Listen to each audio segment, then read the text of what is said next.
Okay, where's the clear distinction? Yeah, this is jokes and banter. Big up everyone, anyone who's here already.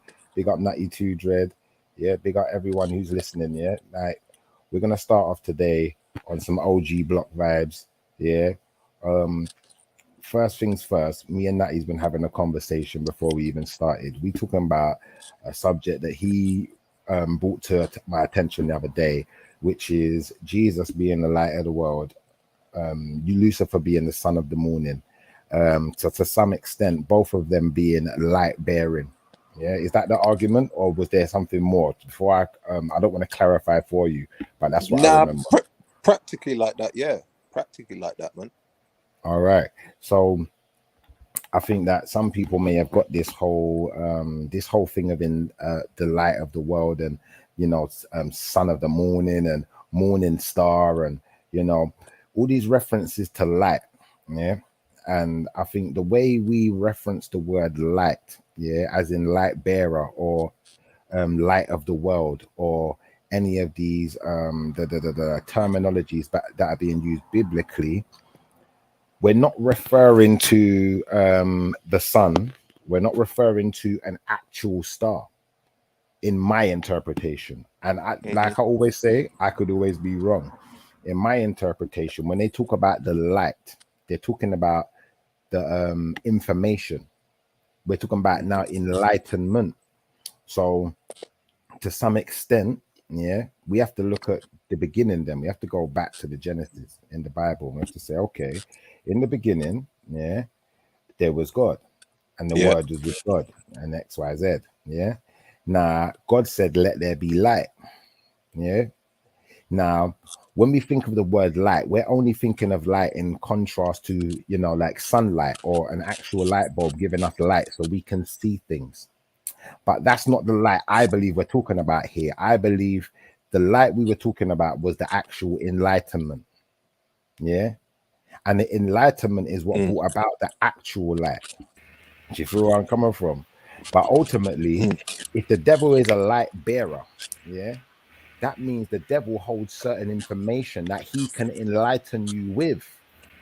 Do you understand? Now, if you think about it like this, Jesus was the light of the world. Yeah. Now, the light of the world Jesus came to save, yeah, like the light of the world is Jesus, and he's come to save people from their sins. Yeah. So the information, the intelligence, the light that he's bringing is going to give you salvation. The light that the devil's bringing wasn't made for us. How do I know this? How can I pinpoint this? Yeah. Because remember, the devil, yeah, was a light bearer in the heavens. He wasn't a light bearer on earth. The enlightenment the devil had was for a complete different race of beings. Yeah. Whether that be angels, whether that be there was another race of beings. But ultimately, the light that he's bringing, it was not made for us. Do you feel where I'm coming from? So once we can understand that, and we can look in we can look into the Bible, we can see that Lucifer, yeah, okay, he's the light bearer, he's the morning star. We can find references to Jesus being the light of the world, but being the bright morning star. So although, okay, someone could argue and say, well, both of them are the morning star though, so they must be the same person. No, because the wording has now been changed. It's not morning star no more. It's now bright morning star. So why is there a reference to brightness? Why is he brighter? Do you feel where I'm coming from? Because this is the one you're supposed to be listening to. Because there's another morning star, but that one you ain't supposed to be listening to. Yeah, it's like there's references to the devil being like a lion. Yeah, you pointed that out as well. You said the devil's like a lion. Yeah. Now, Jesus is like a lion, the lion of Judah. Yeah, the lion of Israel. Yeah. Now, once we put those two together and we understand that these two lions have different attributes, again, yeah. So you got one lion, yeah, that seeks to devour other species, other creatures. Then you got another lion that is the protector of all. Do you understand? So when you refer to Jesus as a lion, yeah, it's more to do with his royalty, his actual stature in, the the outlook of the world, you know, his actual place in the world. He's the King of Kings. So that's the reference to the lion there. With Well, the yeah, I devil, mean, a lion is most lions are leaders, aren't they? all right. So the lion is seen as a quite a regal creature. So that's when they refer to Jesus as being the lion, they're referring to his, you know, regal nature, you know, the fact that he is his kinghood, you know, like is, you know, it's known to everyone. Now when you talk about the devil, they reference the devil in reference to a lion's more beastly nature, because a lion seeks to devour other creatures. And if you think the man who was possessed by the devil, yeah, that Jesus went to see, yeah, remember when Jesus goes to see the man that's possessed by the devil, and the man Yeah. comes running out, and that's where the reference to the lion comes from, yeah. So the man comes running out to Jesus, yeah, because the man is possessed, remember, but this man's still in there. So although the But what? devil's taken control of him, the man, the real man inside there, still recognizes Jesus. Yeah. So you notice the man's got a split personality. In one sense, the man, the actual man, is recognizing Jesus as his savior and looking for salvation. And he's obviously in pain because he's crying out. Yeah, he's obviously not enjoying Yeah, but one sec. whatever's There's a happening with him reason. and the devil. Yeah, But but when the there's a devil, reason. when the devil takes hold of the man, when the devil takes hold of the man, I can't remember exactly what he says, but the man says something controversial, but that's when the devil's speaking. So we got to go back into that scripture if we really want to understand the separation. And if Jesus and the devil were the same person, then how could they be inhabiting two different beings at the same time? But I'll let you go ask your question because I know you had something.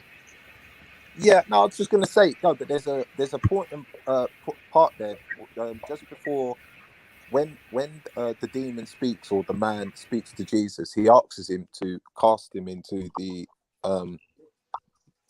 the pigs. There was a flock of pigs there because he doesn't want to go to a certain place.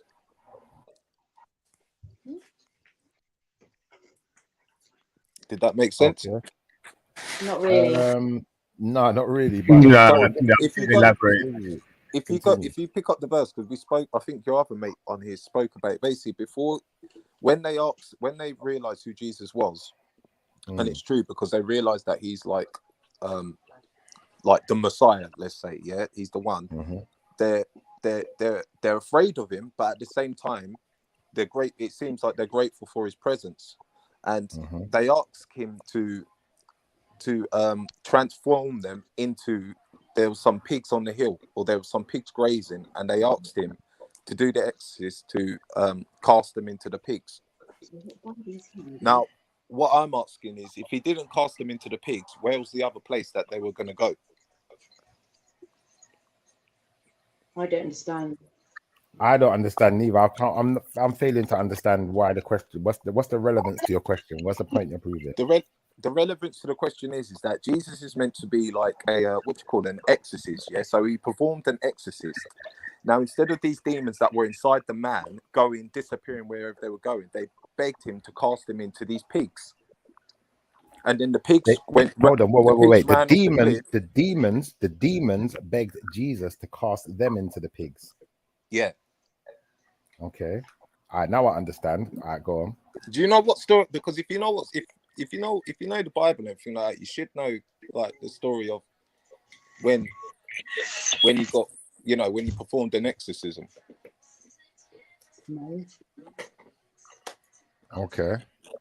Do I need to get up the scripture? Yeah, I don't know that bit. I've Sorry. got it in front of me, but I was trying to understand the point you was making with it more than the scripture, because I know the scripture, but what is the point you're actually making? So the point is, like you're saying, is that where would they go? Why were they concerned about leaving a man's body and being cast into the pig? Where else would they have gone? Because if you understand anything about demons, yeah, demons are former angels. They're spiritual creatures. They're not physical. So they can only interact with physical beings once inside another physical being, once they've taken possession. So where do I find that? Where do I find that information? Well, ultimately, yeah, what does possession mean? What does that mean? What does that word mean to you? Owning something.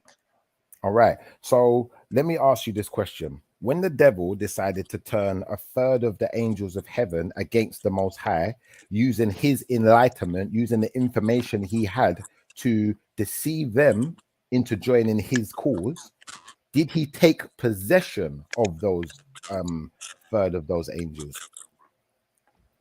Kind of, yeah.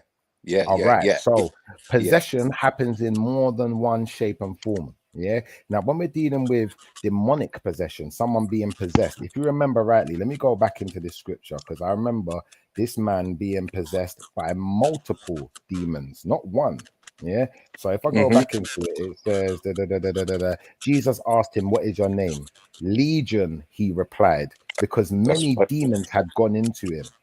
Yeah. So he was under a multiple possession. Yeah. And it says, and they begged Jesus repeatedly not to order them into the abyss. What is the abyss?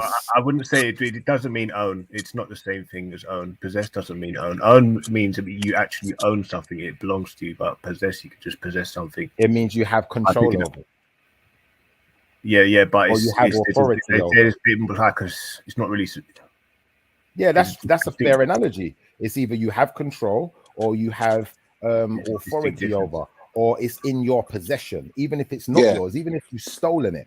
At this moment in time, it's in your possession. Yeah, but obviously you're going to apply that to a context or something. So some context. Yeah, big up Irish Flame as well. Big up Irish Flame. I just said Scotland. Everyone who's in the chat, if you want to join the show, there's a link in the description. I'm going to put the link in the chat again, just in case anyone wants to jump up here. But go on, Kingo, what was you going to say? Talk to me, brother. I was just going to say, as verbs, the difference between possess and own is that possess is to have ownership of, while own is to have rightful possession of property, goods, or capital. To possess by right, to have the right of property. All right. So therefore, when the devil took possession of those angels, he was not the true owner. He was not the true creator. The devil is a created being, remember. So the owner of the devil is the Most High. The owner of these creations is the Most High, all of them. Do you understand? So technically, the devil is only possessing them at this time, but true ownership doesn't belong to the devil. You see where we're going here? Right. Yeah. So see, now that's where we can make sense out of it. PTC, right. It sounds like it's just what's it called, semantics and irrelevant, but it does make sense in it, because whoever wrote these words had a meaning behind it, a distinct. That's right. It wasn't just vague. Right. And that's why they're very specific. They're very specific in using the word possession rather than ownership. Do you feel where I'm coming from? Because possession is a lot different to ownership, as the Kingo quite elegantly pointed out. And possession can mean more than one thing. It can mean you may have stolen something, now it's in your possession. It can mean you may have found something. You may have just come across it in the street and found someone else's item, and now it's in your possession. Yeah, or it could mean something has taken over you. Something is now possessing you, but you are you. So if something else is possessing you, it's not really got true ownership, because you're you, aren't you? So okay, so how do we know someone is possessed? How do we know somebody is possessed? Let's think about it like this. Go on. What was you gonna say? Me? Yeah. People don't get possessed by demons in real life. So therefore you can't know. Why would you say that? Why would you say people don't get possessed? Oh, you don't believe it. So when you say that, I can take that statement and I can say, okay, fair enough. You don't believe people get possessed in real life. But ultimately, I'm going to say this to you now, Yeah, let's just say it does. When a person is in jail, when a person is put in a prison, by the state, does the state possess that person? To possess is to you don't have it's taken from you, isn't it? So without choice, so they're free. It's taken. Right. So that's right. So to an extent, when a person gets put into a prison by the state, by the government, by the judge, whoever it is that does it, that person is now possessed by the state. But what about demons? Now, if we're talking about the demonic possession, demonic possession is something completely different. Demonic possession is, for instance, a person taking actions or saying words that they don't mean to say. Something has possessed them to say this or to do this, and they know if they have no what's the word, recollection of the event. Now, this is something that's happened to many people on many different occasions in many different ways. Even people I know close to me. For instance, a person went out, they got drunk, they said, "Oh, I got effed up last night, and I don't even remember what happened." Yeah, it can be that. It can be that where it's like cognitive dissonance, but at the same time, it can be from someone's way they live. You can say, "Oh yeah, that person possessed because they don't, you know, their their morals and standards and ethics are so low, you know, in the way they're living, so they're possessed." You know, like if someone doesn't keep clean of themselves, like quite like frequently, then they're meant to be trying to speak to ancestors and spiritual beings. I think one of the main things is spiritual beings don't like being around unclean people. So this is this is very, very important about. But what does possession actually look like, a Kingo? Let's get into this properly. What does possession look like? Sorry, that was a bit of a rant. There.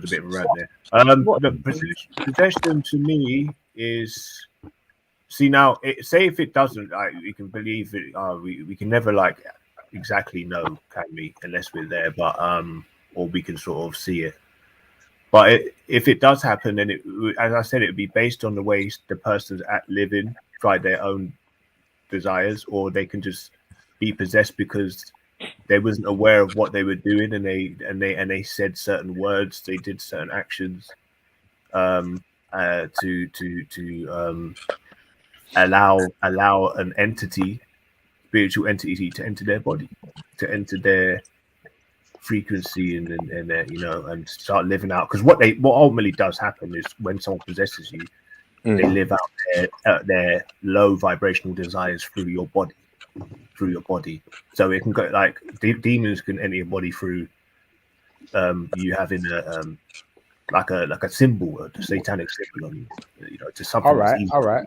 I've heard how that they work this out though? How have we got to understand what you're saying though, Gold? This is the point. Because they're attracted to evil things and what you see, and things that what we would just commonly know as unrighteous or. All right, let me pause you for a second, Gold. Let me pause you for a second, because I think that you're on the right track to where I was heading to, but I don't know where you're heading. So let me just give you a bit of a breakdown now. When we're talking about someone. Okay. Mine just before you say that, I said mine's referring to spirituality, kind of. Yeah. No, but it doesn't have to, because remember, everything that's spiritual can be explained in a physical sense. Yeah. In a sense of, you know, we may not understand something fully. Like, for instance, there may be a spirit there, yeah, that is not really called a spirit. It's just an essence. It may be something completely different, but we understand it as a spirit. And someone who has experienced it, who has touched it, who has felt it, heard it, whatever, has given that name to it. Now, let me explain something to you. When we're talking about possession, yeah, a demon might just be an idea. Can a person be possessed by an idea? Is that possible? Oh yeah, most definitely. Hear no evil, see no evil. That comes from. All right, just like an angel, could be an idea. Do you understand? Possession of evil thought, you know. All right, but listen, you could be possessed then by evil ideas or by angelic ideas or good ideas, yeah. And depending on the type of idea that's in your mind, depends on the level that you're going to be on as a person. So when we say you're demonic, it's because the idea is coming out of you, like a person who's a pedophile that wants to have sex with children. Your ideas are demonic to us. A person who wants to go out and murder and create mayhem and torture and, you know, just do horrible, nasty things to other people. We say you're possessed because you're possessed by evil ideas. Now, where do the ideas come from? Where does the voice in your head come from? Do you understand? Because I'm not pretty conscious sure enough to realize that person would not be conscious enough to realize. They wouldn't be intelligent enough. or they just chose to be evil, innit? That's where you got the bridge between psychopathic and I love this topic, man. Psychopathic and what's the other one? Insane. Where you're insane, you're less likely. Anyway, that's all psychology. I really love this topic, man. But the possession thing is really interesting. People have different interpretations. Like you're speaking about spiritually, though, aren't you? Because possession, there's so many ways you can use that word, isn't it? So you're actually focusing on the spiritual devil. Well, yeah and no, because like I just explained in the beginning of this, the devil, listen, the devil himself, yeah, is a light bringer, a light bearer, yeah. And the light I believe the devil possesses is the light of information. Now, information is what inspires ideas. Is that correct? Yeah. Yeah. All right. So once we understand that, the possession is the idea. That's what made the person possessed. The idea got into the person, and now that person is possessed by this idea. They're obsessed and possessed. What's the difference between possessed and obsessed, though? Well, the thing is now, possession is what really is forcing you into your obsession. So you may have a person who's possessed by something good, and they're obsessed with doing good things. They're obsessed with helping others. They're absolutely obsessed with making the world a better place. Then you're going to have another person who is obsessed with the absolute opposite, and they're possessed by a different idea. Because remember, the idea doesn't own them. You feel where I'm coming from? But they don't own the idea neither. You feel where I'm coming from? So this is a different form of possession that we're now looking into, which could equate to what we're talking about when we say demonic possession. Do you feel where I'm coming from? And could a person put demonic ideas in another person's head and get them to do crazy things? Of course they could. Yes. So even people could be demonic. Definitely. Because during after the war or something like that, there in England there was a lot of like let's say from 18 to 40, like poor lower class, and they were on the roads, on the streets doing nothing. And then you got people that would, you know, come and say, "Oh mate, are you feeling shit about this country? Come and join us, like we've got a cause here." And you do get people that will join a cause or join like a cult if it sounds really good. That's definitely, but that's human. That's the human intervention. Yeah, I'm talking about an intervention that we can't. All right, let's say we know exists. Yeah, but and we've heard that it can go into people. That's what I'm talking about. But I'm talking about where does that go? When you're talking about the abyss and everything, where does it go? And how can we tell that somebody is actually being possessed by a demon, not by a person who's talking maybe demonic verses, or what we class as someone being acting demonic, or a fucking little toe rag or a little bastard or something like that. But how do I know? All right, like for instance, how do you know I'm not possessed by a spirit, and how do I know you're not possessed by a spirit right now? Well, what I'm trying to say to you is that we are all possessed by a spirit. Yeah, every last person. Now, remember, you've got your own soul in it. You've got your own spirit that possesses you. Yeah, because you're not just a physical being. You're a spiritual being also. But there are times when your spirit may not be strong enough to fend off other spirits that are trying to enter you. And this is where ideas are coming from. Yeah, because where the ideas come from, anyone on the panel, break down to me where ideas come from. If you've got a brand new idea, you don't know where you thought of it from, where did it come? How did it get into your head? It could be suggestive for most of the time. It's suggestive for we're monkey see, monkey do type of the eight families that is really quite we copy our next person, you know. So yeah, psychology mostly, isn't it? Yeah. Like you learning shitty, like unethical behavior just from looking at something, you know. That's why I said hear no evil, see no evil, man. Like I hear that, but think of it like this. Think of a concept like, let's say, a ball. Yeah. Now there was a time in history there was no such thing as a ball. Yeah. And then someone came up with the idea of making a ball. Where did that idea come from? How did it get into their head? That's my question. Well, because you've got something around you. So, you know, the idea, obviously, can be in your head. Like, I can dream, yeah, and my dreams are not going to be the same as your dream, 100%, right? But we cannot put ourselves down to think that something's always going to give us an idea. I have ideas without people's, you know, intervention. I might walk down the road and twist up my ankle, and I might have an idea to pick up a stick and use it as a stick to frigging help me walk along or something like that. You know what I'm saying? Like, not everything if I could present you with something and make you feel good about it, I can sell you it, innit? There you go. Yeah. Yeah. That's it.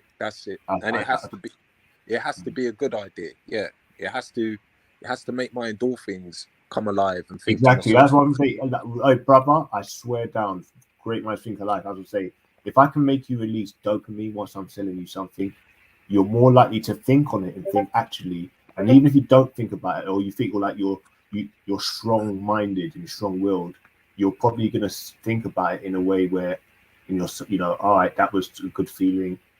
If you have a traumatic experience, everything around that probably won't. So yeah, if you package it right, you know, like if you package what you're saying correctly, and that's what I'm saying. It's like, that's why I can understand the devil can just come with a smile. Let me ask you this question. Let me make it a bit easier for you guys. The idea of fairness, where does that come from? Where is it taken from? Law. That depends on the individual. Before it goes back to spiritual leaders. All right, so you're saying spiritual leaders, so therefore it can go right back into religion. Natalie, what's your answer? So what? Sorry.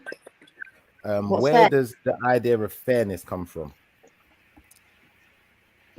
Well, society, but it depends on the person as well. What's fair to one person is going to be different. Exactly. So yeah. Fair, you might not agree. So you say fairness comes from society. A Kingo says it comes from spirituality. What about you, Natty? What's your rendition? I say both of those things count. I think one is your own spirit to see what's right and what's not going to trouble, you know, yourself. And I think making sure that, you know, it fits, your narrative fits with everybody else, I suppose. Even what I'm saying might not sound fair, but you know, by you we having a conversation about it, then I can see where I'm coming from and see where you're coming from. All right, let me break this down for you. The idea of fairness is closer to what a Kingo said, to be fair. I'm not saying that Natalie's wrong or that you're wrong for saying both have implications, because society was sprung up out of spirituality. And how can I prove that? How do I absolutely prove that without beyond any shadow of doubt? The societies that we know today, yeah, for instance, the empires like British Empire, yeah, they're all formed and built off the back of either spirituality or religion, whatever way you look at it. Even if we go back into pagan spirituality and we look at Vikings, they literally formed their world based on their spiritual beliefs. They formed their laws, everything. So even certain things they used to do, like they used to blood eagle you if you done certain efferys, yeah. That was a spiritual thing. If you broke certain laws, then you could either be executed or go and fight in the war. And, you know, you might die and go to Valhalla rather than just dying. Do you feel where I'm coming from? So when you go into all societies, when we talk about our fairness that we know today, i.e. the law, that like having police and the law of the land, all of these things, it stems right back into treat your neighbor like you want to be treated, love your neighbor like you love yourself. Because if you stole from your neighbor, yeah, that's going right back into the 10 Commandments, and you wouldn't like it if your neighbor stole from you. So all of these things, all of the law goes right back into spirituality. So to some extent, when people are going against the actual law, I'm not talking about man-made laws now, because you've got certain man-made laws like statutes. They're man-made. These aren't actual laws. These are codes. Yeah. And a code is not a law. A code is someone came in later on at a later date and said, you know what, you lot are smoking too much weed, having too much fun, and this weed is giving you too much of a good lifestyle. We want to take that away. We want to reduce your lifestyle. Yeah, so we're not allowing you to smoke that no more. That's not the actual law, but we've made it law by statute and code, yeah, within our society. So now when we understand this now, we have to understand that fairness is something that comes from the Most High's teaching. So we could say that that's, you know, we're now possessed by, if we're possessed by those kind of teachings, we're possessed by something good. But when you get into the opposite, when you get to the opposite of fairness, now we're being possessed by something demonic. And some people don't want things to be fair. Some people want the whole world for themselves. Some people want to always benefit more than everyone else does. Okay, so what are you saying? Listen, whoa, pause, my brother. Please, family, look. You know what I was thinking, you know, earlier on today, shit. You know, when we say Wagami, we're gonna all make it. That's a slogan going around. You know, like YOLO. So they've been, Wagami thing, and I was thinking like, can you remember a song called "We Gonna Make It, We Gonna Make It"? I think it was or one of them. Yeah, one of them. I think it's got Nas on it. To be fair, I think it's got Nas on it. But yeah, I think it's one of them. One of them is "We Gonna Make It." It's a good tune, but listen, and that's what I was thinking. Isn't it interesting how they've literally got that from that? How do you mean? Got that slogan from that. There's nowhere else they could have got that from. And I feel like if that was black people shouting that we're gonna make it, we gonna make it, they've tried to make a slogan out of it, innit? Like they've got started something called Wagon. We're all gonna make it, like as in like all lives matter.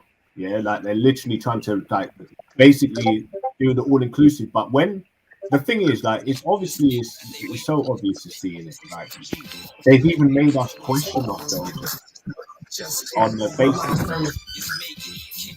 Yeah.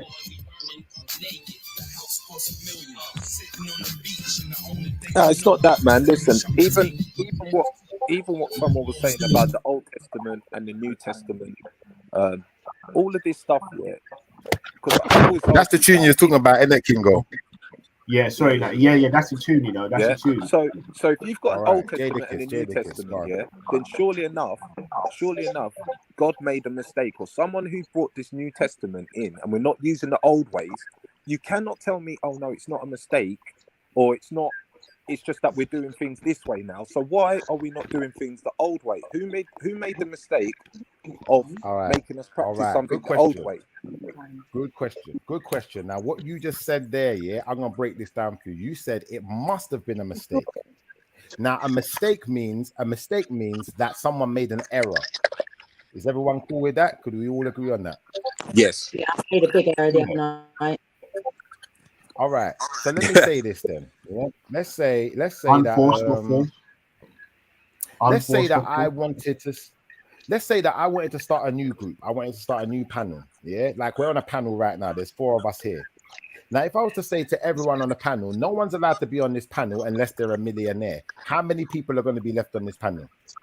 None. Yeah, none. All right. Well, it depends. So, no, wait. All right. So if I started the panel, I know it might be one. Kingo might be a millionaire. We don't know. No, but I'm saying I don't see money as being a millionaire. I see money as in what my family own, and I'd say there's more of $1 million out of all. I think there's more than £1 million in the 30 to 40 family members I've got in London. I'm not gonna lie. All right, what if I said, all right, let's make it more clearer for a Kingo then. If I said you cannot join this panel unless you can show me that you have £1 million in your account right now. In your account, your name in your account. Yeah. No. Most people wouldn't be able to join this panel, would they? But there would be some, but majority of people won't be able to make it to the panel. 10% of the country would. All right. How much percent? What was that? 2%? 10, I'd say 10%, and that they'd have to liquidate assets as well. All right. So I'm talking about in your account, not that you got £1 million worth of assets. It has to be in your account. Yeah. Now I've made it so difficult, that you basically got to live a perfect life to get to that £1 million to get to this panel. And that's what the Most High basically said. The Most High made a new covenant. When Jesus arrives in the Bible, That's what Jesus is talking to people about when he says new covenant. That's the whole idea of new covenant, because what he's saying is there's an old covenant, and you see the old covenant there. We're not changing the law. We can't change the law. The law is the law. But guess what? You guys would never make it to the promised land. You'd never make it to the afterlife, the kingdom, however you view it, because the law and the guidelines that go with it are too hard for you to follow. Yeah. So guess what? Yeah, rather than you having to sacrifice for your sins, yeah, eternally, and keep sacrificing things for your sins, yeah, I'm going to be the sacrifice for your sins. And once I make myself this sacrifice, you won't have to do burnt offerings anymore. You won't have to do certain things. You can find salvation through my atonement. Do you understand? Through my sacrifice, you can now find salvation. So once we understand that now, yeah, people who break the law can still make it to the afterlife. They can still make it to the kingdom only because of Yeshua, or who you call Jesus. And that's what the new covenant's about. It's not about changing the law, because there can still be some people who can abide by the law. They're going to live by the law, but they're going to be few and far between. They might be 0.5% of the world. They might be 0.1. They might be 0.00001% of the world. But either way, that number's not big enough. That's not what the Most High's intention was. The Most High's intention was for us to be able to make it, all of us as individuals. So, you know, what he had to do was he had to make an easier path through his sacrifice, his sacrificing his son, Yeshua. Do you feel? Does that make sense now? Yeah, but no, it does. It doesn't make sense as to why people say, "Oh no, we don't do what they do in the Old Testament. We follow the New Testament." Right. So let me tell you. Let me explain you why. Right. I'll explain you why. Like I was trying to explain to you. When you go for your driving test, yeah, it's perfect. There is no interpretation for your driving test. There's no.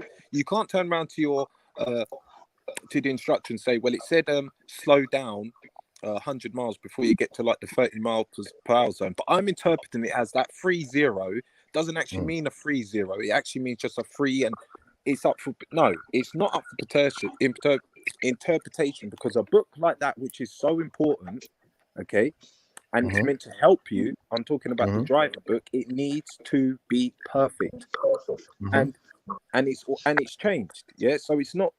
There's certain things now that have changed in the highway code, and we can see that because as we get older, a lot more people on the road. There's a lot more. You know, there's a lot more things that need to be updated and changed, because we've started to see that there's a fault. There's a fault in the manual or in the book, and it just needs to be updated. Now, I don't understand why some people can't understand that if a book has been changed or they've taken certain things out of it, then how can I read a book, yeah, that you're telling me it's the way of life and it's the truth, but then people are saying, oh, but it's had this taken out of it, oh, that's changed, oh, we don't do that. So basically it's a book of the times. When it was working in them times, it was working in them times, so we changed it because of this. Now that we've got this, now we've got we don't even have holy people telling us, oh, we've changed the laws on in the religion. We have our government people telling us that we have changed the laws. And I think we've seen that through Oliver Cromwell.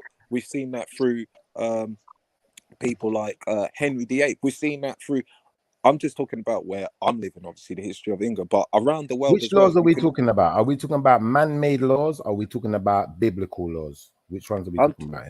I'm talking that the biblical law, like the Bible, yeah, like you were saying, where it went from the Old Testament to the New Testament, shows you that is keeping up with the times of the people that are living in this time. No. The law didn't change. That's I tried to make that very clear. The law didn't change. The covenant changed, because a covenant is different to a law. Yeah, a covenant is like an agreement that you've made, you know, with your creator, or with, you know, maybe you make a covenant with your job. You make a covenant with your family members. Do you know what? We're all going to live this particular way. But a covenant is different to a law. The covenant doesn't change the law neither. The covenant just says, okay, do you know what? You guys, it's going to be difficult for you to abide by the law, and to actually make it to where you need to make it to. So do you know what? Because I know you're going to sin, yeah, in the old law, you had to give burnt offerings for every sin. But there ain't going to be by the time population increases and there's billions of people in the world, you're not going to have enough burnt offerings to give for all your sins. There ain't going to be enough. So what's going to happen is people are going to just be left to live in sin. So the Most High obviously knew all this was going to happen. He already had a plan. He already planned to send his son, to send Yeshua to us, to give himself as a sacrifice. Do you understand? This is all planned. So once he's given himself as that sacrifice, you no longer have to give burnt offerings to repent for your sins. You can just repent. You can just say you repent. Some people go to the church and they go to confession and repent, but you don't have to do a burnt offering. That's what it was all about. But the law is still the same. You're still not allowed to sleep with another man's wife. You're not allowed to do that. The law didn't change. You're still not allowed to kill. The law didn't change. No, obviously, but that's just no. But nobody needs a law to tell you that you shouldn't kill. I'm just saying that them 10 commandments didn't just reside with those people. Other people had laws around the world not to do killing as well, Bathsheba. It wasn't just the 10 commandments that was given, because like we was trying to say, what was the Inca people doing? The Inca people didn't have no evidence of 10 commandments, Moses, or anything like that. So how come God's message of Jesus didn't stretch to even up? I'll give you a perfect example. Even to the Aborigines. How come they weren't living how these Middle Eastern people were living? Why was it all centered around the Middle East and not across the world? What do you mean? Where was what centered around the Middle East? So in the Aztec places, yeah, they have totally different gods. Right? In fact, the gods that you would call them, you'd call them pagan gods, because people aren't allowed to have any other gods unless it's Jesus Christ or Jehovah. Otherwise, they would be called pagans. The first commandment: you shall have no other gods before me. Okay, but these other gods were before his God. Okay. That's what I'm basically trying to say. Which one are you talking about? Which one are you talking about? So let's have a look at, when did Jesus Christ come with the New Testament? The New Testament is just over 2,000 years ago. So what year?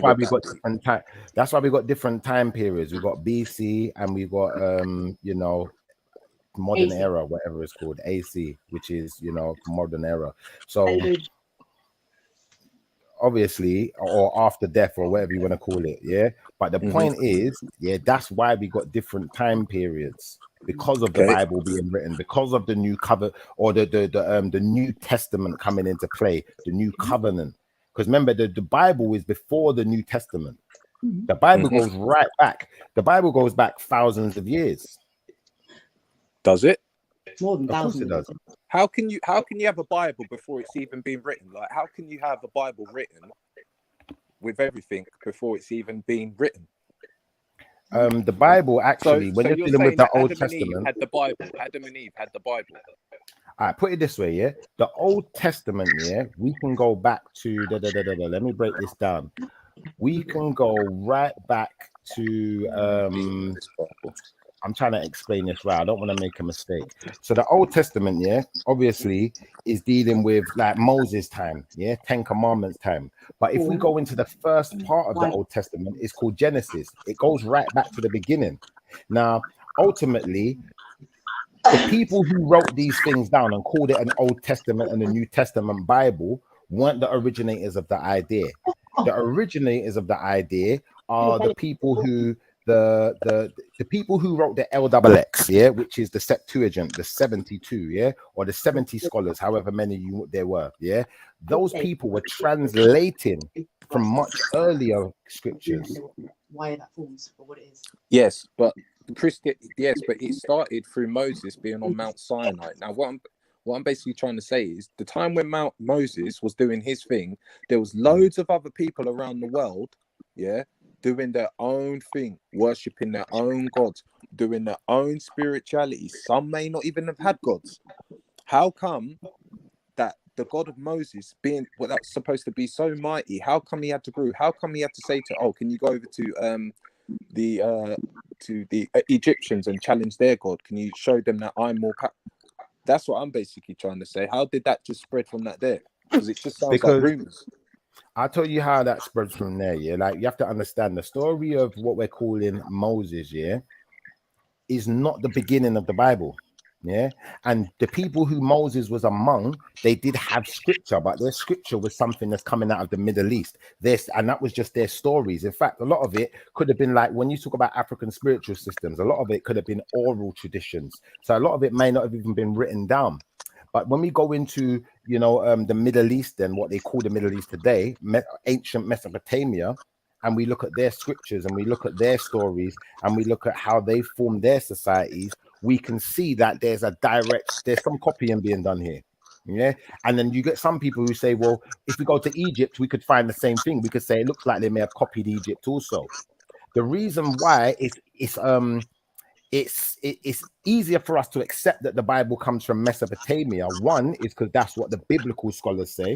That's what the actual Catholic Church and all of the oldest Christians, that's where they claim that their thing comes from. Yeah, even the Coptic, if we deal with the Coptic Christian, when we're dealing with the Ethiopian's gonna say, do you know what, we're the first Christians. No white man never had Christianity before us. And guess what, we was in control of this whole region from Ethiopia and across the is it called the Red Sea, all the way to the other side. So what you're saying that whole region that's now called the Middle East was controlled by Ethiopia, cuz.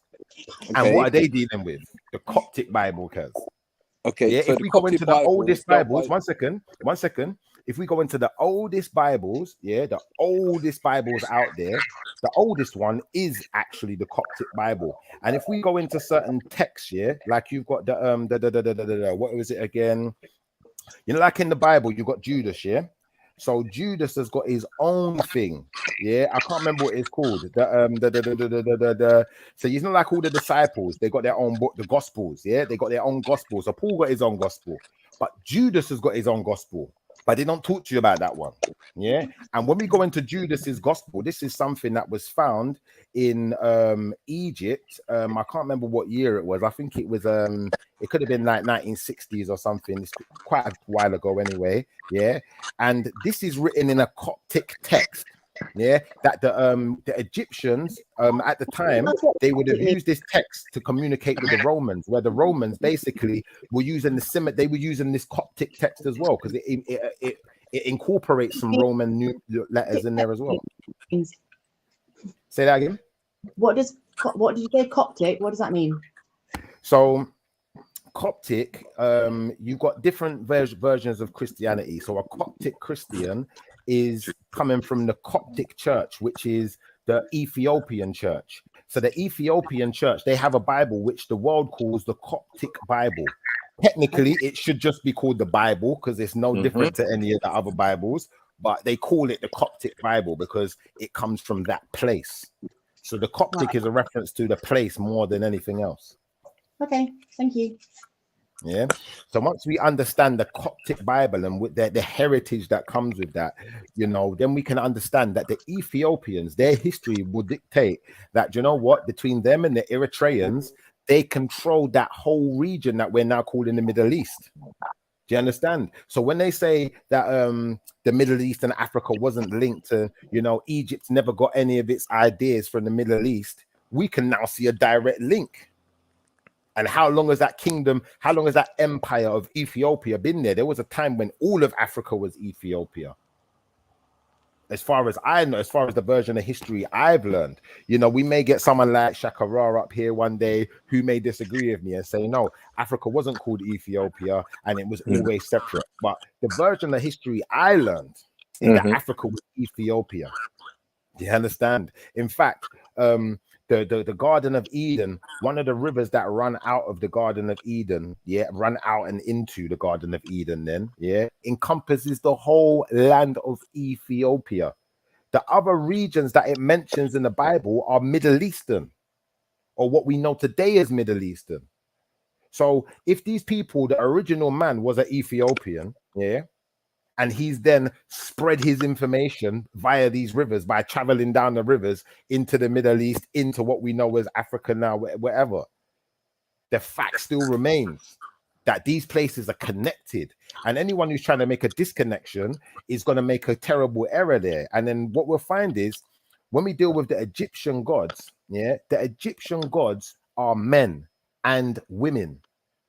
When we deal with Anunnaki are men and women. When we deal with what was the great Caesars? What was the great Caesars? What were they meant to be as? What was a Caesar? Caesar is a man. But they were meant to be gods. That's what they were meant to Right. So that's what I'm just like if you go into ancient Greek mythology, like what you'll find is like Hercules is the son of a god, and he's a man, he's a physical man running around. These gods, when you're looking at Greek mythology, are men and women. So once we understand that gods are men and women, now we can understand why the Jehovah's Witness said, you know what, this God word in the Bible is controversial. We need to take it out. Because once we separate the God word, now people know who they're or what they're talking about. But there's one controversy there. Because the Most High said in the Bible, now let's make man in our image. So if the Most High said make man in our image, then that must mean to some extent the Most High has human features to some extent. There you go. All right, but what makes him the Most High? What separates the Most High from just any normal being? What could separate the Most High is that, you know, as we know that the world, like you said, let's say, all right, that's what I wanted to get to, because like you said, let's say we know that if we carried on doing all these sacrifices, everything like that, it's going to be detrimental to society later on down in life. Let's say that, you know, we've already noticed that we started off from sticks and stones, and there was probably only about 1,000 of us on this planet. Then it went to 2,000. Then it went bigger and bigger and bigger. And then people are starting to notice, oh, why are they building more houses, Daddy? Because they leave them empty. No, because there's more people living on the earth, son. So obviously we need more houses. So how do we know that we're not going to fuck off from here and try and rebuild it back up again and make man in the image and try and prevent man, through any means, from destroying himself again? I don't see why that's relevant. I don't understand what's the implication there. Because you're talking about man and the images of men and everything like that, whereas God would say, you know, like you're basically trying to say God is an image of a man, so therefore he must be very close to being a man. So I can't see anything else, angely, demon, and everything like that, because you're not making up your mind here whether you want him to be in the image of a man or make us in the image of him as the man, or be these angelic demon things. That's where you're being very. Let me ask you a question then. When people say they saw a ghost or an apparition, it can look like a man, right? Right or wrong? Me personally, I've never seen it. Not you. Like that. I'm saying if people who have said they've seen ghosts or apparitions, did those ghosts or apparitions look like people on occasions? Some people have said that, yeah. All right. So now you can understand the concept of something looking like a man, but not being a man. Okay, but if it looks more like a man, then chances are if it's already dead and passed on, then it is going to be more like a man. Because I would definitely say, oh no, it looks like just smoke. Or no, it looked like a man. So most chances are that's what I'm going to narrow it down to. Oh yeah, it was a dead person, or maybe I was seeing something with my eyes, or maybe I saw something that looked like a man. Let me give you a better example then. The way I would explain the Most High is the way I would explain your shadow. So you're a human, right? Yeah. And you got a shadow, and your shadow is a likeness of you. But guess what? It's not the same as you, is it? It doesn't have all the attributes that you have. It can't do the things that you do. Do you feel where I'm coming from?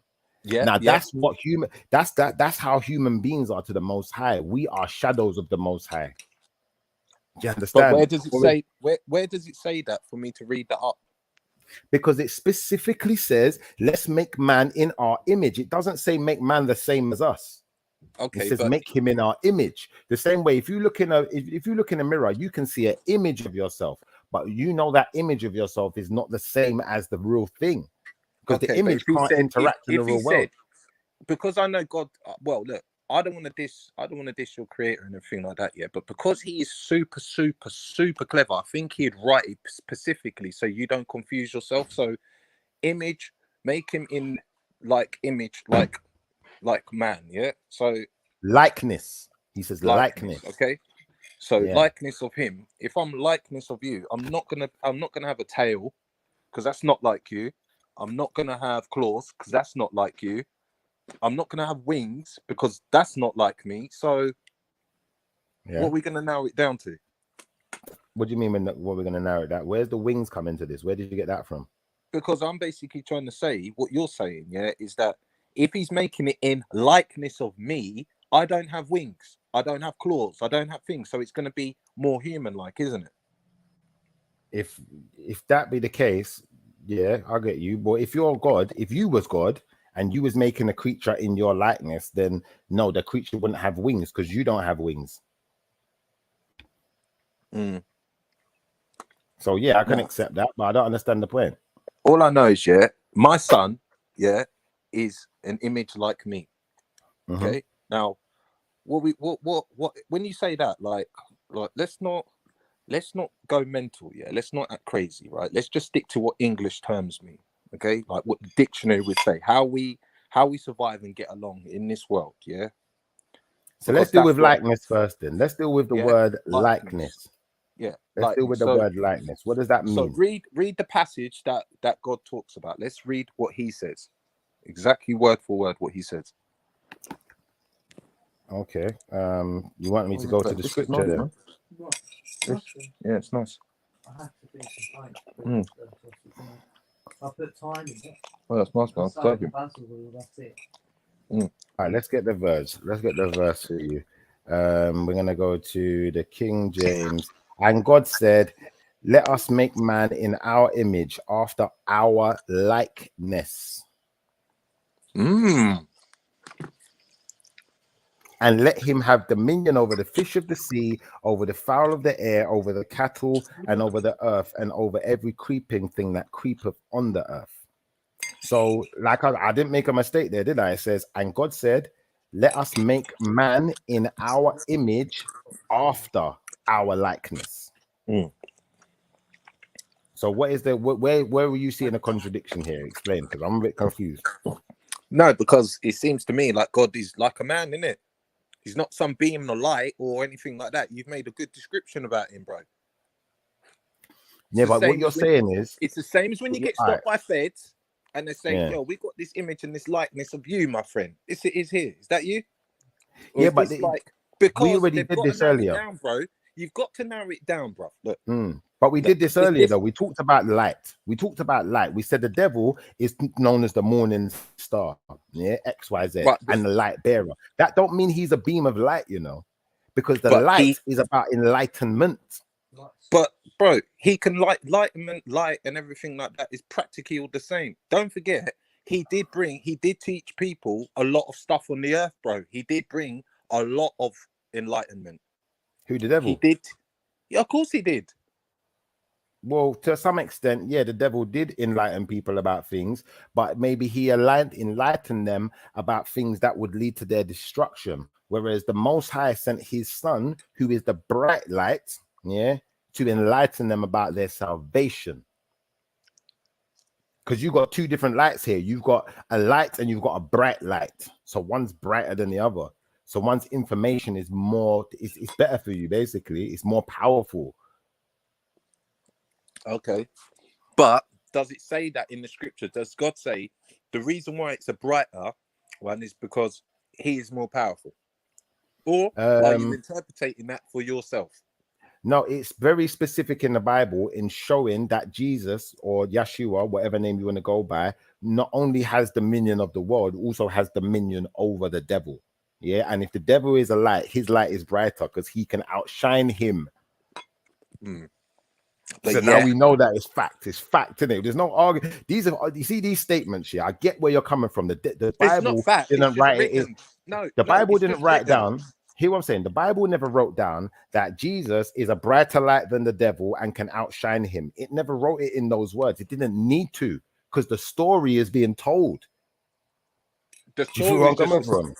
the story is just a story. Yeah, it didn't say. And does he outshine the devil? It does not say.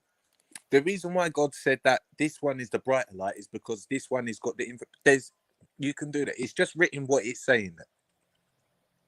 It doesn't give you that explanation. I'm giving you that explanation. That's right. I'm giving you that explanation. That's your interpretation.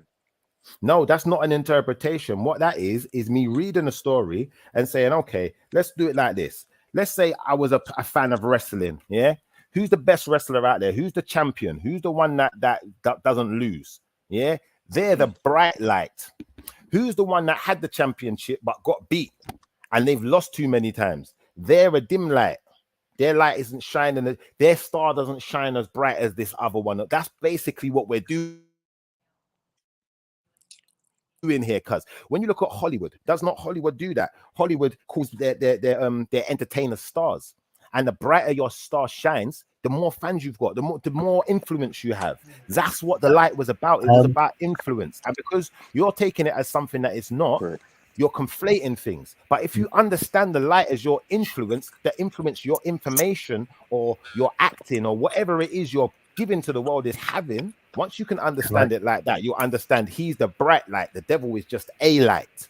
He has light, yeah, he has enlightenment, yeah, he has information, yeah, but his information is not for your salvation. That information is for your destruction. So like I brought up earlier, I said, when we talk about fairness is something that's a construct of the Most High. When we talk about treating and loving others like you love yourself, if you want to know the opposite to fairness is money. That's the devil's creation, because the devil is money. The devil wants the one second. The money is the devil, because the devil seeks dominion, and to have dominion over this world, the people with dominion. So is that the reason why? Is that the reason why Jesus come to the temple? Is that the reason why Jesus come to the temple? So all these men that are meant to be in charge, dealing with the Romans, because they don't want the Romans to be taking all their spoils and everything like that. So why would they?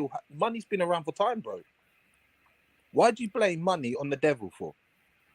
Well, how long has the devil been around? The devil's been around since the beginning of creation, cuz. So yes, hold on. Let King go, bro. Let King go. Sorry, can I just say just one thing? Sorry, Shiv. Sorry to cut you, brother. Sorry to cut your wisdom. Just give me a second. Anybody with a speck, a smidgen, iota, any type of sense, a modicum of intelligence, we would have probably xed out of it off this fucking show. Yeah, because they're like, wait, what is this? Like, we're trying to, it's with all due respect, obviously, like anybody x's is going to miss out in a short term and long term anyway. But I'm saying, like, when you're talking about a subject, I was just laughing there, by the way. I was having a joke. I'm saying, and anybody talking about light and the difference between light and be particular about what they mean about, no one would know that. Even you guys, I feel like even the most learned person in the script and knowing about the Bible probably wouldn't be able to understand that, or maybe because don't forget, there's a Masonic understanding and lodge that know how to decipher stuff. This is what Masons do. You have these historians. That's what men do, bro. Yeah, and so they'll know more than. Yeah, if I know, what we remember. People. Look, you see, when it comes to religion, if I know people are religious, it's so easy to control you. The religious people are easy to control. But the thing is, you're having a back and forth about a sort of topic that is. What I'm trying to say is like the like you getting lost in that particular complexity of a word is like it's irrelevant if it means one or the other anyway. Let me say something, please, Kingo. You see, when you all right, for instance, we go back into the Bible, yeah, we go back to that first passage that you wanted to bring up, yeah. So let's go back to that first passage. The passage said, let us make man in our image and our likeness, and let them have dominion over the fish of the sea, over the fowl of the air, over the cattle, and over the earth, and over all the earth. It says, let them, yeah. So it says, let us make man in our image, and let them have dominion over the fish of the sea, over the fowl of the air, over the cattle, over the all of the earth, and every creeping thing that creepeth upon the earth. It never said give one man. It said them, implying the whole species. Now, what's happened is the devil came in with his idea of money, and one man having dominion over other men who have dominion over the earth. So ultimately, that one man would have dominion over everything, including the men. That was the devil's intention. Remember, the devil was upset that God gave man dominion. The devil wanted dominion. Yeah. So even when you go into that passage, what you spoke about, when flipping the guy was possessed by the demon, and Jesus is talking to the man, he says, who is the, he asked the demon for its name. The demon says, we are dominion. You have to understand the implications of this domination, dominion thing. Now, once we get into one more sentence, last sentence, and then you can go. Yeah. Once we get into the idea of dominion, we get into the idea of empires. Once we have empires, now we have money, because money is the concept of somebody taking ownership by, you know, putting their face on something or having a precious metal or something that is now supposed to be worth X amount of sheep. Why is food? Why is it? It's demonic, bro. No. Stop that with money. Stop that with money. God he tells you, yeah, that you must pay your land, you must pay the taxes to the heads of the land. Why does he still ask you to pay? It's not me getting licked down in the chat, boy. It's Natty today, bro. All right. Listen, you said it. Listen, I'm going to tell you what you're talking about. Yeah, in the Bible it says to obey by the laws of the lands. Yeah. And it says to pay your taxes, X, Y, Z, yeah, and abide by the man-made laws. It does say that in the Bible. I'll give you that. And I'll say this to you. Wait. Yeshua, explain it. One second. So you're telling me the Most High is going to be like, oh, do you know what, guys? Money's evil. Like, listen to what Shifa's saying. It's all demonomic. But I'm going to give you a little blight on this one. You can use a little bit. Bruv, just sounds silly, bruv. What is it? That's not what I said, though. That's not what I said. No, that's not what I said. Listen to what's actually being said now. Yeah. The Most High recognized that men had tried to seek dominion over other men and had created laws and created societies where large numbers of people were living together and had to coexist. Yeah. Now, the controversy you're talking about is where it says obey the laws of the land. Yeah. But it also tells you not to take part in the world and its controversies. So you don't have to be in this land. But if you come to this land and this land has particular laws, even if it's got the devil's law running it, yeah, the Most High has given you some wise advice. Obey the laws, because you don't want to face the consequences of not obeying the laws. That's why that's there. Secondly, I want to say this. Yeah, Yeshua says this himself. Yeah. Render unto Caesar what is Caesar's. Right. What was that a reference? What was he referencing when he said render unto Caesar what is Caesar's? He was referencing the money. Because the money got Caesar's blasted face on it. So he said, give him your money. We don't want your money. We don't care. Because Caesar is more powerful than God. Because God can't do no, that's not true. Caesar is only an emperor. Yeah. Caesar is but a man. And what you find is one of the Caesars is where we get this whole acceptance of Christianity into Rome now, because he said he had revelation. Yeah. The gospel affected him. Do you understand? It weren't the other way around, because words are what possess you. The words have got all the power. Men have no power without the words. What are we doing there? Yeah, bro, you know that lady, yeah, she sounds like a PhD student, bro. I'm not gonna lie, you know, and we've been going, you know, big up yourself, brother. But I feel like we should allow her to speak, because I feel like I think she was quite raw to the topic as well, because she even asked you what was what was Yeah, I think that's why she left, because I think Yeah. it's, you know, she that's left, what it was, maybe isn't she it? didn't, Yeah, so maybe that's she why I didn't thought have the much story. information on it, so you know it's not something she's more listening than the act of Yeah, so talking you lot are about going it. in, man. You lot are going complex, bro. You lot are going in deep, but man, that's right. It's no biggie. A lot of people actually are at this level, actually. You know, funny enough, because we've been doing this for so long, isn't it? Yeah, but Yeah. remember the devil, yeah? The devil was not destroyed by the Most High. He wasn't killed, yeah? The Most High's archangel defeats the devil and bounds him, yeah? But once we understand that these creatures are spiritual creatures, the type of chains bound in the actual beast itself are not physical chains then.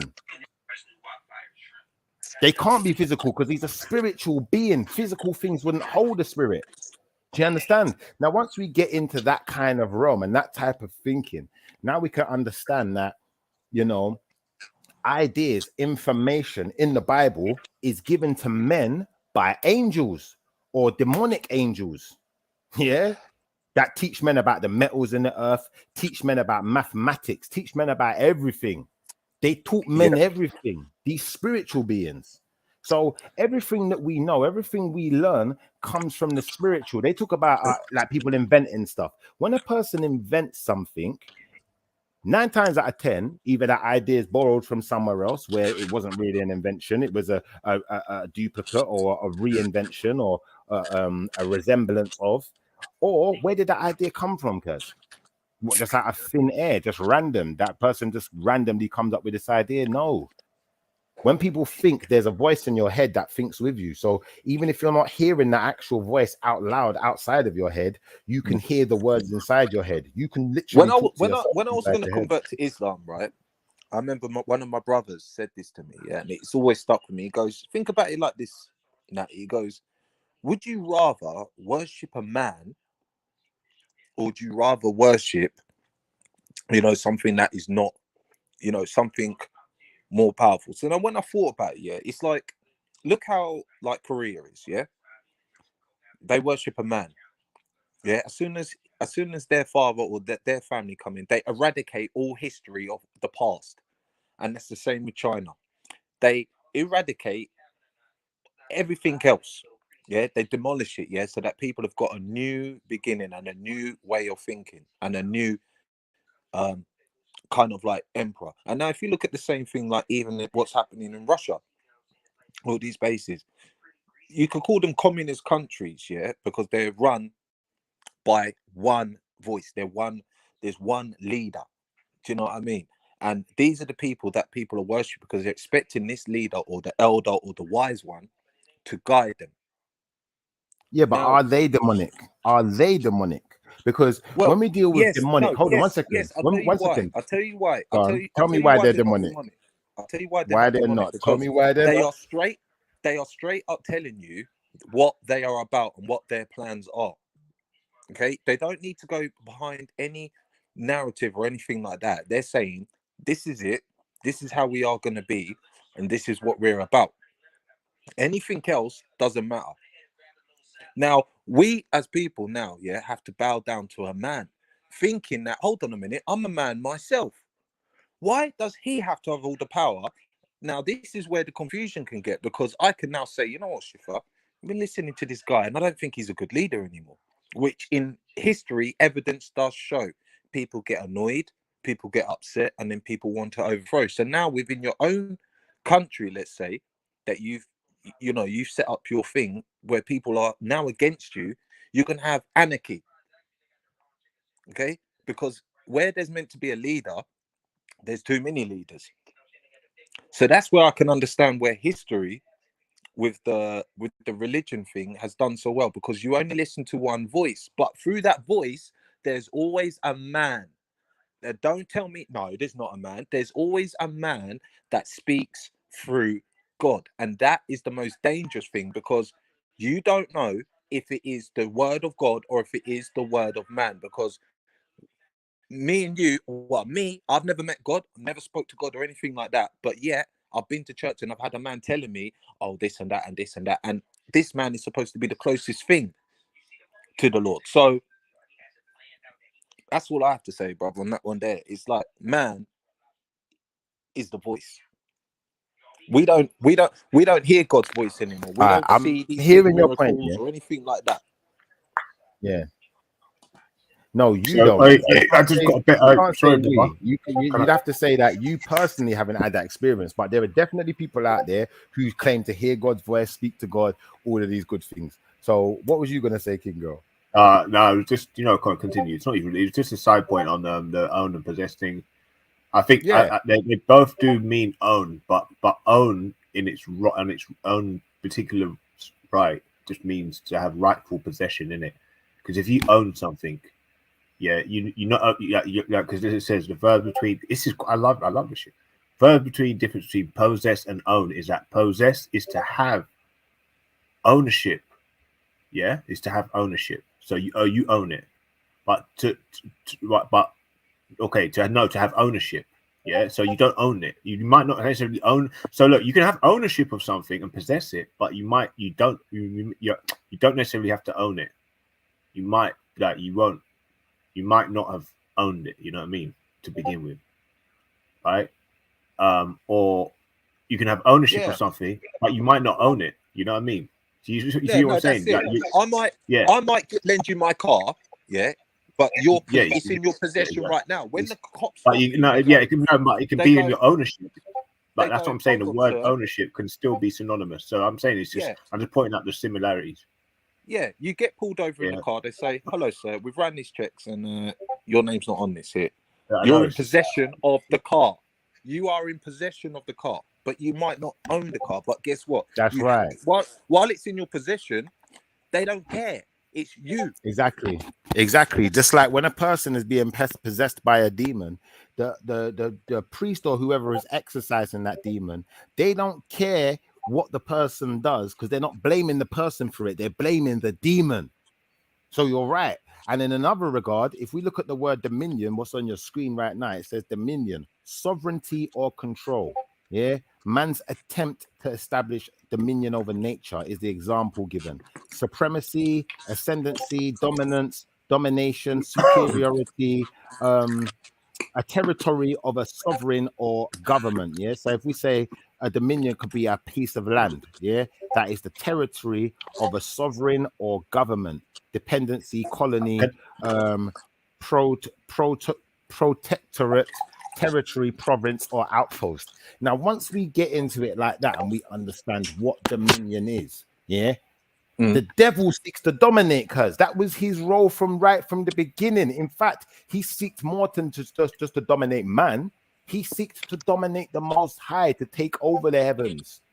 Yeah, but it never worked for him. He got found out. Can we say that him trying to bring to dominate brought more balance than it did, and to suggest that it was in chaos before, or in more chaos than it is now?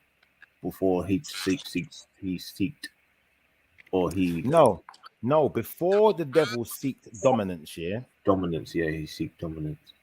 There wasn't the balance you're talking about didn't need to be in place. You didn't have to have a balance between good and evil and fight off evil, because there was no evil. Evil wasn't a thing. The devil enlightened a third of the angels in heaven to what evil is and how to be and how to oppose I God. think they both balance each other out. Free will. We're getting free will and these things. We're getting angels never had free will, did they? If you think about it, the angels never had free will. And in the beginning, when the Most High is creating, or establishing the world as we know it and creating things, yeah, what we're gonna find is that the angels were standing there clapping, including Lucifer. They were all standing there clapping, so he must have been created before that, then, right? Correct or not? Well, yeah, technically, yeah. Because if he was standing there clapping, he couldn't be clapping before he was created, could he? Wouldn't make sense. No. So what I'm saying is the implications as a human being, as a man that we know, as far as the laws and XYZ, the universe, everything that's going on around us, are different to what they are for a demon. Because a demon or an angel was created for a complete different purpose. Right. They wasn't created with free will. Right. So when so Chiffer, when I was trying to explain to you about that Yom Kippur thing, inside the temple where they were doing like I was saying, there was one goat for the lot for the Lord, and there was one goat for Azel. In there, they had something called the veil, which was meant to be the thin line between our world. I'm just saying, not that I believe in The this veil, stuff. the veil. It's called The the veil. veil. Yeah, and that was meant to separate our world to their world From the spiritual but world. Yeah, I from the got you. spiritual world. Yeah, because he said that when he sprinkled the blood on the altar. Okay, now again, blood, sacrificing, etc. All this type of stuff. This is why I question it again. When he sprinkled it on the altar, it filled with smoke, and then behind the veil, which had a rip in it or a tear in it, appeared the Lord and would speak to the anointed one only once on that day. Okay. But no one ever saw a face, did they? Just like No. Moses on the mountain. No one ever saw a face. All they ever heard was a voice. And when you say the veil, I'd agree that there is a separation between the dimensions, because you talk about different worlds, but I'm going to call it dimensions. Yeah. So I'm going to say, like, for instance, if you go into Islam, the Islamic are going to tell you, you've got something called a jinn. And a jinn isn't something you can see unless you do certain things to open up your third eye, because the third eye can see behind the veil. Yeah. And there's a whole nother world layered on top of ours. So this world is created in layers. You've got the physical layer, you've got spiritual layers, you've got elemental layers, you've got all different layers of existence. And once we understand that, then, it's a lot harder to argue with. I'll be honest with you. Yeah, but it does make sense what you're saying to some extent, but it doesn't make sense to say that really and truthfully, the devil, and the God, or the devil and Yeshua are the same person with the same implications, because they both got different functions. They're doing different things. One seeks dominion, one seeks to devour everything in his path. The other seeks to be a protector. So they're complete different roles. Okay, but why can't one eradicate? Why can't we take one out? Why can't we in life, like for instance, for me, why can't I in life, not have everything for free? That's the question. When everything is here for me, that is free. But why can I not take it? Why is it that there's a label on it? Why is it I have no help? Why is I just gave hold on one second. Let me answer him first. Because I faced the reality of it, that I'm not the only one in the world, and there's other things in the world that is more important than me. I'm just fitting in, and for me to be able to survive in this world, I need to know how to behave. I need to learn. Can I ask you a question, please, guys? Can I ask you a question? Do you believe in the Quran? Is the Quran got validation to you? In its before I answer that, let me answer his question first, because he asked the question. Let's just do one question at a time. So what you have to understand is this, Natty. The reason why you can't have everything for free, like it would have been in the history, if we go right back to the beginning of the time, the first men and women would have had everything for free, because everything was growing wild. You didn't have to ask no one to take nothing, because no one had ownership of nothing. No one owned any land to say that this is Jamaica, this is England, this is this, this is that. There weren't no land masses owned like that. So in that world, you would have been able to have everything for free. But what happens is the devil comes along, and he wants dominion. So he worked out how to take it, how to get dominion over things, over land, over people. And he used those people to help him take dominion over more than what he had power over. Because he only has power over you and your actions and what you do. But you and your actions could take dominion over a whole country. You could take an army and go and fight for his cause. Can I ask you a question, please? That's what it's about, bro. It's about dominion. You look at all ancient societies, you look at the first empires, that's what it's based on. It's based on money and dominance and dominion. Like, come on, go on, Kingo. Sorry, by bullying my way into like asking questions, I don't know if I am, but I don't. I do forget them quickly, man. And this isn't me being patronizing or facetious, but out of all the population of like black people, I'm just like narrowing down black people in particular, because at this stage, so other people seem to be set on what they believe in. What percentage of black people believe in Christianity is actually quite big. and all the other people that don't believe in it, are they just like completely wrong in what their beliefs? Because apparently, No, apparently, if no. they don't believe in Jesus Christ and Lord Savior, and I'll worship, answer that question for you, Gold. I'll answer that question for you. Where's my then nan they're and her not. great people had no choice. They were beaten into learning Christianity. They had no choice. That was the very first book that they were read. Now that I live here, I was brought up on Christian values, right? But then I started to notice that these values are just basic stuff in life. I didn't need to be taught it this way. I could have been taught any other way. In fact, I could have been taught it in the social way that we live in today. I could have gone to school and they could have said, do not steal, do not, because it is blatantly obvious.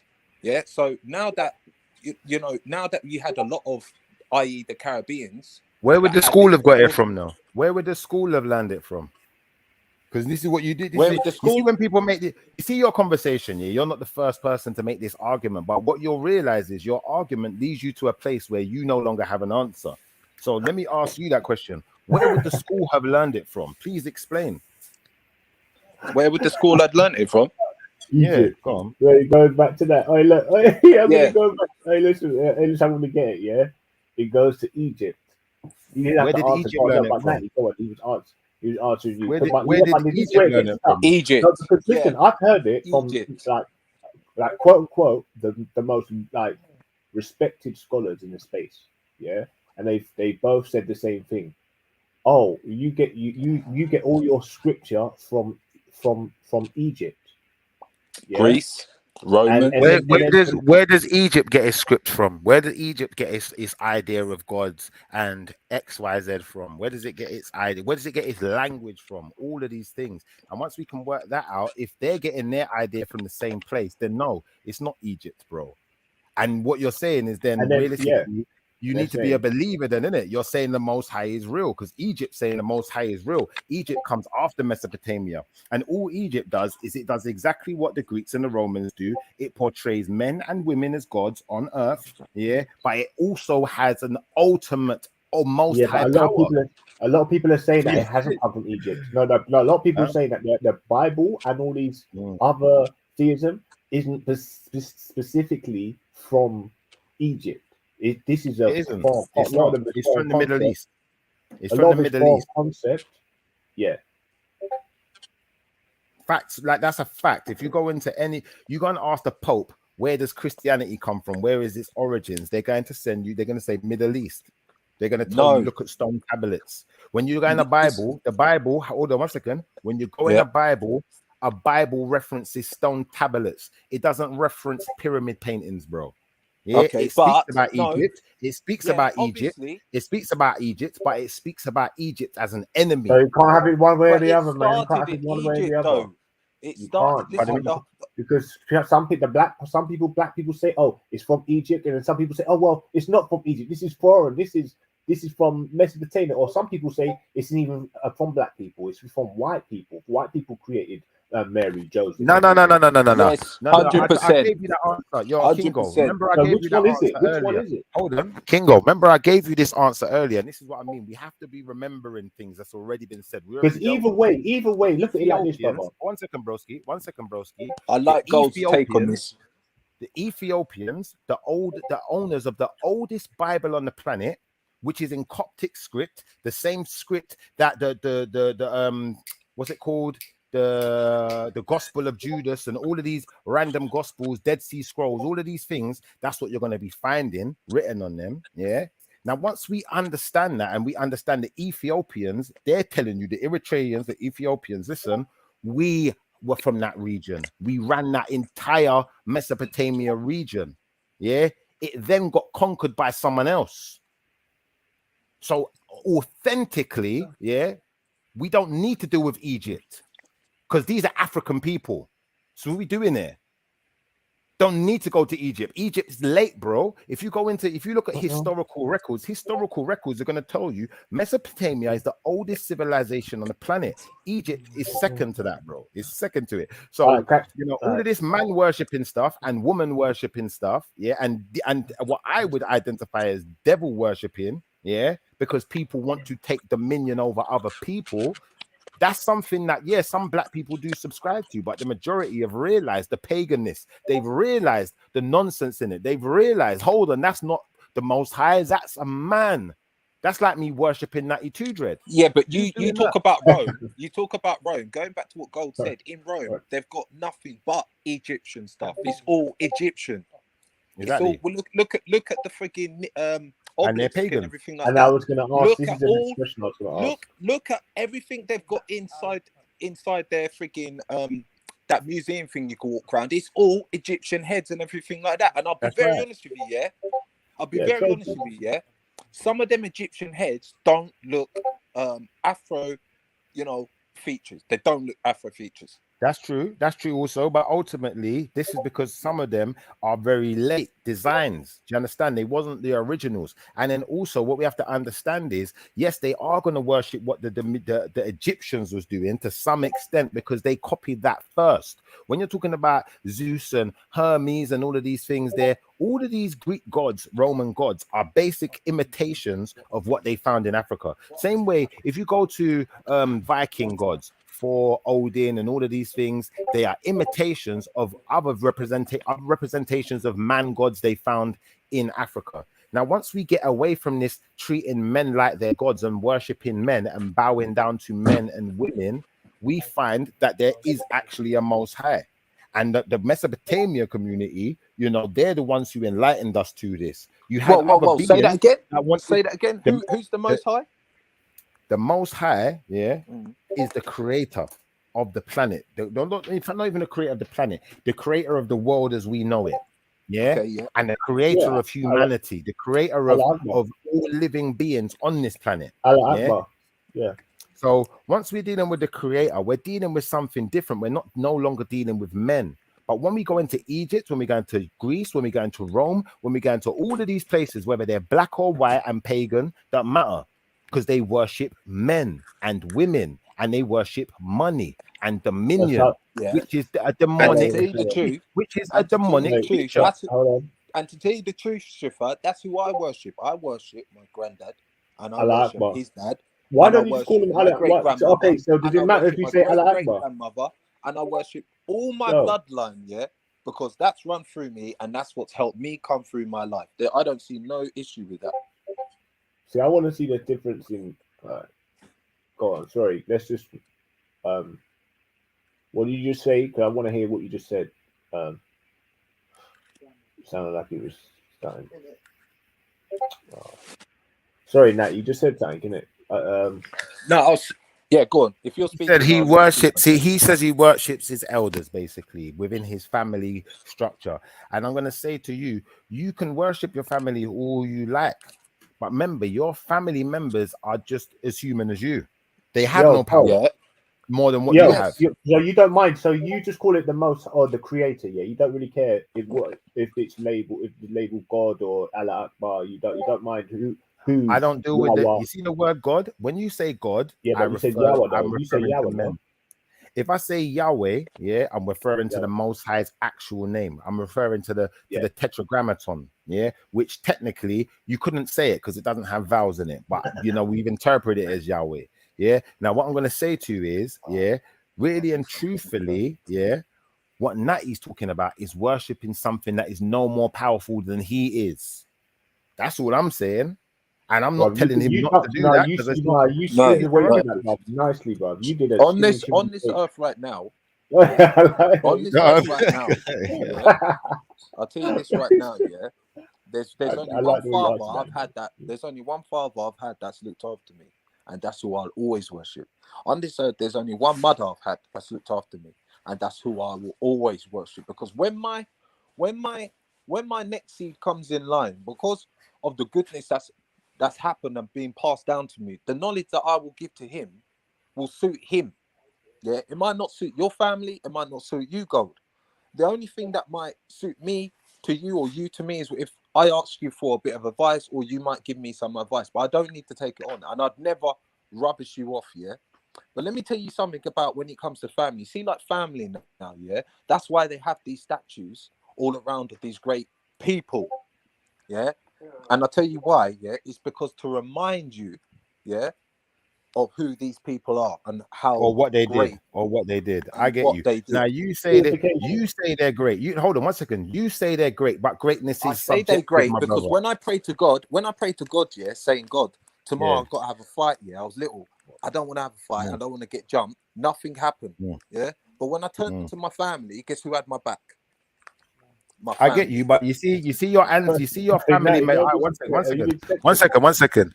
No, one second. No. Let's not do that. Let's not do that. Let's not do that. No disrespect. Let's keep Because it. he just Let's went keep so it. deep into God. I can't even. But I'm confused. You know, Let's like keep it. Let's keep it on a humble and just accept Oi, what he said. my head's I want to spinning. say this. I want to say this, Natty. The most complex. If you've got a grandparent who passed away and you pray to them, what power do they have?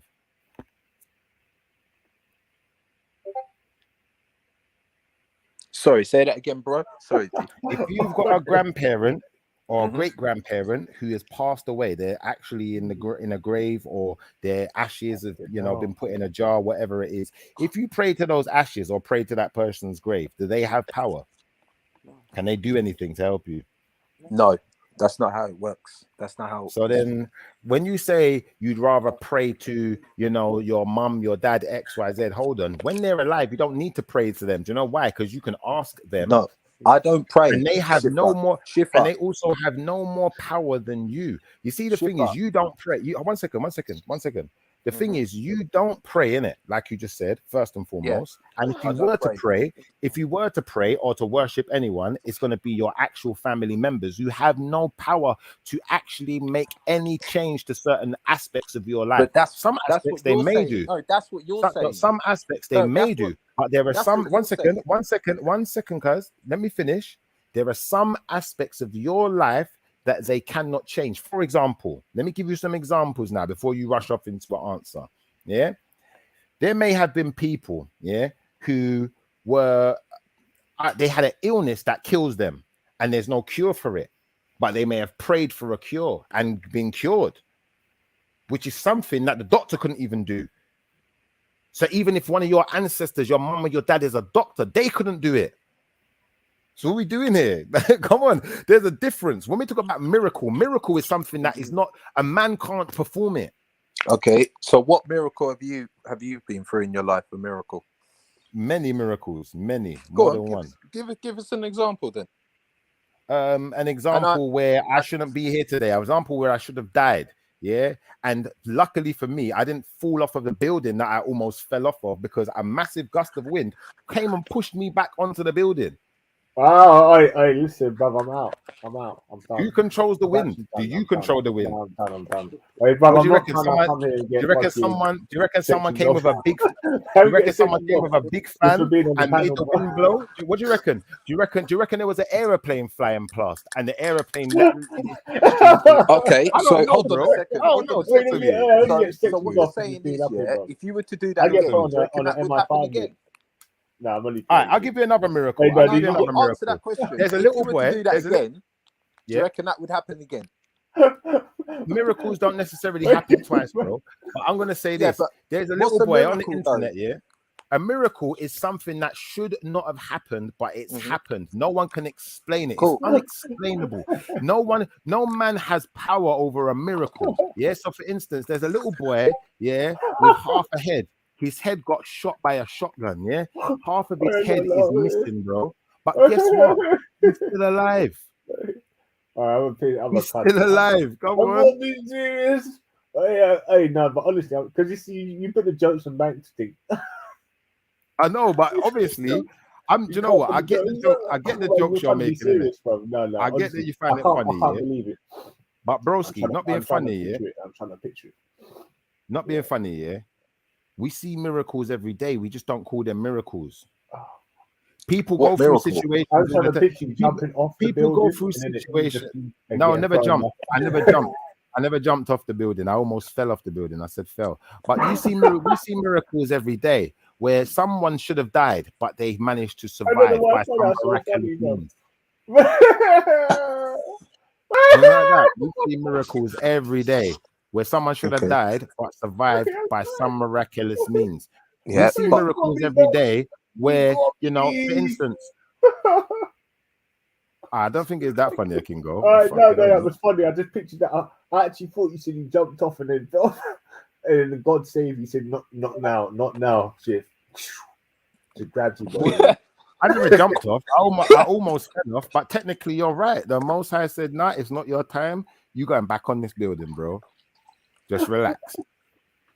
And as funny as that may sound to some people, do you know what it is? Do you know what it is, bro? You see, some people, they're never going to experience a miracle. Some people ain't supposed to. Some people are supposed to live demonic lives. In fact, the majority of people are supposed to be demonic, possessed by demons, have demonic talk. They don't know how to resolve their issues. They don't know how to resolve their differences. All they know is how to exasperate them. They know how to create more of an issue. They don't know how to let things go. They don't know how to practice forgiveness. They can't manage their mental health, whatever you want to call it. Yeah. But once we put all of these things into perspective, you can understand the devil is at work, guys. And a lot of what we're calling mental health is actually demonic possession. A lot of yeah, it. but I said to you, I said I to you the other day, yeah. I said to you the other day, I said, look, if I came along, slapped you in your face and said, look, it wasn't me, it was the devil, would you believe me? And you said, yeah, I would. Okay. And your point is what? The point but that's what I'm trying to say. I love people like you because you're easy to manipulate. No, I'm not easy to manipulate. You're easy to manipulate because let me show you something. You had those demonic thoughts in your mind, didn't it? And you allowed yourself to be manipulated. In the one second. Hold up. Listen. You had the demonic thought in your mind and then turned it into an action. You was manipulated into go. I'm going to tell you how it's demonic. Yeah, I'm going to tell you how it's demonic. I'm going to tell you how it's demonic. I told you this earlier in the conversation. You'll never change my arguments. You have to remember them. Now I'm going to say it one more time. Yeah. There's a difference between the light that Yeshua gives to the world and what the devil is bringing to the world. Because the devil was not meant to. His light wasn't meant for this world. His light was meant for a different species. Yeah.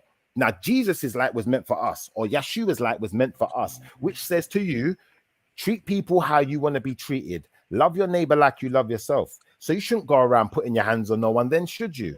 But the devil's light will tell you, yeah, you can go and put your hands on people because you have dominion. You have the right to do whatever you want to do. You have the right to say whatever you want to say and be whoever you want to be. So when you went to school, you was taught demonic ways of living. They taught you to be a demon. They said to you, you know what? When you grow up, what do you want to be? You can be anything you want to be, son. You can do anything you want to do. Do you know what that says to a child? That says you can grow up and be absolutely anything. You could be a rapist, murderer, criminal. You could be all sorts of despicable things. Now, what I'm saying to you is because you're one second. Let me finish. One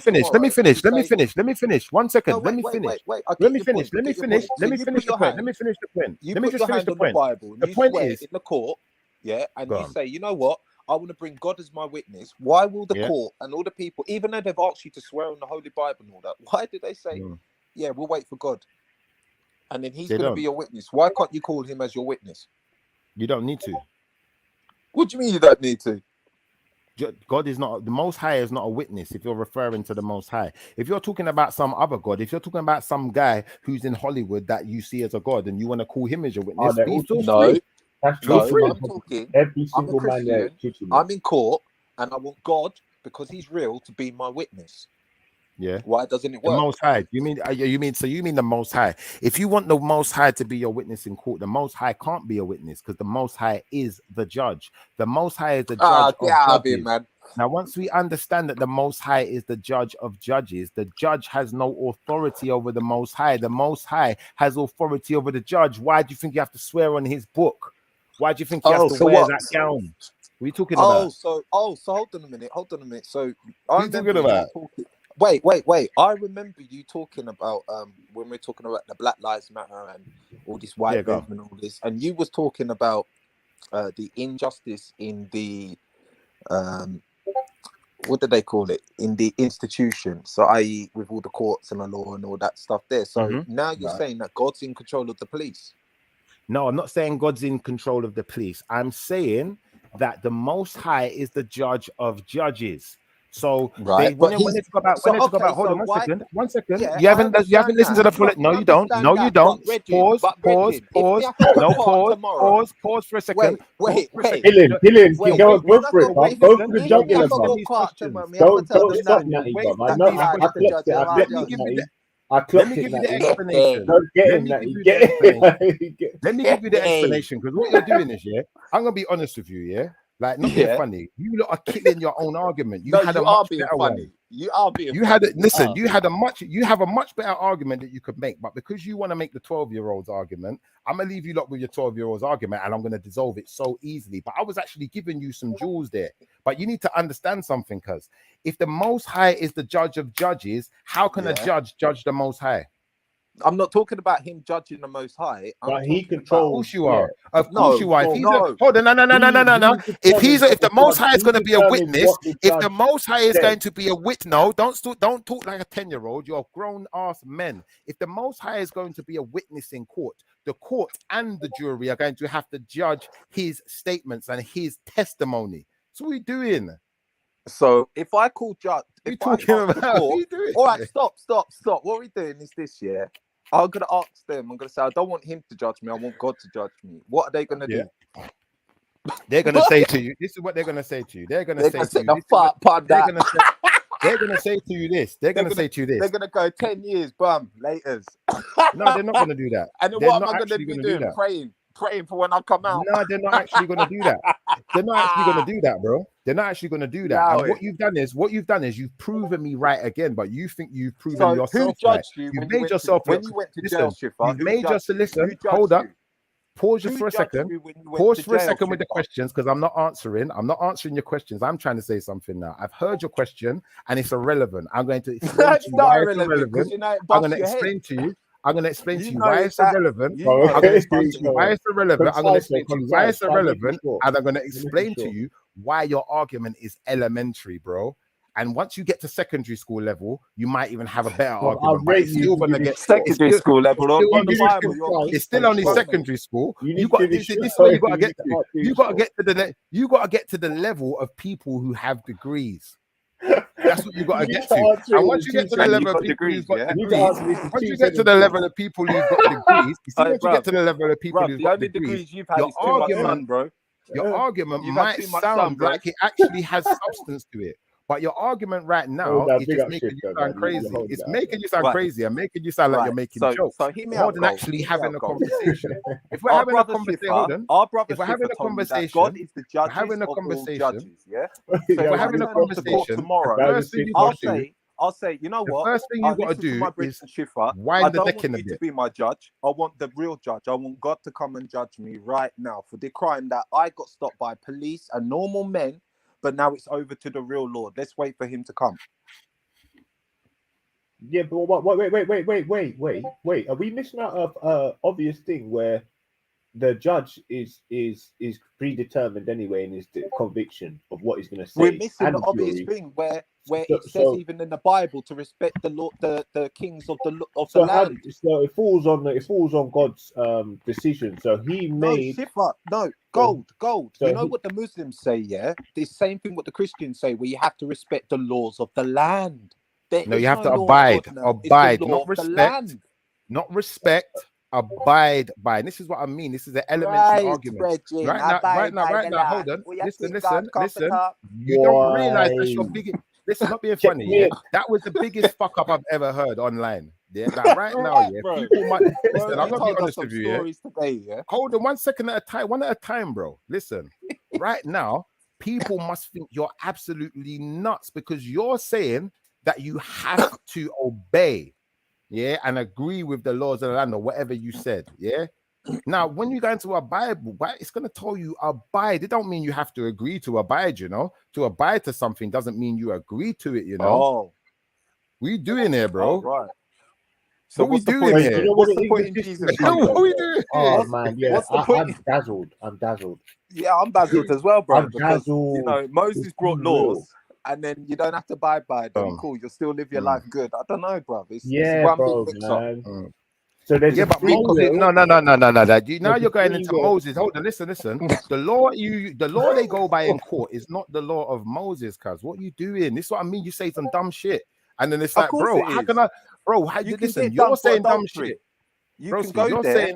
If you're married, you go to court for adultery. What are we doing? No, you can't. We don't go to God. No, you can't. I don't go to my wife and say, "Hey, listen, I spoke to Schiffer, and Schiffer said, don't go to court, go to God, and God will separate you." No, we go to the court because I'm taking her down for adultery. The same for stealing. What are you talking about? What version of the? Because obviously you're talking about the original. Because he's making it up as he's going along. But that's the Hebrew. Listen to what the man's saying. Listen to what the man's saying. Hold on. Listen to what the man's saying. Yeah. The man is saying. This is what he's saying. He's saying that when you go into a court, you can't ask for God to be your witness. Now that's the dumbest thing anyone could say, because God can't be a witness. He's the judge. He is the judge of judges. He's the judge of everything. The Most High is the judge of everything, so he can't be a witness. He did everything. Bro, listen, you can't talk at the same time as me, bro. Listen, at the same time as me talking, what you're doing then is showing people that you have no decorum or Can we speak in terms, bro? We can speak in terms, but by speaking at the same time as me, while I'm not speaking at the same time as you, it shows no decorum, no self-control, so I didn't and hear you, shows that it shows that your argument is weak. Because if your argument's strong, you're going to do what I do. You're going to be quiet while the other person's speaking. So I'm going to be quiet. You go on. Because my argument, you've already lost this argument, but you don't realize. Go. I just said okay. That's all I said, because it you're telling me a lot about myself, and I'm just like, okay, cool. But the matter of the fact is, right, is you said that the same laws have never changed. Yeah, they're still there, right? Now, what I'm basically saying is if I go to court as a Christian, right, and I don't want to abide by man, right, I want to abide by a God. Why is it I have to stand in front of men that judge me? Because you made an agreement. Because you made an agreement with your parent. Hold on 1 second, broski. This is what I mean. One at a time. Yeah. I'm answering you. Yeah. Your mum made an agreement with your government when she got your birth certificate and put your name to it and signed it. Same as your dad. So once you understand your parents made an agreement with your government, now your argument just sounds ridiculous. It's like, why did you even bring that up? No, why? That's cool. No, but I'll tell you why. Because they had to abide, like what it says, by the laws of the land. No, they didn't. You didn't have to have a birth certificate. Yes, your parents could have chosen. Bro, your parents could have. 1 second. Gold. One second. Your parents could have chosen. Because this guy is. Oh bro, my God! Have cereal, man. Check the milk, bro. Check the milk. Check the milk. That's I thought you. Do you know what? Honestly, Natty, I thought you referred to the same Bible. I thought you referred to the same scripture. I thought that's what it was. Well, let me get it up. About the laws of the land. I know. Shift was on the older versions, isn't it? Akingo, let me ask you this question, Akingo. If your parents made an agreement with a government for you to have a birth certificate and agreed that you would abide by the laws they created, not by the Most High's law, not by biblical law, by the laws they created, which are not real law, they're actually statutes and codes. Yeah. Now, if your parents made that agreement, what's that got to do with the Most High? Cuz what's that got to do with God? What's that got to do with the Bible? Can I read it? Can I read it? I was asking Kingo a question. Can Kingo answer the question first? I mean, if that's agreement between human beings, then you're saying, what's that got to do with God? Yeah. I mean, but I mean, he could then fire back, or someone could fire back with saying, well, what about predestined? What's it called? It wouldn't matter. It wouldn't matter because you made an agreement with a man, and that man could even be possessed. That man could be possessed by a demon. Potentially, you're making an agreement with a demon. Can I just read that bit? Can I read the verse of the Bible now? Yeah. Let me read the verse of the Bible. Obey the government, for God is the one who has put it there. There is no government anywhere that God has not placed in power. So Exactly. those who refuse to obey the laws of the land are refusing to obey God, and punishment will follow. All right. Did God put the devil in power? Did God and the devil make an agreement? Did they make an arrangement? Are we done Well, at that he's got point? power. Do we need Well, not he argue has about got this power any to further? possess people. He's got power to possess people. Who gave? Can I just say Who something? gave Can I him just the say something? power to possess Family. people? Then The Shifra. Most Who High. gave? The Most High Yeah. gave him his Then powers. shut him out, bruv. Me not listen to him. Thank Me you. done. Thank you. But Me you just done. made me right. Me But you done just with made you. me right. Me done. Bro, you just made Listen, me right. You made demon. yourself look crazy Listen, with that you're a sentence. demon. Akingo, are you Right listening to now- this? Akingo, Right you now, listening, you're yeah? acting like a The demon. guy said, listen to what the guy said. The guy said, You're who acting gives like the a devil demon. his... One second, Kingo, listen to his argument, Yeah. yeah? He says, the Most High says, abide by the laws of the land. So the Most High has given these governments power. And I agree, didn't I, Kingo? And I said, who gave these governments power before the devil? Because God gave the devil power. God gave the devil an agreement which said that the devil, if he could turn someone to his way of thinking and to his side, God said you can have him. So what we doing here, Okay. bro? This Right. whole So dominion go. thing. Hold on, one second. Let me finish my Yeah. sentence. This whole dominion thing you're talking about, yeah, You love sounds that like word, something. boy. One second. This whole dominion thing you've been talking about, the God and the devil, it sounds like you've chosen your side, and your side is not the side of the Most High.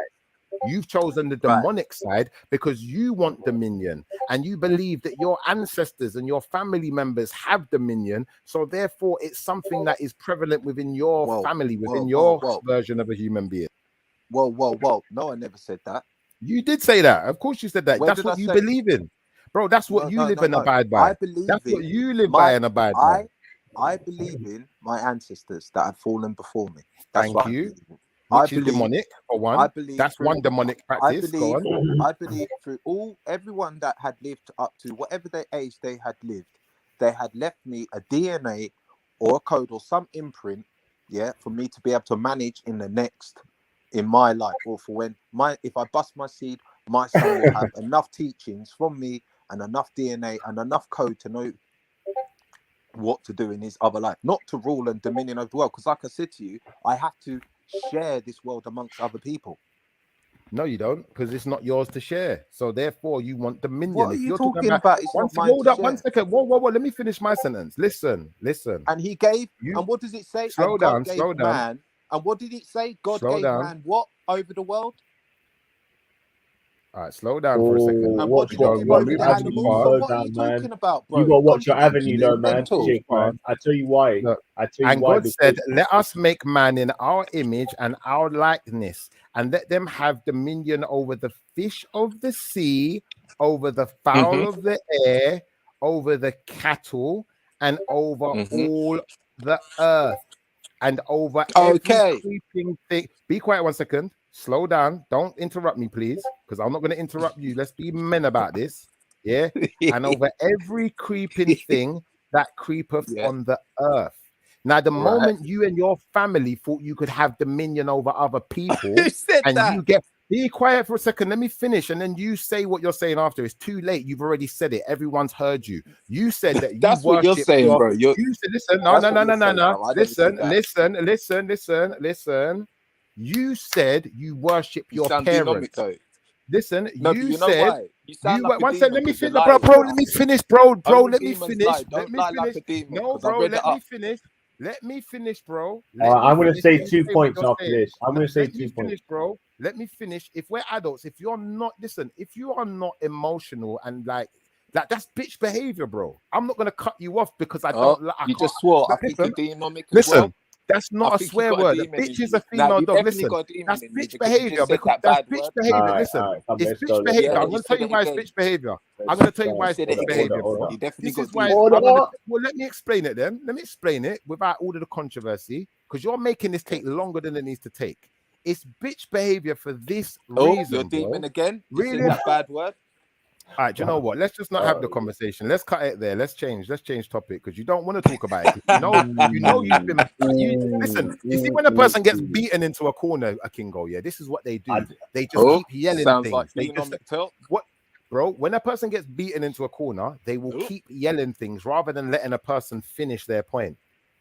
And that's the whole point. You right, want me to please, finish my bro, point? bro, You bro, must realize, right, you must please. realize No, how concise. retarded No, what but you look Tig, said. man, No, Tig, man, what you said. Look, if you're you getting must beaten realize, up in the corner, yeah, what noise are you expecting them to make?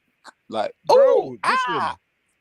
You realize that what you said sounded retarded, and you realize I'm about to break it down, and everyone's going to say, hold on, now that's true, you know, this guy looks like a madman for saying that. So what you want to do is stop me from saying what I'm saying. Well, if that's not true, then be quiet, let me finish then, innit? All right, so like I was saying, yeah, this guy Natty Two Dread claims that he worships his parents the way you would worship the Most High, and doesn't understand why that's demonic. Let me explain to you why it's demonic. Let me explain to you why it's demonic. Yeah. First and foremost, if I go by biblical reference, it's going to say worship no other deities. It's going to tell you not to worship no other deity, whether that be your mum and dad, whether that be a piece of Kellogg's cornflakes. Yeah. Secondly, bro, what we're going to do is this. We're going to say to you this, Natty, yeah. If you are worshiping your parents, you're giving your parents dominion over you before the Most High. Because the Most High is the only one with true dominion. Because he's the only true judge. He's the one who created everything. So he's the only true one. The Most High is the only being with true dominion. Anyone else seeking dominion is demonic, because that's the devil's role. That's what the devil talking about. The devil, one second, listen, let me finish then. Listen, the devil seeked to have dominion over the angels of heaven rather than God. Dominion over the earth rather but than he hasn't God. rejected the Most High, though. But when did he ever reject the Most High? That's why the devil. Listen, one second. I'll be finished on this sentence. I'll be finished on this sentence. Then you can say what you said, because I didn't even hear you because I'm talking. Yeah, but you're trying to make out the devil decided. Listen, be quiet for a second, then you'll understand what I'm saying. Yeah, the devil decided to turn against the Most High and turn a third of the angels of heaven against the Most High to fight for dominion.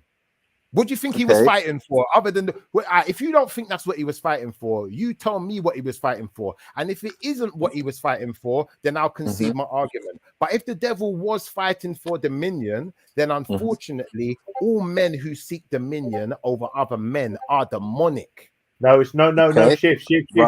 No, the difference is because I've got to agree with you, Nick, because I disagree with you, because you don't have to seek it. It's just there in place. You are what you are.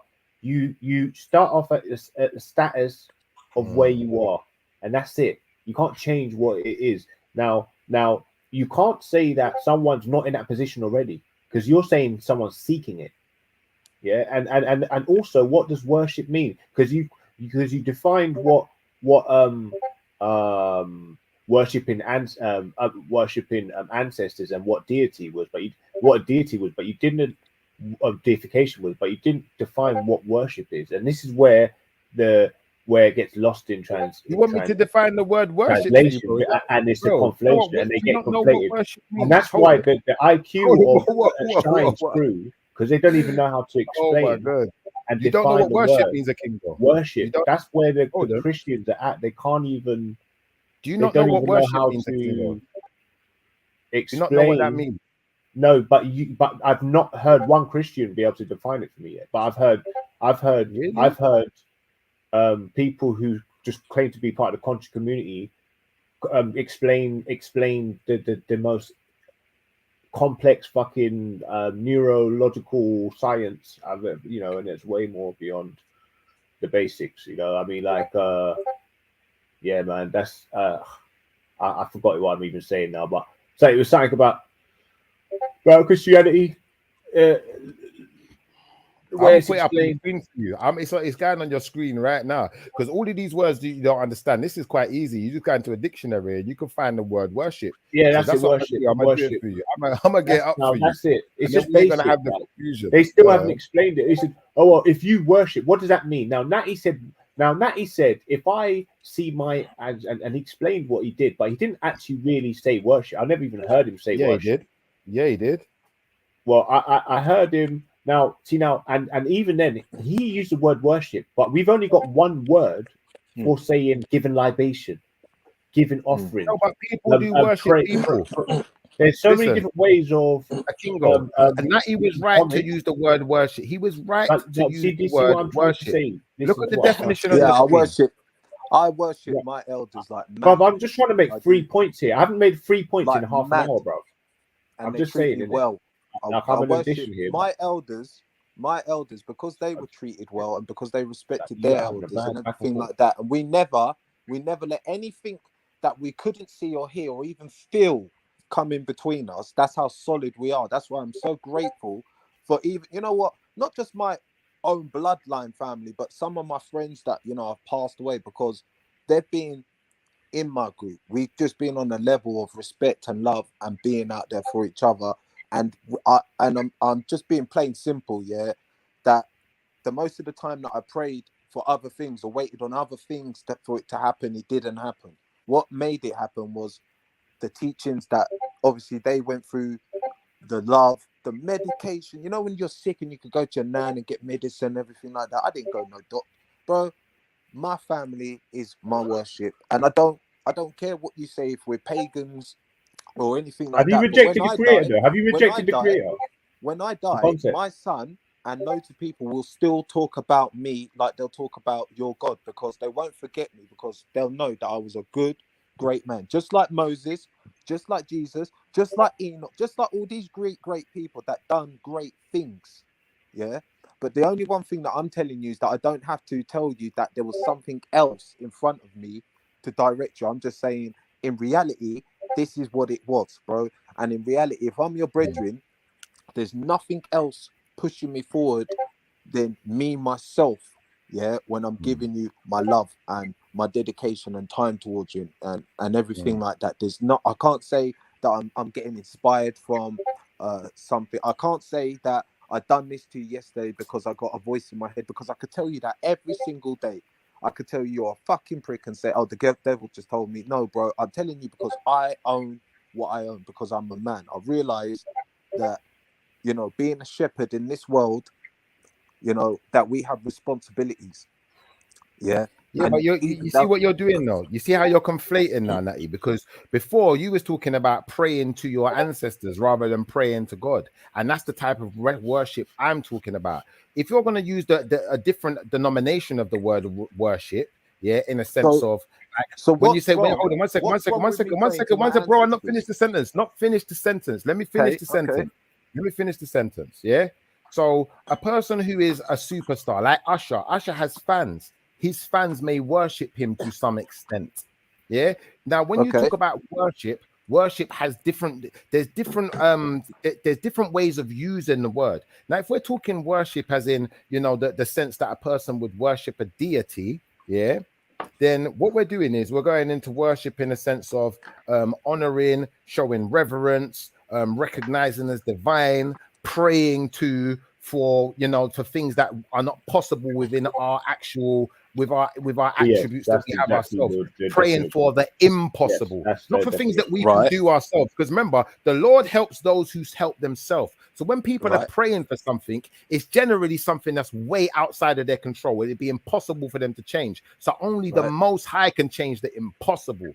Now, your Right. ancestor, your mum, your dad, if you're worshiping them in that way, let me show you something. Your mum don't have magical powers. Yeah, for one, she How can't do you know create that? How miracles. do you know that? Listen, How do she you How know do can't you that know create. after that? she's not How do here, I know rather that? than How do here, you know that? after she's What? gone, How do Listen, you know and that? how she do I know doesn't? that? How Yeah. do I How know do that? you Do you want me know to tell you that? how I know that? How can you I make can that tell you. assumption? I can tell you like this. I can tell you how I know like this. Yeah, if your mum could make miracles, you wouldn't be on this panel right now.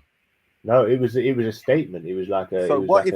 So isn't that the same for God? If God could make miracles, I wouldn't be on this panel right now. No. If your mum could make miracles, Yeah. you wouldn't be on this panel right now, because that would mean your mum is some kind of supernatural being. Right. But that's not how things work. You're not Yeah, understanding. of course it would. No, Of no, course no. it does. Listen, no. Listen to what I'm trying to. Listen to what I'm basically trying to say. My mum is not a god. You're always looking Exactly. at God. Exactly. Don't forget. According to you, I'm an atheist. Yeah. I'm not Yeah. saying she's a god, bro. Yeah. I didn't say that. Well, So I'm what? saying to you is, if your mum could create miracles, things that were Right. outside the realms of possibility, yeah, Yeah. then you wouldn't be on this panel because your mom would be a deity, but she's not a deity. Hence, she cannot create miracles, things that are outside of the realm of possible. Yeah, but you're Yeah, going she by cannot your do the yeah, but impossible. you're going by your morals. You're not going by spirituality, bro. I'm not going by no morals. I'm just Well, saying that's what I'm your trying to mom say. I can your mum do respect- can your mum Look, do the impossible? Can your look, mum manifest this something is out what of you thin need. air? This is what we both Can need your to mum understand, yeah? can your mum cure someone's illness just by touching them? Oh, No. well, not really Can know your of. mum eradicate cancer? Not that we know of. No. Can Do you your know mum anyone who can your can? mum Not that can we your know mum of. give us You know the cure for anyone who AIDS? could do that, Shifra? The Do you know Most anyone High. who could do that?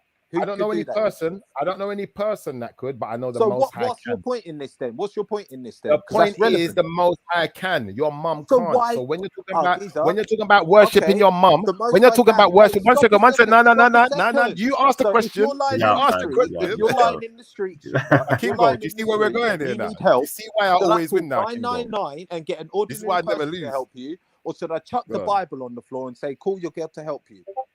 What I'd say to you is obviously- this, yeah. I'd say this obviously to you. God You could see, if cure you're you, dealing so with I shouldn't Shifra, call if you're dealing 999 with and call Shifra, if you're dealing with ordinary Shifra, people, listen. like an If you're dealing ambulance with me, worker, if you're yeah, dealing with me, who's you a don't need to human call being that may 999. be able to help If you, you're but dealing with me, say- you don't need to call 999 if someone's attacking you, bro. We don't need the police because guess what? We're protected by the Most High. For someone who's not protected by the Most High like yourself, maybe Yeah. you need to call 999. I'm not going to deny that. It's a So silly let me question. ask you again. No, I didn't say police. That's again.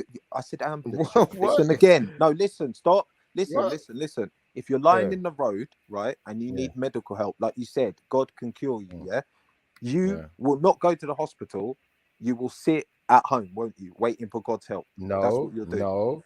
No, that's not what anyone would do because the Most High helps those who help themselves. Miracles are not something that happens every minute of every day. You just click your So who things. do you or go just- to? Do you go to All right, Dr. now Khan? you cut my you sentence go to again. Now Dr. you're cutting my Khan? sentence again. Do Now you you're go to cutting my Dr. sentence Khan, again. who's a Now Sikh you're and has cutting my different sentence beliefs again. to you? Now you're cutting my sentence again. I This think isn't you do. remember. I think you do. Remember. I I'm think you answering do. your Or question. you might I'm go to answering your Dr. question. Or you If might you're go a to man, Dr. if you're a Ishmael, man, who's a you see, if Muslim, you're who a has man, yeah, total as a man, who has who respects another man's who has manhood, total I'm trying not to disbelief to speak you, while bro. you're speaking, innit? But as a man, you know, if you actually are a man, yeah, then what you have to do is be able to cut your sentence until the other person's finished. Now, I wasn't finished, so can I finish my sentence, please? Is that all right? Is that all right? So, like I was saying, the bottom line is this, bro. The bottom line is this, yeah? A person who helps themselves will be helped by the Most High. Yeah. If you're looking for a miracle, miracles ain't just going to be dished out willy-nilly. Miracles will only be dished out with a greater purpose. So, for instance, a person who was about to be killed, someone shot them, yeah, and by some miracle, the bullet went around them, even at point blank range. How did that happen? Oh, that's a miracle. Why did that happen? Because that person's not supposed to die yet. That person, their life has a purpose, which they have to fulfill. Miracles don't happen for no reason, cuz. But what you're doing is you're saying, well, oh, I could just pray for a miracle right now and just, oh, I broke my leg, so the Most High should just fix it. No, it don't work like that, cuz. That's you making shit up as you go along. And if you keep making stuff up as you go along, it makes you look crazy, cuz. Why don't you just stick to the actual scripts rather than making stuff up? No, it's true, because I went to the doctors the other day and I said to him, I believe in speaking donkeys, and he said, don't be stupid, I'm going to sign you off to the nut house. But then I showed him a verse in the Bible where donkeys speak, and even he was kind of speechless. But okay, I don't want to insult, like, we don't need to do insults and turn into demons and start getting vile, because look, let's have a look at what demons say. Try to refrain, from using words that are like, like the words you used earlier on and everything like that. Try to refrain from turning into these demon things, because that's what I'm getting the picture here. Okay, let's have a look at it like this. Yeah, when you go to the doctor, you may have a doctor who's a Muslim. Now, they've got a totally different story to your story. Okay, so you believe in demons now, right? Let's just get that clear. Do I believe in demons? Well, you just spoke about them, so you must believe in them. Yeah. When you speak, I believe you're a demon. Yeah. All right, so you believe in demons. Diva or If you demons? if you believe in demons, you believe in angels. If you believe in demons, then you believe in angels. I believe I'm an angel. I'm actually you're a being demon. honest. What you There say? you go. But if you believe in demons, hold on, before we move forward, If you believe in demons, does that mean you believe in angels, Kaz? I believe you're a demon. That's all I believe. If you I'm believe yet to I'm a see an demon, angel. I'm yet if you to see believe, an if angel. you believe I'm a I'm all right, yet to see a kingo, is it fair to say this? Let me ask a kingo a question. A kingo, think about what the man just said. A kingo, like that if one, demons are real, hold on, a kingo. If demons are real, a kingo, that means angels are real. Is that a fair statement, a kingo? If demons are real, that means angels are real. Wow, you're applying that to from God and devil. I don't know. Well, remember, demons are originally angels it's like a demons. small story Remember, inside of a small story. Remember, hold on 1 second. The demons were originally angels that became demons. So one can't exist without the other. And the demons and the angels can't exist without the Most High. So thank you for winning this argument for me. I'm going to go back on mute, and you've proven the existence. We don't need to argue. Hold on a minute. Hold on a minute. Listen to this, Gold. So demons used to be angels. Even Shiv had to laugh. You know, Shiv had to he tried to hide it like he won the argument for me though, Kingo. Come on, no, that's but you know what? easy. You have to admit though, that question was a bit crazy though. It was not crazy, but it's like it's impossible to even answer. But I'm saying, even if like we're trying to say, okay, based on what we already know, can there be one without the other? I mean, you know, but, you know, that's the thing, and that's why it's in you. All of this stuff here, yeah, because we are men, right? That is in us.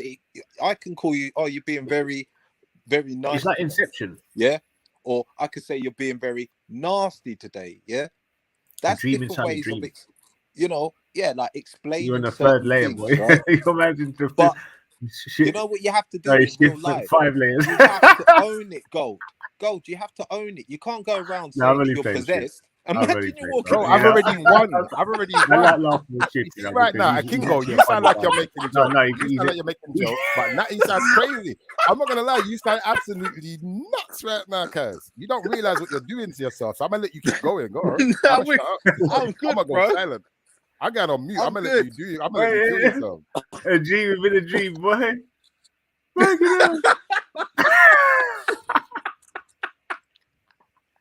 No, do you know why I say that? You know I got that from? You know, with the Inception thing, yeah, you see, the devil is a if there's a God, or did God make a devil or something like that? Yeah. Is it fair to say if there's a devil that means that God created or something, or devil or God? Now, if there's like you just said, it's basically the same question that the people are asking about God and devil with the question you just asked, and then it's yes, you can't have one without the other. Gold. You can't say you believe in the devil, bro? You don't let me tell you something now. Yeah. Let me tell you something now. No, bro. No. You see my son. Yeah.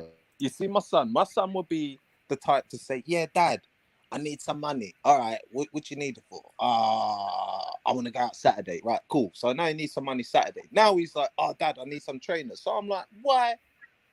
I'm not giving you like £50 and then give you, because obviously he's gonna want big team here, and then give you another like £100 for trainers. It's either one or the other, bro.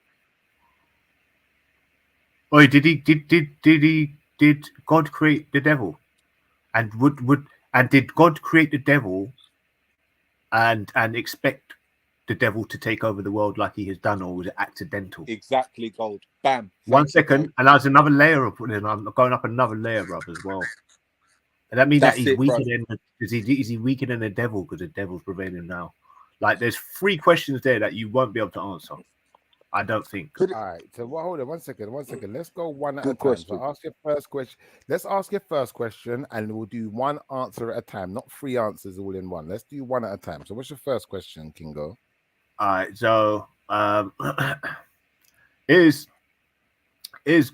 God created that? Did God create the devil? Right. Yeah, and God, if he created the devil, yeah, the Most High created the devil. Okay, purposefully. He purposely created the devil, yeah. He created everything on purpose. Okay, everything he purposely. So we've got that thing correct now. We knew that. We know that God wanted to create something. So he created a bad man. Cool.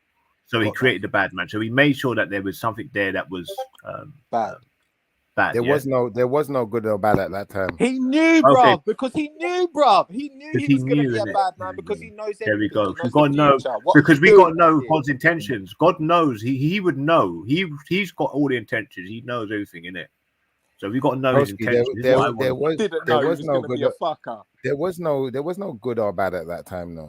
Chuck, this guy made when joke tonight, you know. All right, This guy made so- joke. Nah, you All made right. joke. So anyway, what we're gonna do is, Akingo. I said this to you earlier. Quote me if I'm wrong. And this is what I'm saying. Like, I know Natty's not really listening. No, I'm muting. Yeah? I'm Now, let's muting. see. I'm muting. Nah, Let's see if I'll you're give you that. I'll The give you last that. I'm muting. I'm question- muting. My last question was It's just too like much. cliches, like Yeah, circular. but Kingo, do you remember what I said earlier? Do you remember what I said earlier, Kingo?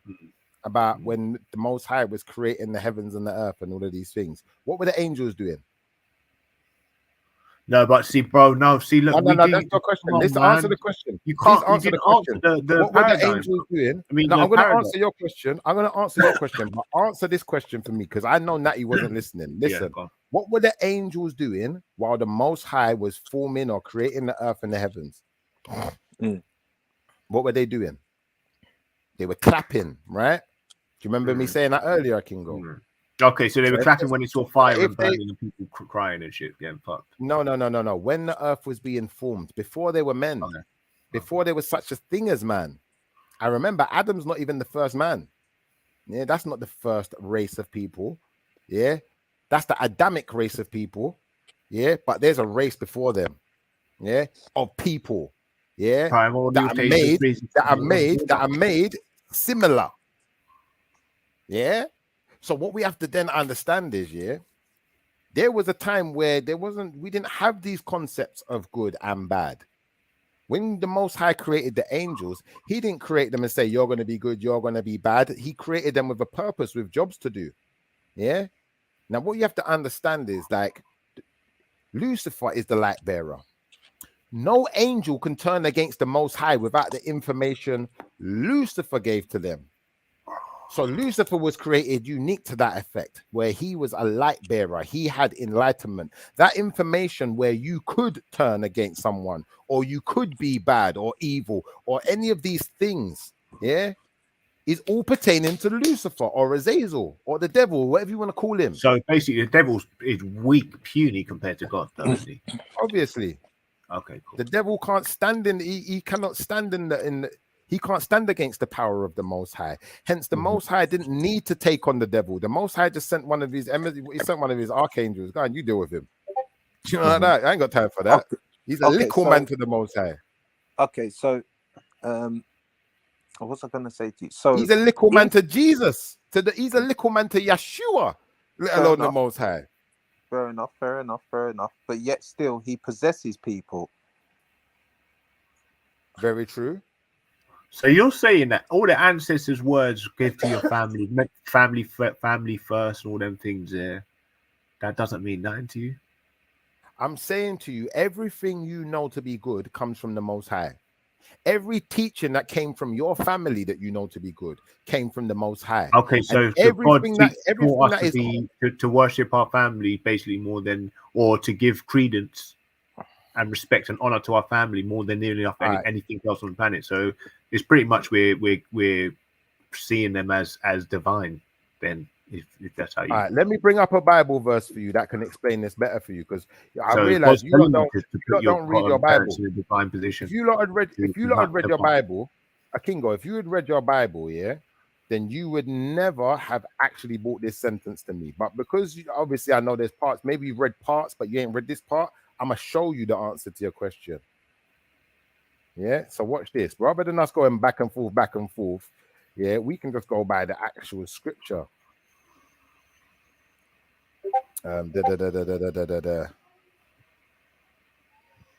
Breathing techniques, bro. Apparently, it heals. It's the foundation of all your healing. Oxygen regulated, better posture for breathing, more lung capacity, meditation. All right, so let me find this Bible scripture.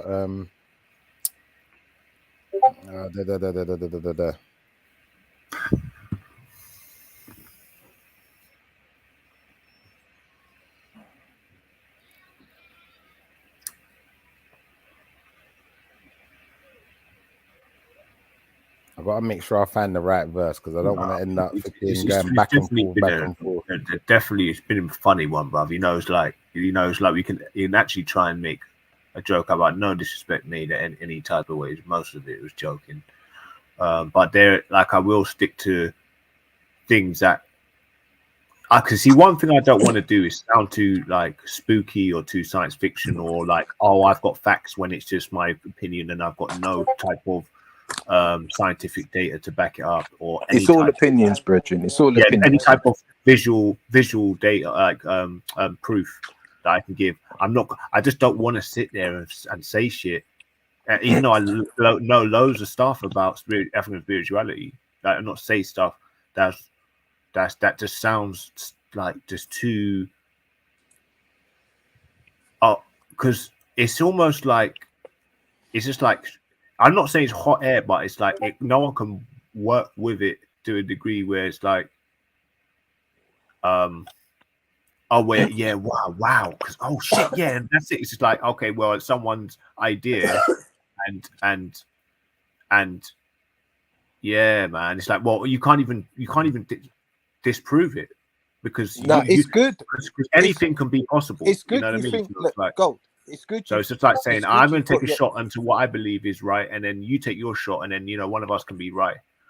But you can't say someone else is wrong. That's one thing you can't do. I'm not saying I'm right for myself, Gold. Yeah, and I wouldn't even say Big Shift is wrong, but I definitely say that it's more likely to be wrong than a lot of things that I believe in. I think. Yeah, but I'm just saying one thing that that we like to do quite a lot sometimes. Is, like what you're saying about the scientific thing, right? Like, how do we in this country right now, like, let's forget the religion part, how do we compete? Like, how do we show somebody that there is a better way? Like, how did Telsa show people that his electric car is the better way? Like, how did he do it? How did we have some kind of knowledge? Because all animals in this animal kingdom, have knowledge. Yeah, there's ones that are in the air, there's ones that are in the sea, and they all do different freaking shit, right? And some might do the same shit, But the point is, what I'm saying is like, how did we decide to say, okay, this mobile phone that I'm using and this YouTube is good and it's weak? Like, how did we decide that it's okay to start using this stuff? Like, what did we use to judge it? How did we figure out how everything works? Because I'm not the type of person to jump onto something without knowing without not knowing how it works. I don't do blind boom. If someone says, yo, Natty, come down to we're all up in friggin' Ali Pally or Wood Green, we're going Wood Green, where you going? This place. What's this place there, bro? I don't just jump in blind, you know what I mean? You want to figure out what type of bar it is, what type of place it is, area, etc. And if you think, cool, I'll go. Or if you're just a rogue man that's just reckless or free spirited and you just bam, but that's you, innit? But me, I like to figure out how things work. Same as if there's a job going for £22 an hour, or yet the other group's paying £44 an hour, I might to weigh up because I know £44 an hour, you need to be doing something. Because me, myself, if I was to be paying someone £44 an hour, there needs to be some justification underneath it. And when you have the justification for it all, that's when you write out the little freaking advert in there explaining what people need to have these skills to do this. So when we're talking about most of this stuff, I do like to see some kind of scientific and logical proof, because it's just stories. Otherwise, I might as well just sit here, listen to you tell me a story and not argue about it. Bro, can I just say something? Please, brother, please. You know why the mother was revered so much? Because obviously she would fight off any attacking animal and do anything to raise you, but no one else in the world would, except for your mum. There's only one person in the world that would protect you from all harm, and that's your mum and your dad, innit? That's your family, innit? So that's why when the African, even as observant people, even knowing that, he said, I looked around and saw the animal kingdom and said, oh my God, these females are more aggressive than the males when it comes to the infants. Yeah, they're more likely to die than a male would fighting for his territory. He'll run off. Yeah, but a female would die for her cubs unless it's another male lion that's trying to kill her, because then, you know, it's a bit different. But if it's another foreign animal, she'll die to protect that cub. But I'm saying, to protect it. so when the African saw that, it struck him and said, yeah, this is as something that is coming out and being born, or everything that comes from a female. Everything comes from a female. So that's where obviously we can't think, oh, where do these people get this concept from that we should be worshipped, or the female is the most divine thing and should be worthy of worship, and you know, any of her sort of essence should be revered, in it, like, you know, her natural her order in the world.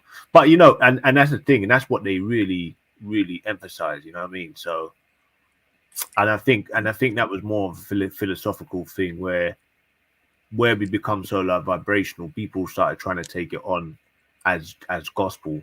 And then when they realized and found out that actually that wasn't actually literal, and things don't just, you know, miracles don't happen, they start to use that to their own, wield it to their own.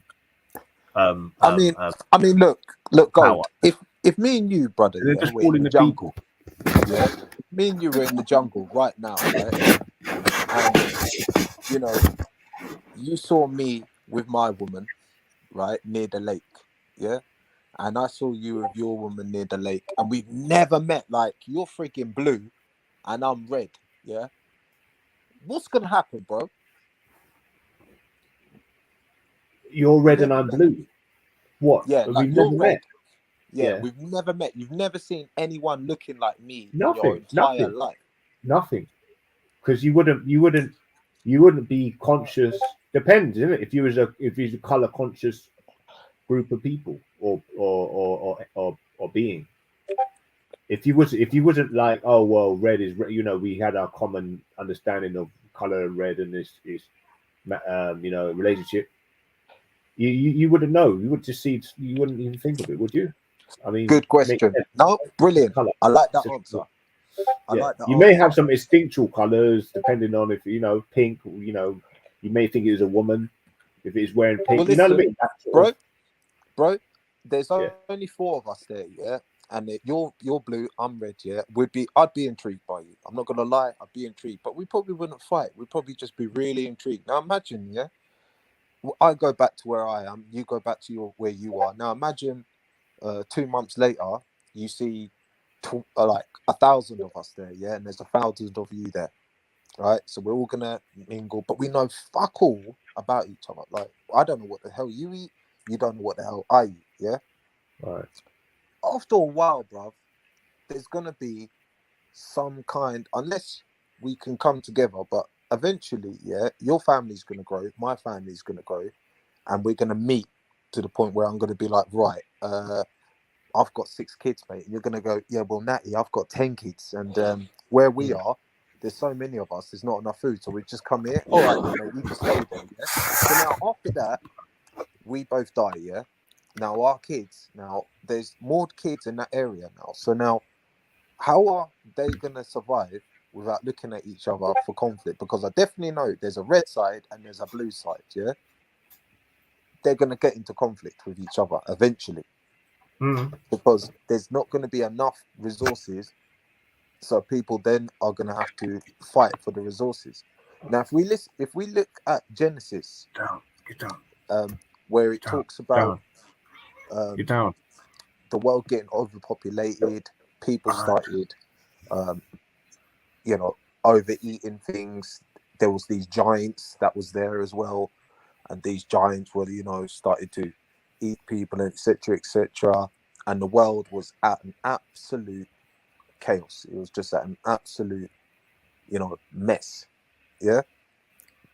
What's to say that we're not heading back to them times now? All right, Bruce, give me a sec. What? The world was an absolute mess where we need a religion to get us back on track. Yeah. Well, to be honest with you, I don't think we ever really needed religion. I think since we got religion, it went downhill. And the only reason why I say that is because it got into the wrong hands, isn't it? Yeah.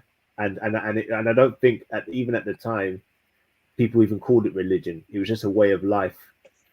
And they went through the seas and the sands with things over their heads, crosses and different symbols on them. And then they all sort of transversed, went and saw there was people eating each other in the aisles in these cold regions. They came with all their spices, all of their technology, and were like gods. And in Africa, they weren't. They were just normal people. But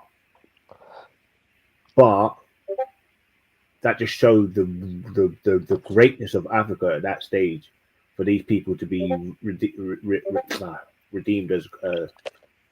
I forgot. Do you know what? I can't even think of the word. No, I get what you're saying. Yeah. You know what I mean? Regarded as yeah. So I think they went and they went and brought religion to people. Okay. And I think all I think. Sorry, brother. I'm just going to quickly say this. And I think all that really was just them seeing what Egypt had done and seeing that what Africa was saying. It was, we don't know what it was like, but it probably, for all we know, it could have been terrible. Yeah, for argument's sake. And they went away a bit, like with all the confidence that they were actually doing the right thing and spreading the word and helping people out. And then, and that was it. But ultimately, is it more? Has it got more validity than the old spiritual way, the Pharaonic text, the Coptic text, the agnostic, all these other different texts, whatever whoever Ptolemy, whoever, even back in them times. I'm just saying it's sorry. I'm just saying that and I don't want to, because it always seems like I'm kind of like I'm against like Shift's ideology, which I'm not. But what I which is why I've always kind of gravitated to O.G Block, is because I'm such a fucking I call it a nerd, because I'm going to call it a nerd, but I'm not informational in that sense. I'm not really trying to push it to that length. I'm not competing like that. But I'm saying I'm a nerd because I want to know tangibles. I want to see proof, and that's why I can gravitate and I don't mind them man like James Jones, where other man couldn't stand him.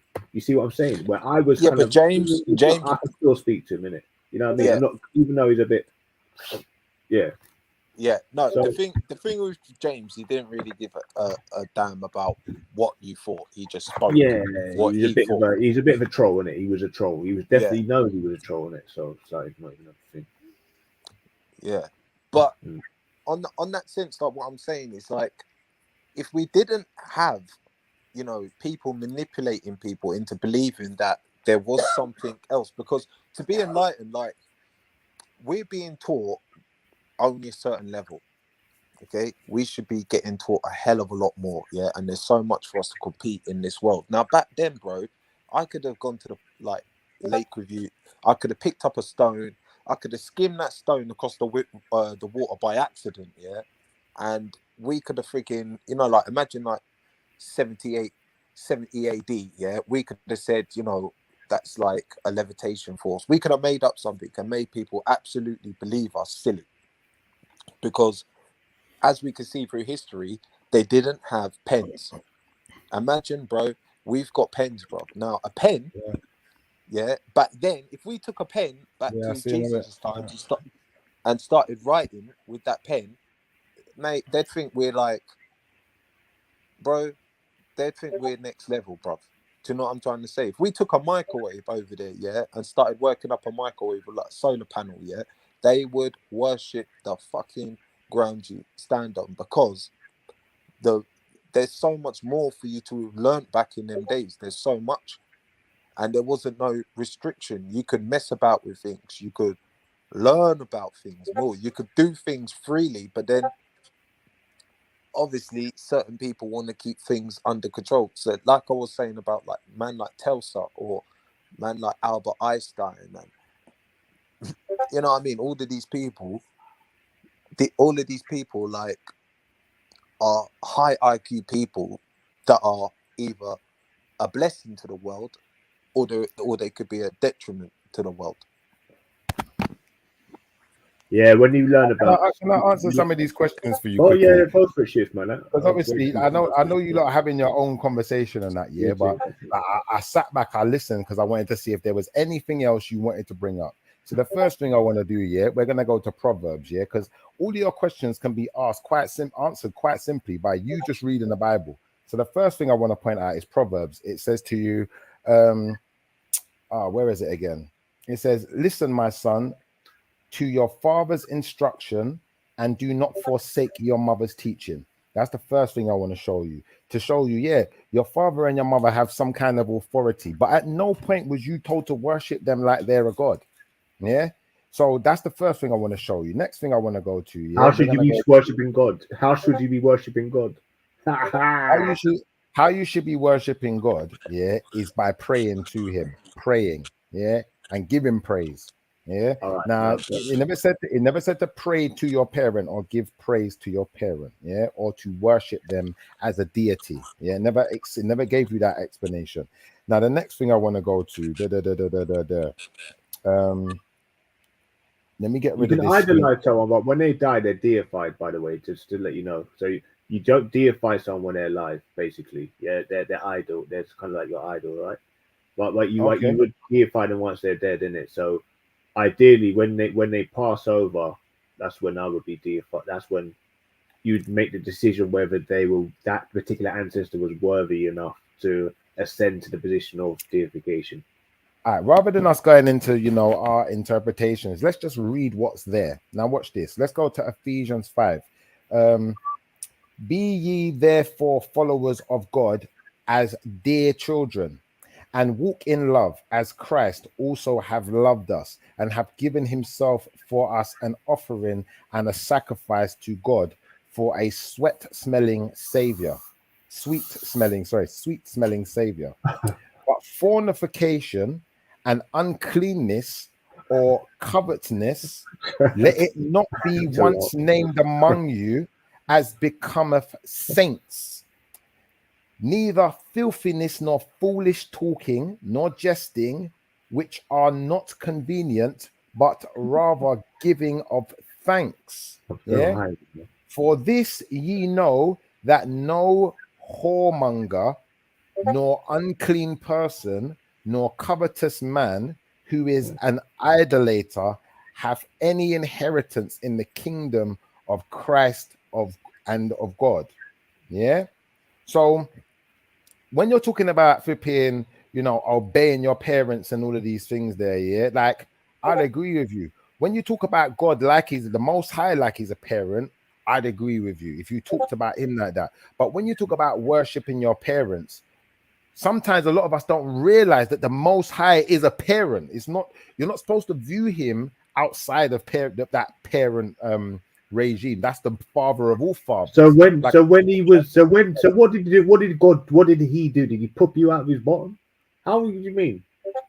Well, when you say this, listen to the next line. You just said that. Listen to the next line because it refers to what you just did. It says, "Let no man deceive you with vain words, for because of these things cometh the wrath of God upon the children of disobedience." So when you don't just accept what's being said to you and you've got to just throw some random shit in there, your sacrifice, what you're doing is you're making you're giving up your salvation. You're basically, you might as well throw yourself into the devil's pit and say, do you know what? I want to be the devil's slave. Do you know like that? So the best thing you could do when we're talking, when we're having a conversation about religion or about any of these things, do you know what? I respect the fact that this is jokes and banter and people are going to make jokes, they're going to laugh. But you see, if you make jokes about the Most High, you're going to hell. No, you can't say that. I wasn't making them piss out. I wasn't taking them out of the Most High. I believe in the Most High. I believe in the Creator. I believe. Yeah, but you can't listen to the statement again. Listen to what it says. Now listen to what it says again. I said he, because I don't believe the creator is a he, so that's why I said he. Listen to what it says again. Listen to what it says again. It says, "Let no man deceive you with vain words, for because of these things come of the wrath of God upon the children of disobedience." Now you may not see what you was doing as vain, but you have to understand the vanity in what you're doing. You have to understand that your personality, listen, your personality and the things that are personal to you relate to your vanity. So if you're giving me your personal opinion all the time, now you're becoming vain. So it's almost like this scripture. I'll be honest with you, yeah. It's almost like this scripture right here, yeah. I can go to the next page. The next page is going to get even more interesting because it's going to literally deal with you lot. It's going to deal with you and Natty, both of your questions and both of what you're saying. So watch this. It says, and have no fellowship with the unfruitful works of darkness, but rather reprove them. For it is a shame even to speak of those things which are done of them in secret. But all things that are reproved are made manifest by the light. For whoever doth make manifest is light. So when you was talking about the light of the world, and I said to you, when we're talking about light, we're talking about information. And that's why I get so passionate when I talk. Hold on, let me finish. That's why I get so passionate when I talk, because I've read it.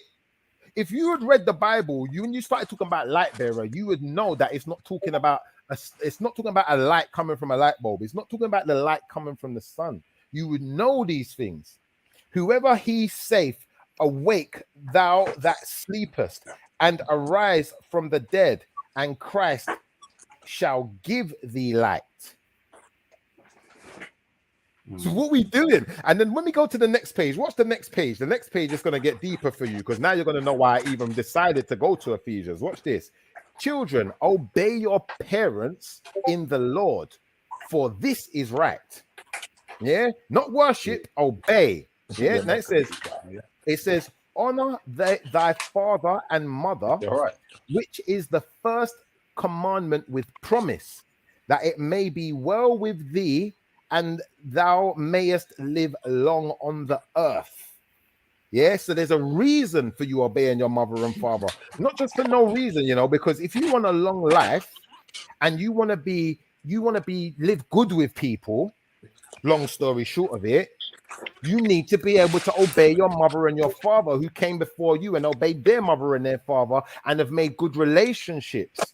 And if they are able to be consistent in those relationships, then it's going to pass on to you. Now, if your mother and father are demonic, then unfortunately, if they say like you had a mother and father who worshipped Lucifer, then not everyone does, but there are people out there. What's the suggestion for them for you? What's going to happen is now your mother and father, by you obeying them, you're going to be obeying Lucifer. Now, if your mother and father worship the Most High and deal with the Bible, by you obeying your mother and your father, you're obeying the Most High. Where does it say that? Broski, let me get into it. Let's get into it. Let's not your interpretation. Listen then. Are you listening then? Are you listening? Yeah. All right. So keep listening. Now listen. This is going to be funny, bro. I swear this needs a following, bro. This needs about at least 2,000 followers. And ye fathers, provoke not your children to wrath, but bring them up in the nurture and admonition of the Lord. Yeah. So when you're obeying your father and you're obeying your mother, you're obeying the Most High. If your parents, listen, I'm not finished. Listen, servants, be obedient to them that are your masters, according to the flesh, with fear and trembling, in singleness of your heart, as unto Christ. So when you're obeying your masters, this is what it says. It's very specific. Like Shaka. Hey, where's Shaka? Nah, shit, for the way you said that was passionate, boy. Of course, because I've read my Bible before, innit? And I know when you make these determinations, I know how to dispel them. So I'm gonna tell you this right now. If what this says here is true, children have to obey. Listen, it says, obey your parents in the Lord, for this is right. Honor thy father and mother, which is the first commandment with promise, that it may be well with thee and you mayest live long on the earth. Yeah. Now, I've given you my interpretation that I had already, so I'm not going to interpret it again. It says, and ye fathers, provoke not your children to wrath, but bring them up in the nurture and admonition of the Lord. So, although your children have to obey you, you've still got to make that obedience directly go to the Most High. That's the intention. So once we can understand the intention, now we can say, okay, do you know what? This is why some people may say the dad is like God in the household, because you have to obey your father like you would obey the Most High. Yeah. But really and truthfully, if your father's not a worshiper of the Most High and he's worshiping the devil, then how are you going to get salvation? By following your father? You're going to be following the devil too. The devil ain't going to tell you to obey your mother and your father. And if your mother and your father are worshiping the devil, they ain't going to be telling you to obey them. They're going to be promoting some kind of chaotic life standard. Do you understand? So once we get into it like that, we can go back to certain other Bible passages. We can go back to the one where it says, it talks about your father and your mother again. It says, listen, my son, to your father's instruction, and do not forsake your mother's teaching. That's the New International Version. Let's go to the KJV version so we don't make no mistake here, because we've been doing King James the whole time. It says, my son, hear the instruction of your father and do not forsake the law of your mother. What we doing here? What we doing here, cuz? Wait, does that sound like African man wrote that to you? Does that sound like Ethiopian? Of course. Listen, you know what? All right, listen, I'm gonna be honest. In one way, yes, in another way, no. I'm gonna tell you why. Let me break this down to words you're gonna understand. And you see there's people out there, yeah. I'm gonna be honest, this one might hurt some feelings. Because we have to understand the behavior of people to really understand the implications of this verse. So let me show you something. You come from a West Indian family, broski. Yes. Yeah? And you're laughing at this. Now let me show you something. You laughing at this shows you don't even respect your own family. Because guess what? You see, let me finish. I'm going to show you why what you're laughing at. Do you understand? You know what? I'll go on mute. You lot talk first. When you're finished, I'll talk. Go. Well, give me a second. I was just going to say quickly. Do you understand? You see when them Nigerian preachers are speaking in tongues?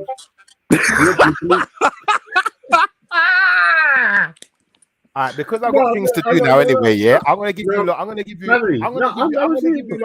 Listen, I'm gonna give you all the time in the world to talk when I'm done. Yeah, but let's just do this breakdown quickly because I got things to do.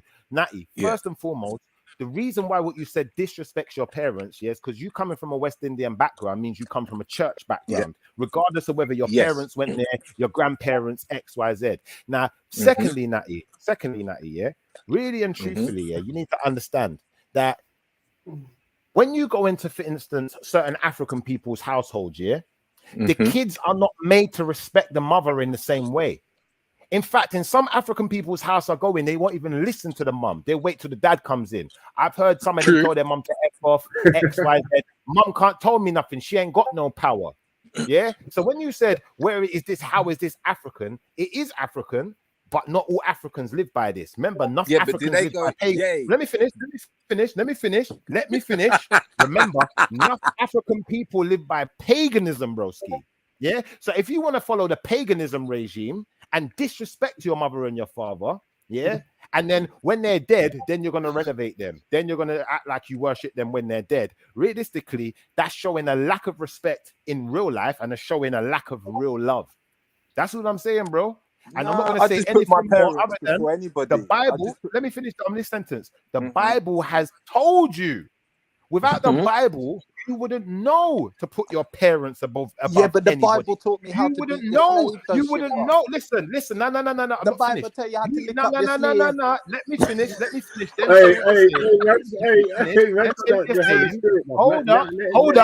Hold up. Let me finish. I'm gonna have to mute people now. Let me finish, then say whatever you got to say in it. Yeah. Now, realistically, without the Bible, yeah, you would have no reason to be showing your mother and your dad that type of respect. In fact, you probably wouldn't even know what respect was. In fact, really and truthfully, the Bible goes beyond that. The Bible tells you to obey the law of your mother. It says to listen to your father and obey the laws. What are we doing here? Broski, I'm done at that point. I'm done at that point. Come on, man. Come on, bro. Come on. I was picturing Bernie Mac, boy, on an altar. Yeah, but where else, Kingo? Where else can you learn that information from? Tell me one other book. Tell me a book that's older than the Bible that's got that information in it. Okay, hey, Shifa. Yeah, go on. Hey, Shifa. Go on. Hey, what's up, everybody? How's everybody going? How's everybody going? It's Mr. Fiddle. Yeah. Big up, brother. Yeah. Oh, speaking of the Bible, okay, it's interesting you bring up these verses because I remember I had a professor, right, when I was in college at Morehouse, right, and he could speak Hebrew. He was a black guy, but he could speak Hebrew though, right? He was a religion professor, right? And he was telling me that that verse about about obeying your mother and father and really honor your mother and father. And he said, don't get me wrong, I don't know this for a fact because I don't read Hebrew. He told me in Hebrew the real meaning is to basically to redeem them. It's basically the same way that you know how your parents take care of you when you're growing up. It's almost like the law was basically to take care of your parents forever. Like that's what he told me. He told me that's what the word really meant in Hebrew because he broke it down in Hebrew, right? Of course, I don't know. He broke the word down in Hebrew, and he said when they said honor your mother and father, the word they're using really means to redeem them in terms of like the same way they take care of you, people take care of them. It's like always. But this is the problem. The problem I have with that, Pilu, is this year. You see, when a guy starts talking about Hebrew, yeah, broski, first and foremost, yeah, we're not doing Old Testament. And even if we was doing Old Testament, and you, but that's an Old Testament verse you calling out. You call that an Old Testament verse though. That's what I'm saying, bro. Let me finish. Yeah. Even if we are going to go into Old Testament, yeah, and we're going to say, okay, do you know what? Hebrew, yeah. First and foremost, you'd have to prove that the first version was in Hebrew, which is impossible. It's impossible for them to do.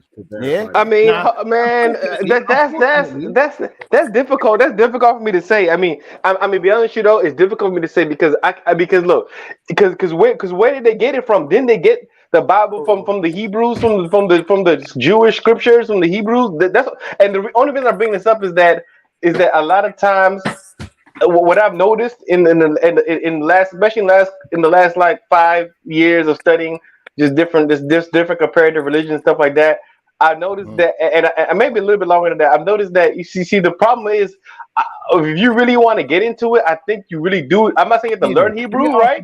But you should get like a Jewish translation with the Hebrew in it and do it like word for word. Pilu, that's the best way to do things. Before we move forward, let me ask you a question, Pilu. When I say to you, we're not doing the Old Testament, what I mean is, you see, right now, we're living in New Covenant times. We're not living in Old Testament times. That's what I meant by doing. As far as us referencing the Old Testament, yes, we can reference it. But every time we reference the Old Testament, we still have to remember that we are living within a new covenant. Does that make sense? Why mention the old one then? What do you mean? Why mention the old one? Why is it when I mention the Old Testament, you'll go, yeah, but we're not doing that. But then you want to bring this up? And no. We're not. That's what I meant by not doing. I meant we're not living in Old Testament times. So if we're going to go by Old Testament standards, none of us are going to make it to the kingdom. Yeah. But because we're living in a new covenant, you know, people are going to make mistakes in it. Like you said, I worship my mother and my father. I don't worship God. Now you're allowed to make that mistake. And you can still be redeemed for your sins because the Lamb has made the sacrifice for you. But you have to accept it first. So let me ask you this though. All the people that were following the Old Testament aren't going to make it into the new life because they weren't doing what they were doing before. It depends. If they was born before the new covenant, then possibly you're right.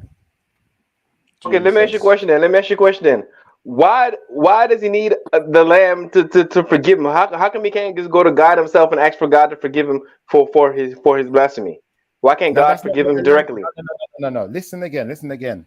The lamb has given himself as a sacrifice so that you don't have to make burnt offerings at the altar no more. So that sacrifice has already been made for you to atone for sin so that you can repent for your sins without having to burn offerings at an altar. That's what that's about.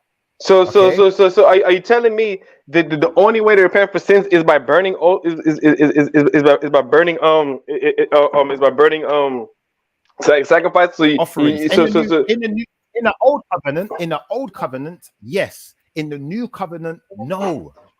Okay, I would dispute that. I'm gonna tell you why I would dispute that. Right? I actually look. There's a rabbi online. His name is Tovia Singer. Right? You could Google him. Yeah. Tovia Singer. TOVIA. But the You rabbi can go to don't believe YouTube. in Jesus. He don't believe in Yeshua though. The rabbi don't believe, so he's Of course he does. Of course. No. It is. No, the reason is because you bought the Old Testament. And I'm gonna tell you. Listen. Relax. Yeah. I'm gonna tell you the specific point that he disagrees with. Right? Where he says because he has Christians who come and challenge him about this all the time. He's on YouTube, named Tovia Singer. If you just put his name on YouTube and put a search, you can find he has thousands of videos. Trust me, and he answers this question a lot. He gets this question a lot from Christians, right? And he said he said the burnt offerings. I might get it wrong, so of course go back and watch Tovia Singer, but it's easy to find his answer. He says the burnt offerings is not for the sins that you know. So when you went for the burnt offering, it's for the sin that you didn't know. That's why you put it there as like a ritual. But end of the day, you could always ask God for direct of atonement. You don't need the burnt offering for atonement directly to God. He said that's a ritual that the Jewish people did, and they had to go that they did that for sins they didn't know. And it's a bunch of other sins. But he's trying to say that the excuse that the Christians use against Judaism is wrong in that matter. For more information, of course, check out what I say about Tovia Singer. But he disputes that claim. He disputes that claim. What did Yeshua say? Because what I'm going to do right now, because I'll be honest, I've got something to do, so I've kind of got to get ready to move out here. So I'm going to have to be on mute for a bit. But before I do that, only because you brought this up here, let's just find this right now. Before I even do anything, let me find this for you right now. If you don't want to continue talking while I find this, but we're going to look at the new covenant right now. That's what we're going to do. No, see, that's the thing. See, and think about it. Though, I understand what she was saying about new covenant, but if you keep bringing up the old thing and say that's what it needs to do, you like the first thing before you say the old is bad. I'm saying this to be objective. I'm just trying to be an objective scholar of objective student of comparative religion, right? And as an objective student of comparative religion, right?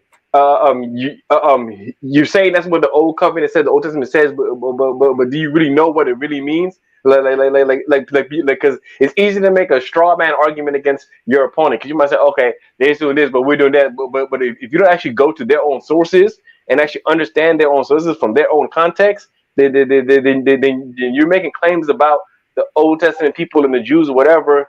And you're not even really familiar with their own scholarship. That's you know what I'm saying? You gotta be from Mr. Prelude all the time. They go back in time and say, no, we don't use the Old Testament. Well, then don't mention it. You know, and furthermore, if you've got a New Testament, what is the Jewish history got to do with this brand new Christianity stuff? You're diminishing all the history of the Hebrews and everything like that, bringing this and saying this is the way now. So now I would definitely be asking my teacher, well, what was wrong with the other way? Because as a teacher, you get things right. As the divine teacher, you don't say, oh, I've got a new way, because that's something fishy going on here. You know? Exactly. It's not objective. It's not really. It's almost like you're trying to read in the old. You're trying to read the New Testament into the Old Testament instead of you're trying to read the New Testament into the Old Testament, but then saying we don't go by the Old Testament like whatever. So it's like about it. Yeah, exactly. Look, imagine this. Yeah, a new law in England now. Yeah, when you're driving, you're not allowed to be flashing certain cars. Yeah, that was the old way. You're allowed to do that. Now you're not. So now they're not going to keep that in the book of saying, oh, you know. Can you see your screen? Yeah. Can I pause you You one know what I'm second? trying Can to you see say? your screen? Can you see your screen? Yeah, I've read yeah, this yeah, yeah. before. We can see. Yeah, I've read this before. All right.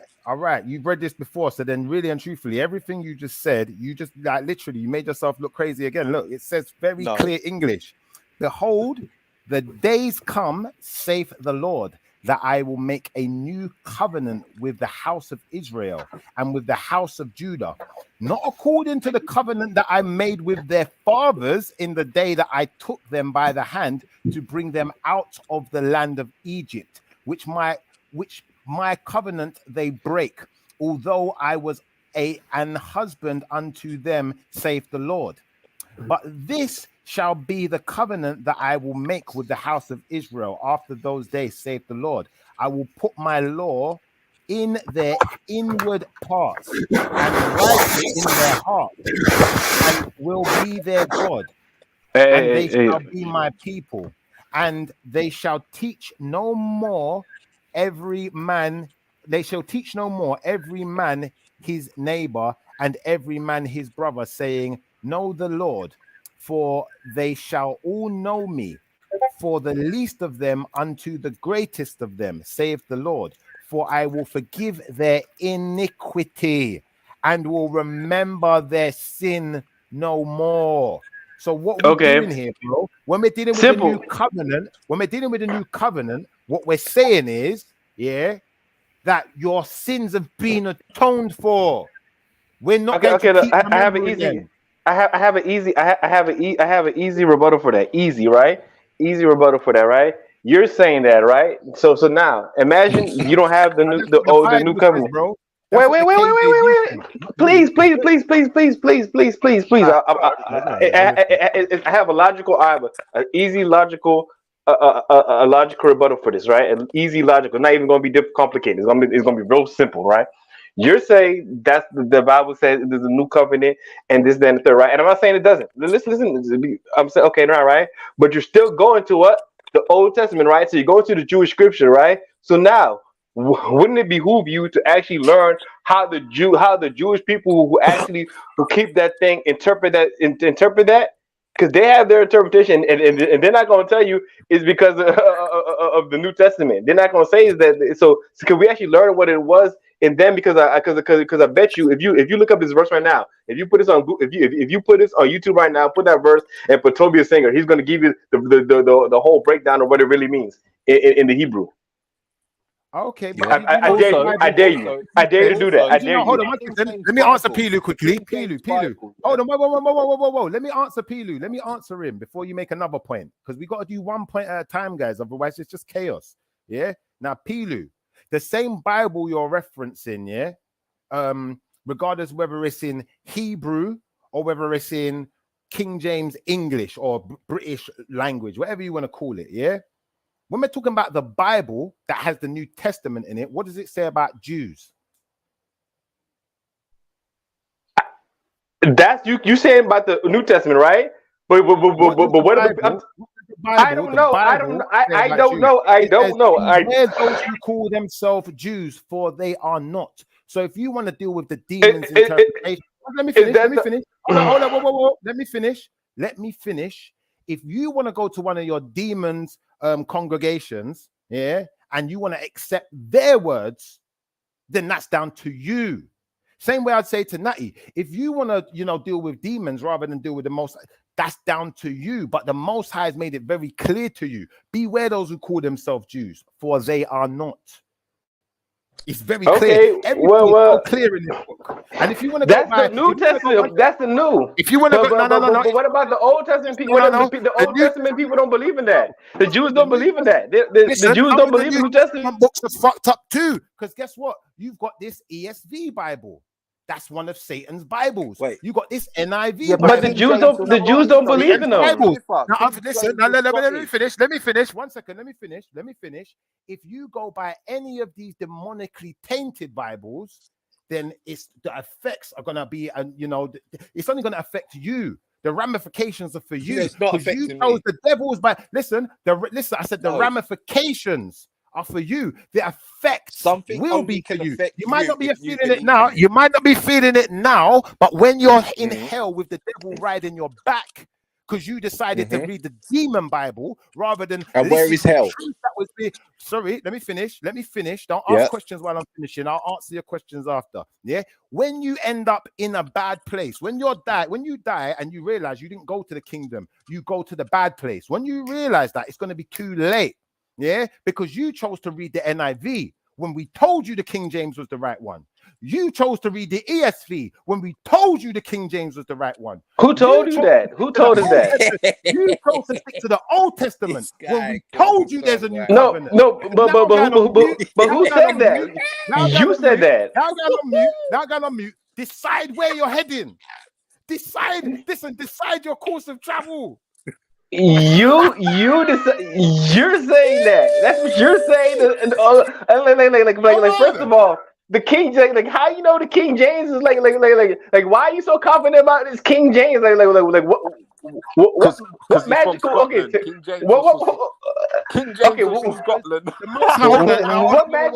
What magical power did King James have? Is King James a prophet? Like what is King James? What is King? Like who is he? Like is he? So he made his magical step, and then you have to go with King James. I mean, are you gonna let me answer you then? Hold on, are you gonna let me answer you? Because remember, we just read this. He's the king of both Scotland and England. He was the first king of both Scotland and England. Slow down. He was king of both. He was king of both. He was the first king of both Scotland and England. Slow down and listen to the answer to your question. Yeah, you ask the question, you go quiet. Once you ask the question, everyone who asks a question from now on, this is what I want to hear on this panel. If you ask a question, I want to hear silence from that point from you. Because you've asked a question. If you're retarded and you don't know what a question is, fair enough. You could make the mistake of asking a question and continuing to talk. But if I hear anyone do that and you're not retarded, I'm just going to assume you don't respect the channel. Because respecting the channel means I ask you a question and I get you a chance to answer. Yeah. So in answering your question, it's already been answered. When I read Ephesians, I told you the Most High said he's going to put in these words in their hearts. What are you doing? It's written in our DNA. So we know what the right one is. The Israelites do. Everyone else might not know, but the Israelites know. So when you deal with the Israelites, what you're going to find is King James, bro. We ain't dealing with nothing else. Now what? Right. Okay. See, that's all you had to say. So it's intuition. So you have intuition. So basically, is your intuitive knowledge. Last question, Mr. Paleo. I've got one last question, and then I'm officially wrapping this up because I know when people believe in something and you don't, you are going to clash. And it's one of them things you just go around in circles, right? But I'm just going to ask you this: where is King James from, Schiffer?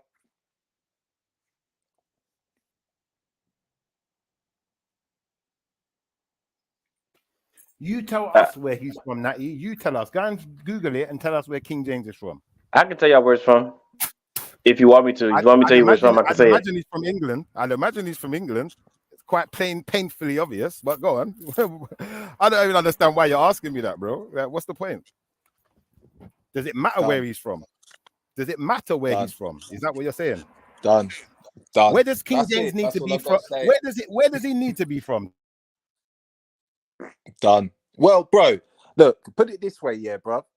You're not gonna go, and I'm telling you this right now, and I dare you, yeah. One day I dare you, yeah, to go all the way to Liverpool, yeah, and then when you're up in Liverpool, yeah, start telling people that you're a Liverpoolian and you know all the history about the place and you know more than anybody else, and that you come here to write their history for them. And I dare you, put on your camera, come there and tell people that you're a Liverpoolian and say, yeah, you know all this, and you could dictate to them, even though me and Mr. Payne, you got a bad memory, innit? You got a bad memory, innit? You know you already made this argument and already got this. This argument already got dismissed. King James never wrote the Bible; he translated it. Now, next question. But why his translation is the superior translation? That's what I'm trying to figure out. Hey, listen. And he didn't translate it himself. He just authorized it. He just authorized it. He didn't do the writing himself. Thank you. Argument done with King James's Bible. Mr. Paylu, hasn't he been banging on about King James? Yeah, he has. And you say he Thank you. translated. King Right, James didn't translate right. himself. He didn't translate himself. He There just you go. authorized it. He just authorized it. He authorized it Yeah. as an official translation for the English. That he just authorized it. Why did he authorize it? Why?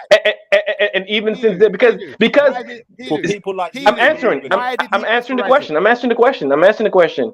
I mean, I don't know specifically, but from what I could gather in my studies, I'm not an expert on this particular issue, but from what I could gather, it was part of a growing trend because after the Reformation and after the No, Protestantism took no, that's listen. Can not you why. please listen?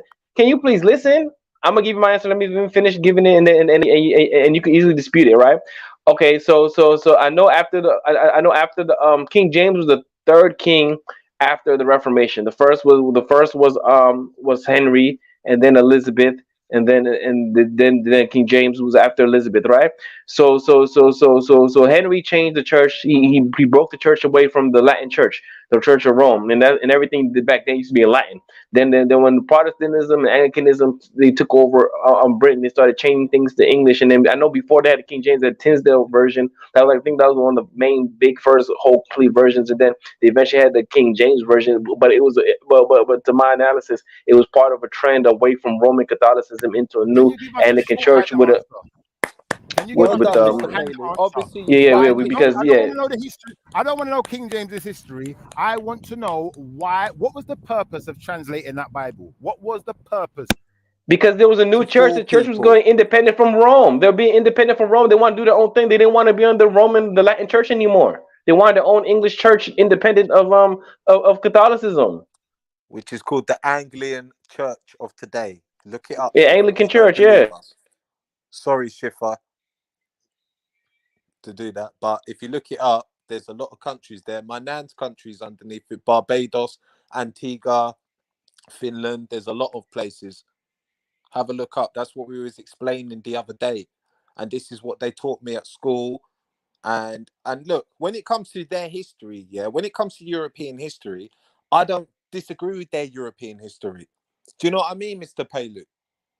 You know, when they've got their history to do in their time and in their Hey, to me, place, history. I To me, don't. everything should be objective. It should be objective. No, no, no, but Yeah, no, that's the way I look no, at but things. Mr. Palu, what I'm basically trying to say, if they're talking in England that they used to bum each other in England, I'm not denying what they used to do because it's in England and they're talking on behalf of themselves.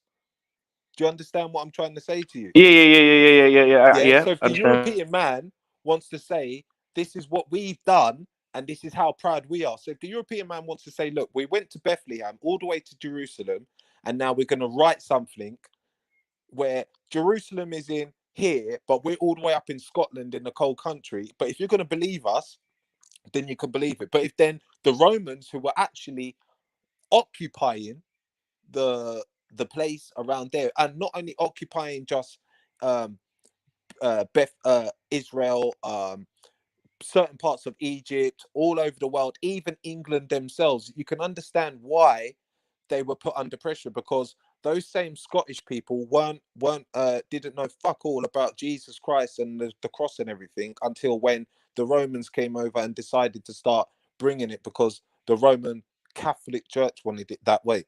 But obviously, I don't question. I believe their history because if that's what happened in their time, Schiffer's not from around their area. So if they say that's what happened in their time for that region in their place, that's cool. But when they try to intermingle it with, um, you know, overseas, you have to question how can you be all the way over in London, but yet be practicing something all the way over in a different country? It doesn't make sense. No. Okay, I'm gonna go against your argument. I'm gonna go against that because look, okay, for that to make sense, what you're saying is like this. They using translation is to them. It's not about being over there. They're worshiping. They have a God that they're worshiping. They have something that they're calling God, right? They have something they're calling God. They have their own Trinitarian church, and they want to make it independent. So all they did do was take translations. I mean, they took different translations. Maybe I know they probably used the Latin Vulgate to try to find some other Greek. I don't know what translations they were using. I don't know what because a certain amount of men they sat at the table doing it. I don't know what I wasn't in the room with them. I mean, you probably look up. They'll probably have somebody who knows the history of the books they were using. But to make a long story short, to them it wasn't an issue of making a history book. It was an issue of making their own of faith and having their own religion and their own religious establishment independent of Rome. That's why they translated to English. They just wanted to be independent of Catholicism. That's why they did it. It wasn't because they wanted to know the history. That's almost like saying because look, they didn't make up the Bible. They didn't make up the New Testament. I mean, they probably did a little bit. I know they changed things and they tweaked things according to their own theology. They tweak things because not all translations are the same. And even between them and that one, there's different translations and they made things a certain way. Like because if you look at Toby Singer, he shows you all the stuff they did, like how they capitalize certain things, how they change certain things, how they switch certain words, how they misinterpret certain things. So yeah, they twisted it a little bit, but the basis of it is from scriptures that come from originally in Hebrew and in the New Testament originally in Greek. So it's not about a history thing. So my thing is it's a translation. My only thing is that I don't see how the King James is so holy. I hear what you're saying, but like anybody makes translations, right? But I'm trying to figure out why the King James, which is not the original, you're giving it so much status. If what you're saying is true, wouldn't you just do? Well, would you just get the original and say this is the original? Yeah, we're using the King James, but this is the original, and this is what we're holding as sacred. But why are you making a translation sacred? That's my only issue. I don't have a problem with you using translations. Me myself, I'm a Muslim, right? And I use translations to understand my Quran. I have the original, but I also use translations, right? But I'm not gonna say the translation is somehow sacred. No, the original is sacred. I use translation as a tool, but the original is a sacred version. That's the original is the sacred. The Arabic is the sacred. The original Arabic Quran is the sacred Quran. The translation is just there as a tool for people who speak different languages. So, but my only thing is, how did the King James translation become sacred in the eyes of people like Shifa? And I'm only saying people like Shifa because I'm using him as an example because he put himself out there as an Israelite. So I'm just being objective. With people who have Shifa's ideology or whatever you can call it, how did the King James become a sacred book and outside of the original version? That's what I'm trying to figure out.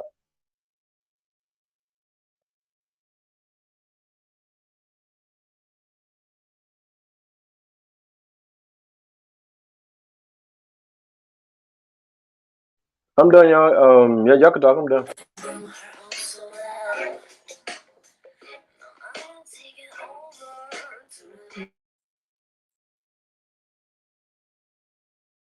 He was playing music.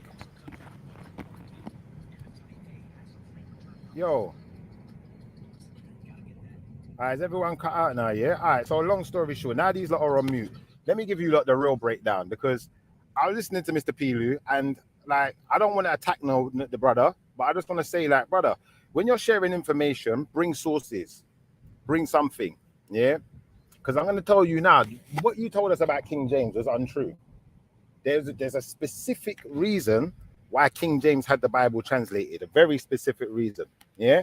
And if we go back in time to the time where this Bible is being translated, the only Bibles that are written in a language that people can understand are owned by the church. People aren't able to access Bibles like that, yeah? So in King James's time, you know, people didn't have access to the scripture. They couldn't even understand the scripture. If they wanted to know anything about the scripture, they had to go to the church. The church had to tell them. The church had to read it for them.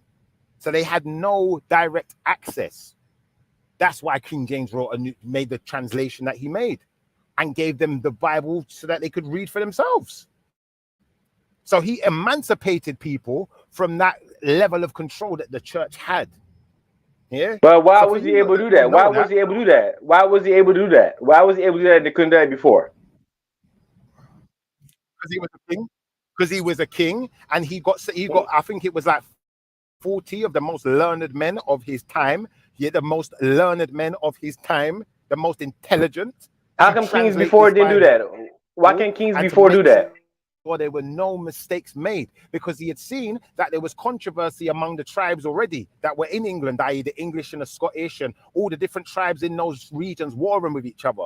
because they all had different versions of what the text says, because they couldn't read it for themselves. So they could do, oh, well, in my church they said this, or in my church they said that. So now we're going to fight over it. So he said, I mean, what churches did they have back then? What churches did they have in those times? Listen. It don't matter what churches they had. They weren't. The actual people who went to church were not allowed to read the Bible themselves. Yeah, only the person who was the head of the church, like the priest, XYZ, were allowed access to the actual information. So the people weren't reading the Bible. They didn't have a Bible. They could only go by what the preacher said to them. So the preacher will tell them, oh, well, this part of this Bible means this, but they've never seen it themselves. That part of the Bible might not even exist.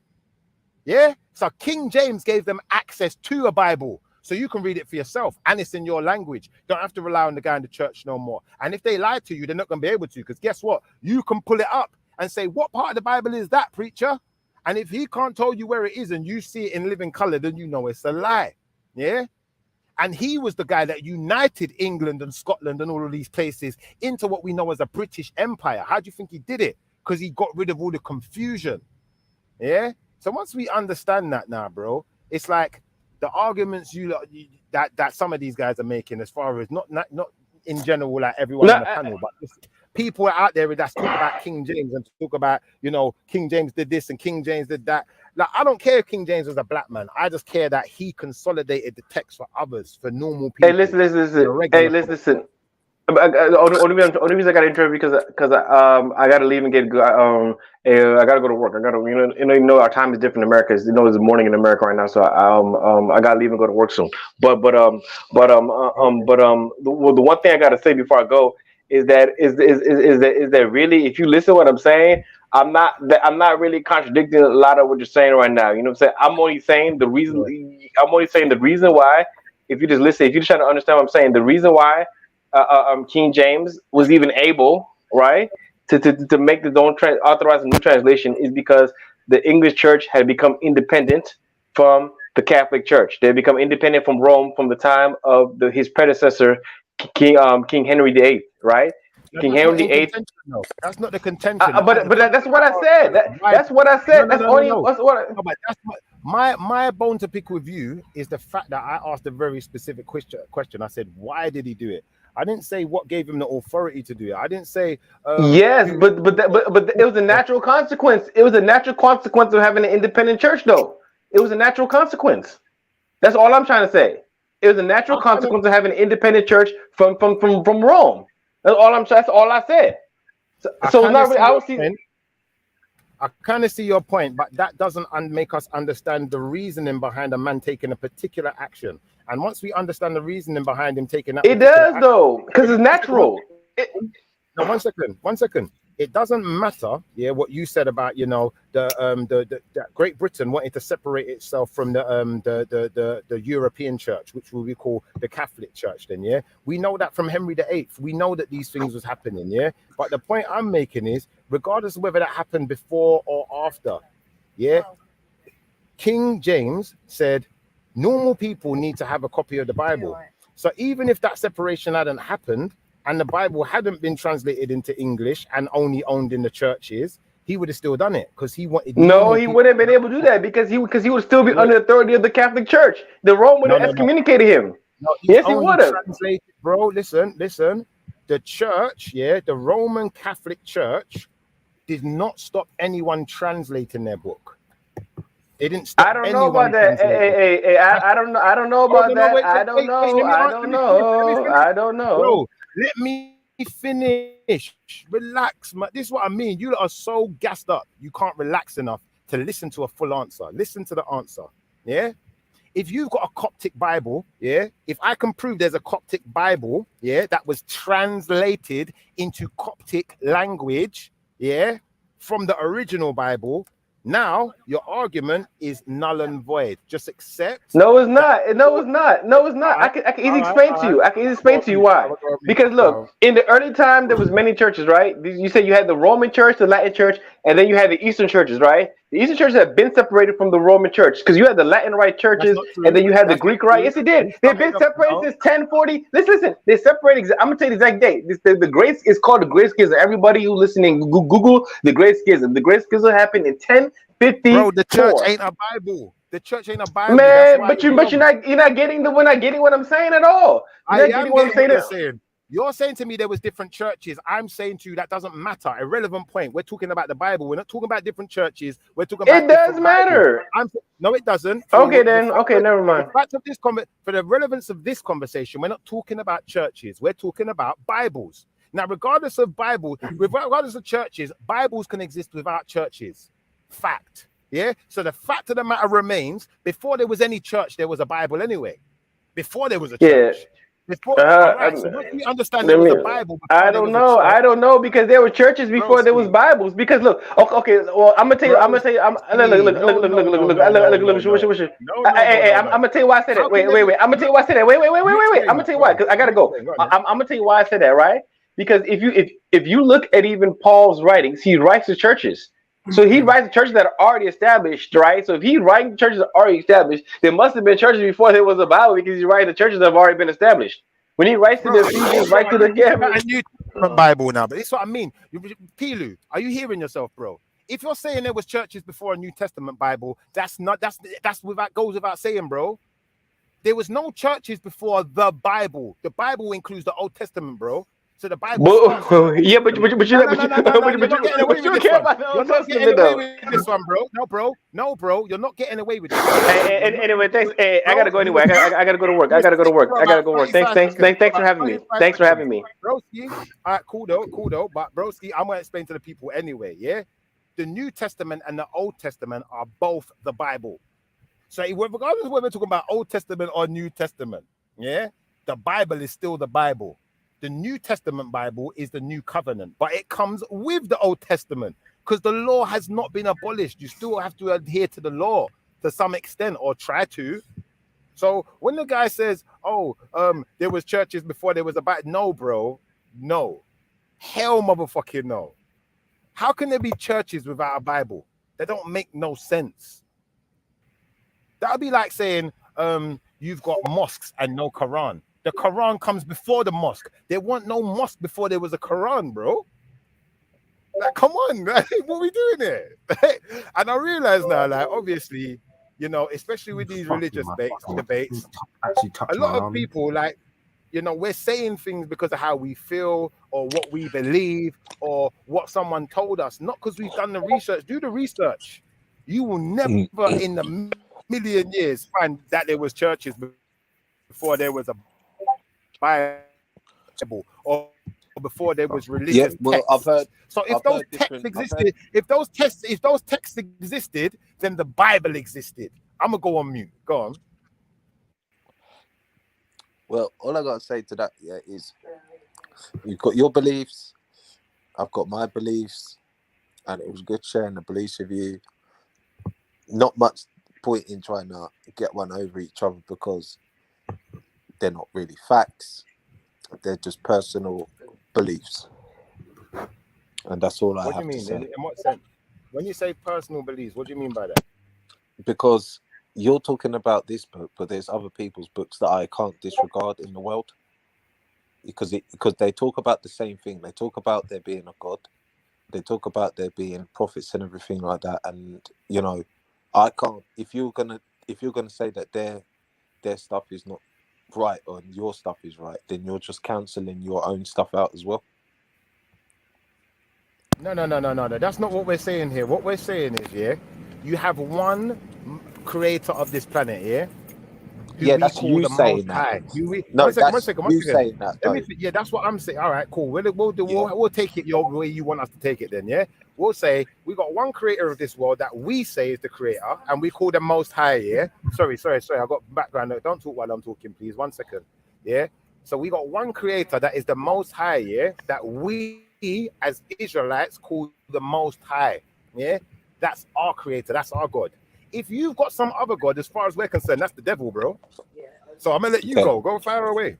Yeah, but obviously, as you know, I don't have a God. So that's where you're gonna have conflict with each other because it's not the gods sorting it out between themselves. It's you, mere people, or us mere human people that day to day we get on with our lives. Yeah, day to day we listen to music. Day to day we swear. day to day, we do everything what most normal people would do. So that's what I'm trying to say. If that's your belief, that is your belief, and it's all the stories that you told me and everything like that. I've not experienced them. That's why I'm trying to say to you. To me, what you're saying to me is just a story, like you saying, "Oh, look what you done over the weekend." I never experienced them, so everything what I've said to you as well, you might not have experienced it. Or if I've talked about carnival, you might have been like, "Oh yeah, there was one time like that. Yeah, I could get you on that thing there." But everything else, brethren, it's just your perspective on something and just something that you're talking about. Because if I say to you, I don't have a clue what you're talking about, then you must. It's like you need to understand. I've never been to Glasgow, but you have. Do you know what I mean, brethren? Yeah, I've never been to Glasgow. You have. So therefore, Glasgow is an imagination in my mind, because all this stuff you're saying is I'm imagining it, but it's not real to me. All right, let me say the same sentence here in reference to I've got great-great-grandparents, yeah? Now, my great-great-grandparents, they lived in a different time to me, yeah? They lived in a time of slavery and all sorts of F-ways. Now, what they went through is not what I'm going through. That don't mean it's not real to me, though, bro. Sorry? What they went through is not what I'm going through, but that don't mean it's not real to me. Their stories, you know what? I can't go back and verify every single story told by my great grandfathers or my ancestors, but that doesn't make it untrue, does it? Well, no, I would always believe you know, stories of recent past, because there's quite a lot of people that are witnesses to that as well, and there's quite a lot of evidence, obviously, to that slavery. So story. you believe Christopher Columbus was the first person to discover America, then? Because someone told that story, you believe it, and they're that's like great grandfathers, great grandfathers. Yeah, 1 second. If you So heard you what I believe that said, story? if you heard what I said, that's a story. I wasn't there, Exactly. so I don't know. So it don't matter if it really, was your great grandfather or if it's the Bible, bro. You don't really know. You're right, and I'd agree with that. But the point I'm making, I'd believe my parents more. And if my parents were to tell me, "Oh yeah, great Columbus discovered that," I'd say to them, "Where did you hear that from?" So if they were to tell me, "Oh well, we heard it all over the world," yeah, cool. I'd say, "All right, cool." But then if they've only heard it in one place, then obviously I would question it and be like, "Oh, okay, well, you know, that's a bit." all right, let me ask you a different question. The question I'm asking you is, what makes something true or untrue? How do you prove something to be true or untrue? Evidence. Exactly. So if you don't have evidence that can prove something not true, then you can't say it's not true. If you don't have something that can prove something to be true, then you can't say it's the truth. You can say it's what you believe. You can say you have faith in something. Yeah. But you see, the moment you start saying, the moment you start trying to prove something that you can't prove, then your truth is less of a truth. It's more of a belief. So and it's that's a what we're story. dealing with. Yeah, it's a story, because you've brought it up, like you just said. What you just said is a conversation, and it's something for me to take on board, but it's not something that is an impact in my life. Something like Have you had a DNA test to prove that your dad's your dad? Have I had a DNA test? No. To prove that your dad is your dad, have you had a DNA test? Have you done one? No. So you don't know if your dad's your dad? That's true. Do you know if your dad's your dad? Whoa, yeah. What, you've had the DNA test? Yeah, I've had DNA test. So there's a difference there, isn't it? Just like one of in fact, you know what? One of my children has had DNA test. Okay, so we know for sure. We know science. We know by the scientific determination, as well as by our own belief. And this is what I'm trying to show you. When you hold on one second, let me just finish on this one sentence, then you go. When we say belief doesn't mean it's not true. Belief means that I can't necessarily absolutely prove it, or I haven't taken the time to gather the evidence to absolutely prove it, but that doesn't make it untrue. See you in a bit. When you say story, I hear what you're saying with story, But the point I'm making is, it doesn't matter if it's story. What matters is if it's true. So where's the scientific proof of God existing? Or where's the proof? The hydrogen collider that makes God particles. What? The hydrogen collider which makes God particles. So we can make God? No, we make God particles. So no, where's the proof of God not making God? Like, where's the proof that he The exists proof without of God making him? is the proof of God, yeah, is for one, miracles, for two,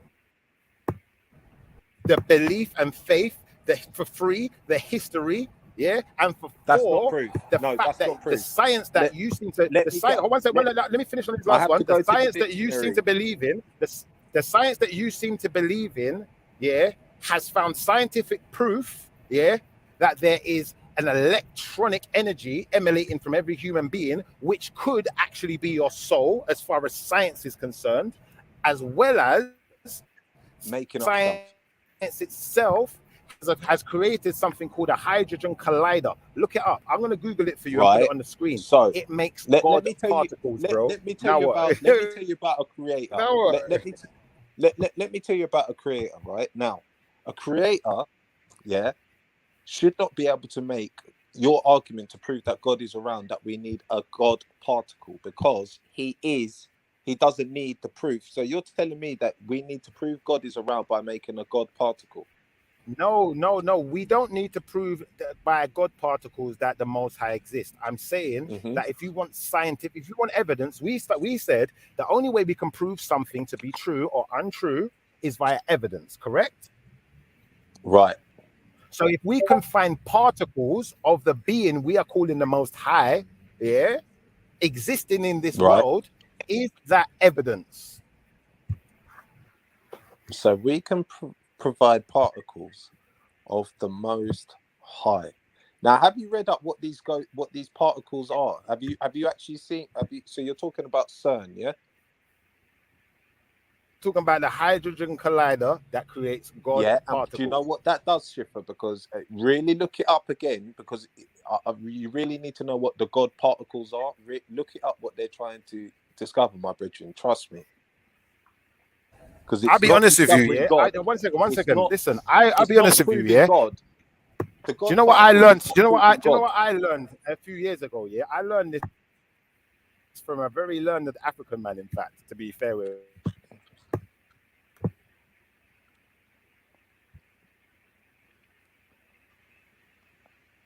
Let's have a look. God particles.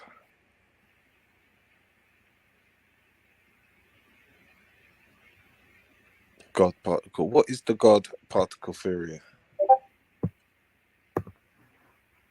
So the media calls the Higgs boson the God particle because, according to the theory laid out by the Scottish, I'll be honest, if it's in an element, if you've got more than one hydrogen atom in a particle, then it makes up a different element.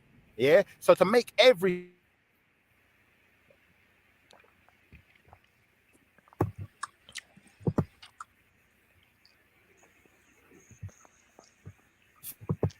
thing, they would say we're carbon-based creatures, whatever. Talk to us. Today, you're gonna get the information today. Well, the thing is, what I'm basically trying to say to you is, how come you're listening to, like, how come none of this is in the holy books to explain this, but yet us as human beings, we're discovering and being godlike ourselves? How come we're playing God? Do you know that you see when you look at the periodic table, yeah? Everything on the periodic table has a different number. Do you know what the number relates to? No, what's it relate to? It relates to the number of hydrogen atoms. So once we understand that, and then we can understand what the hydrogen collider is doing. They're using that hydrogen collider to create elements. Okay, but at the same time, did God use a hydrogen collider to create elements, or does he have the only power to create it?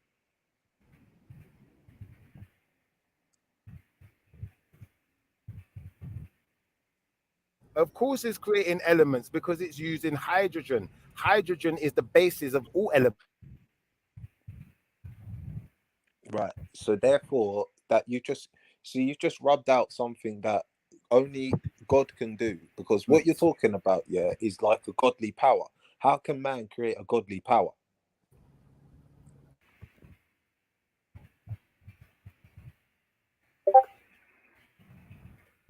I said that. I said hydrogen is the basis of all.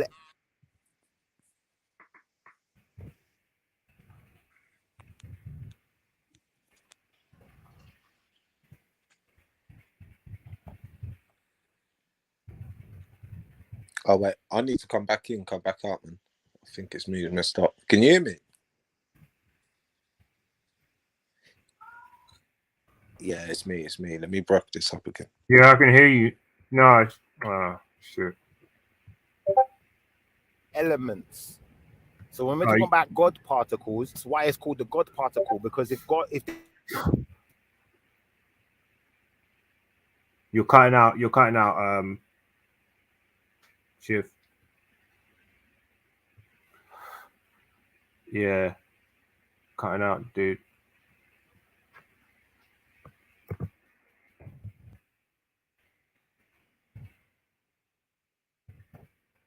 Yo, Shiv, is that you cutting out? Or is that me? You know. Darker you go, man. All right.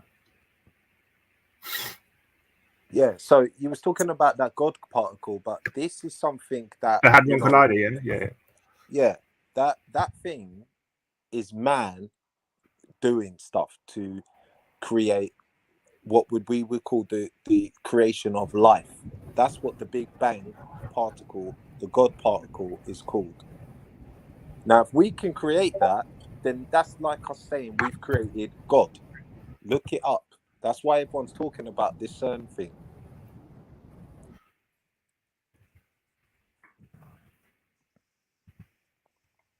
Yeah. Are you cutting out as well? Break down our atoms and our molecules. If we break down our atoms and molecules, we will find, elemental features. Yeah. We will find elements in everything. Yeah.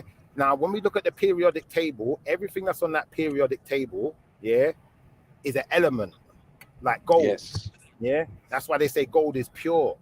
Yeah. That's probably why it's one of the best conductors. Yeah. When you're talking about creating a diamond is compressed carbon.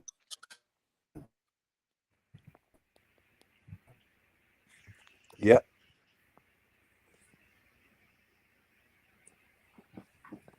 Before you can get the gold, you have to have hydrogen.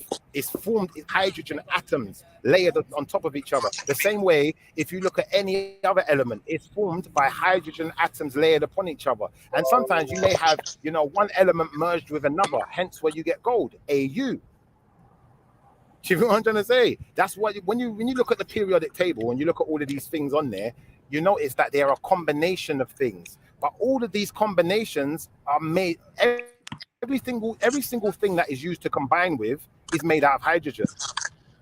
Okay. Every last one. The first thing on there is hydrogen, as far as I remember. Okay, I'm not gonna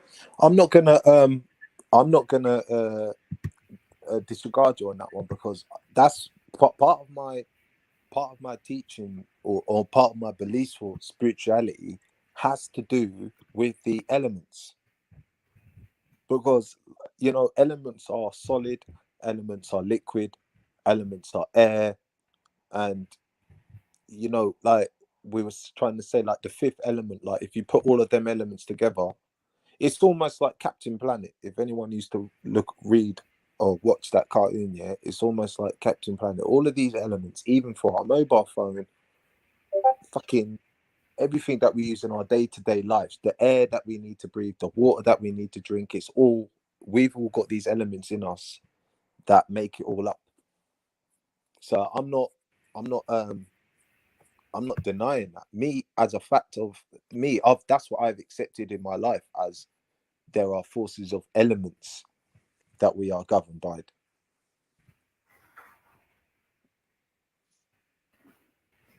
I just find it hysterical how that man decides to use these elements as a tool and as a way to use it against other people. So, i.e., you know, a sword is steel, but it doesn't come out as steel. Once you break down that iron, which is practically like a rock, and then you mix it with, you know, fire and air and hot steam, then you get a sword. Just like this God particle thing. Once we started making this CERN thing that can do it all, we're starting to create stuff. So I'm not disputing that, Bridget. I totally agree with that stuff there, but at the same time, that's not mentioned in the Bible. And if you looked at previously stuff before, anyone that was really for science was really against the Lord himself. If you was meddling in any of that stuff, science and everything, science and religion has always had a friction against each other.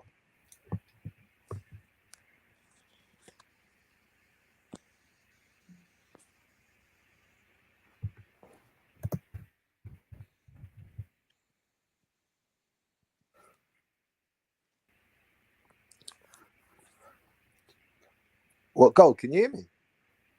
Yeah, Is Schiffer talking? I don't know if he's talking, man. I think he's like, I don't know, man.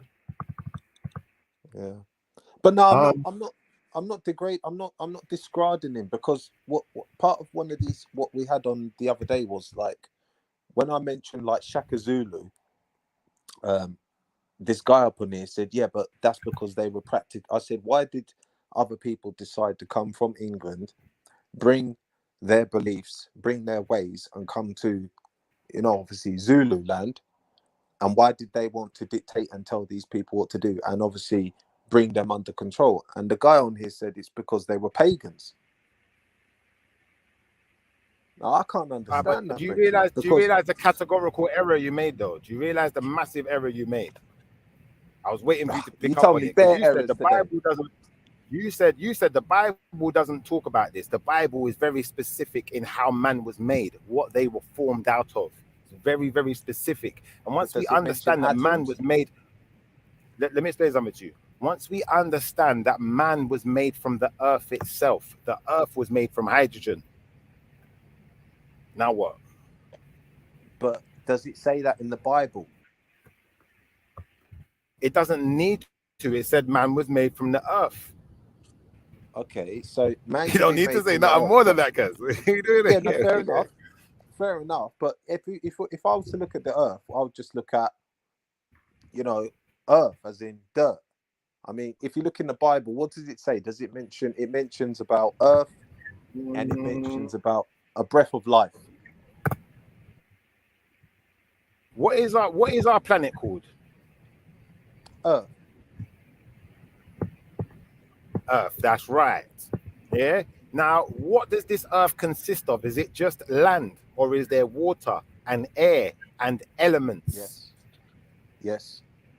All right. So once we understand there's water, air, and elements, anything that's within what the Most High used to make us. Now that we know that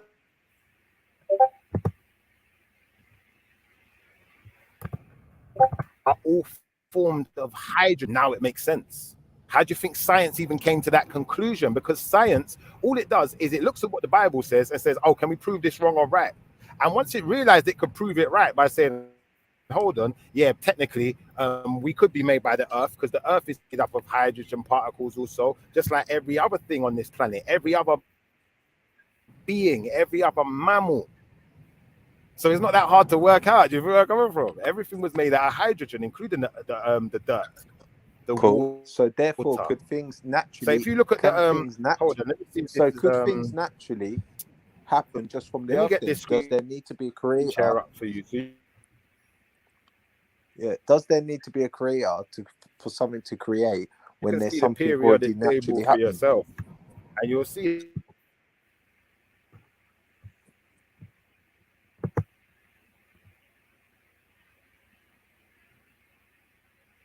First,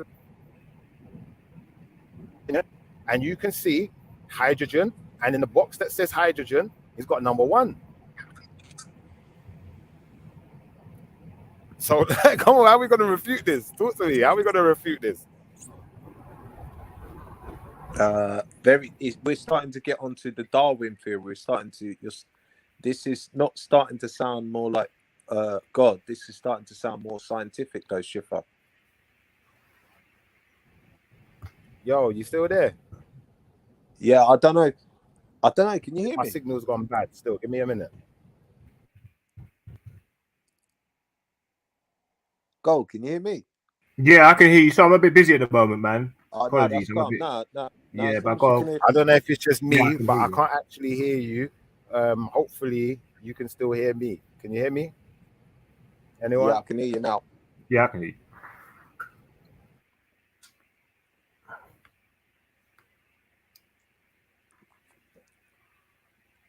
I think it's his connection. But if we look at certain history, what I'm just saying, yeah, if you look at what people were doing in places like Rome and stuff like this, you could not meddle with this scientific stuff because they'd class you as some demon or some witch doctor and everything like that. All this stuff, what Schiffer's talking about, like the scientific stuff, was all done behind closed doors. Like the medical world, especially when you see that that famous staff with the snake twisting around it and everything like that. That type of stuff there was done behind closed doors because obviously they had to I don't know dissect what's happened bodies. there, but I think that he may have cut out or the signal's gone a bit dead. But like Nah, I said, you was anyone dead who's for time. right now, you can see the periodic table. Yeah, if you look in the top left hand corner, you should see the number 1 in the box with the letter H, Okay. representing hydrogen. If you look to the right, the top right, you'll see another little red box, and it's got number 2 in it with HE, which I'm going to assume stands for helium. Yeah, but we know therefore that hydrogen is number 1, like I said. Okay. And I've given you the reason why it's number 1. I've explained it to you. The hydrogen collider decides to use hydrogen.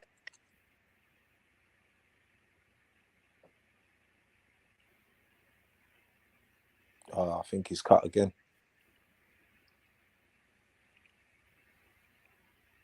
Yeah, I think he's cut again. I don't know if you can hear me, but I'm not disputing that. That's all scientific. But I mean, They don't decide to use. It's not like there's no helium collider. Do you know like that?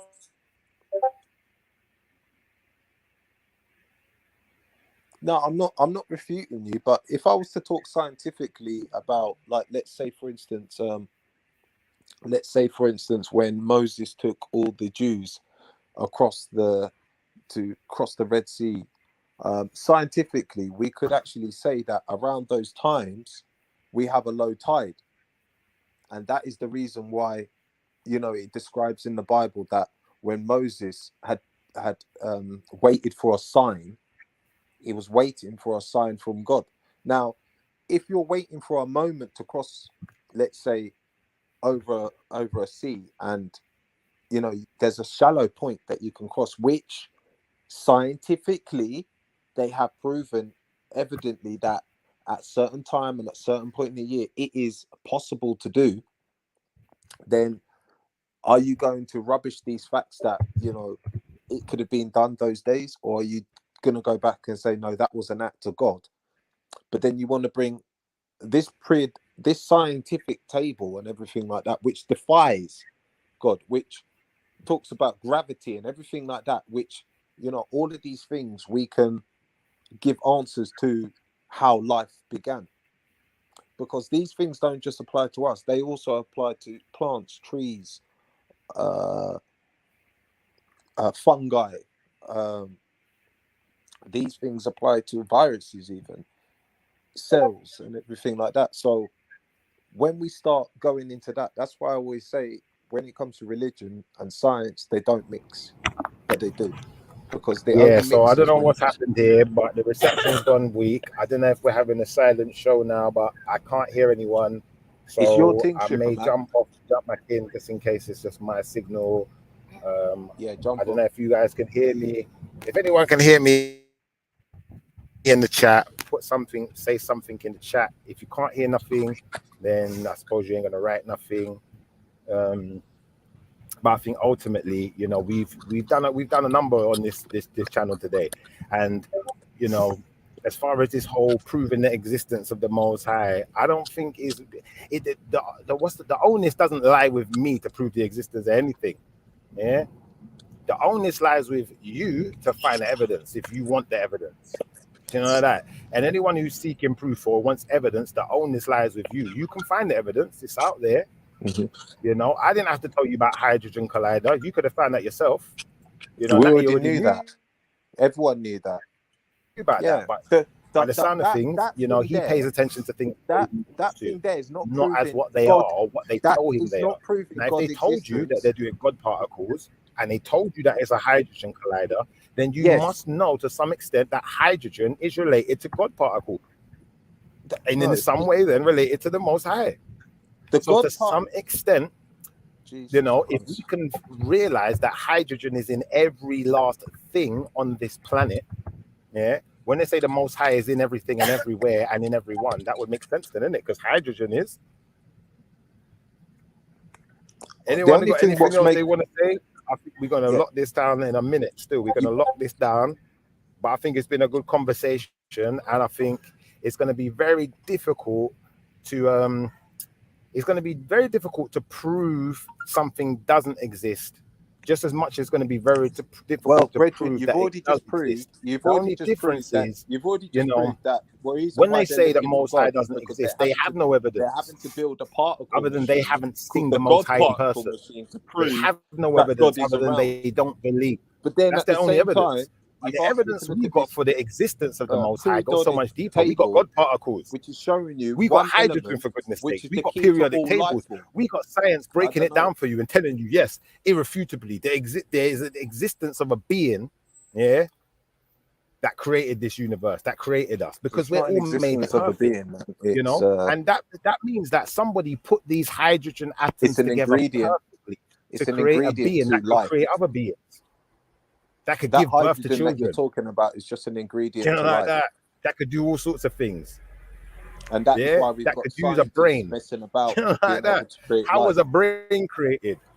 Because when you start off as a baby, you know, you start off in a womb as you start off as a flipping embryo, yeah, an egg and a sperm. Yeah, you didn't start off with hands and legs. How did these hands and legs start forming all of a sudden? How does someone put hydrogen together to make something that can just, you know, just start turning into human beings or animals or any of these? Like, come on, man. And these things are all made perfect. Humans are made perfect. Animals are made perfect. If there's one mistake in your DNA, yeah, if there's one mistake in the at an atomic level, yeah, not your DNA. Let's not go DNA. If there's one mistake at the atomic level in any of these beings, they cease to exist. They cease to have function. Yeah. Imagine that. One mistake in the cellular level, at the atomic and cellular level, the cell can now no longer produce energy. It ceases to exist. It just dies. So if that's not enough proof to say, you know what, there must be a creator because we was created perfect. Someone had to put these things together perfect to make sure that the cells didn't just die or something. Do you know where I'm coming from? And once we get into it like that, the argument done, isn't it? Like, where are you not going to go? I want to hear your evidence. So I'm going to go on mute now. I'm going to let you lot deliver your evidence. And I just hope for your, you know, for the sake of your eternal souls, that you lot are heeding the truth. And stay away from the demonic Bibles, stay away from the NIV, stay away from the ESV, stay away from all the demon books. Just stick to your KJV. There's so many Bibles to fine. choose from. If you're not going to use a KJV, I told truth. everyone this before, I'm going to say it There's again. so many Bibles that have got truth in it, and then anytime I read anything in the KJV, because there's been points where I read something in the KJV and I felt like I didn't understand it properly, or it, you know, maybe the wording wasn't as good as it could be. But we know that it's a translation of the Septuagint. We go back to the Septuagint and see what they was translating from. Well, You've and now not we gone might to have a deeper Septuagint. understanding or a more You've read King clear James all understanding. day long. We've Yeah. been waiting for this So Septuagint one, but you've been reading the King James. yeah, I So, don't think there's and really and much also, more for me to say I on that made a note front. here that you I said think I that the covered King James everything. has got parts Yeah, missing out it's of just it, for you so lot to it's not the explain complete your truth of the side now. book. So Whoever don't believe, is you to explain how God doesn't exist, how you you've can already prove done it. that for us. All right. Like literally, yeah. For me to explain that God don't exist, yeah, it's just to listen to your stories that you say, and I get a clear picture of how this almighty person doesn't exist.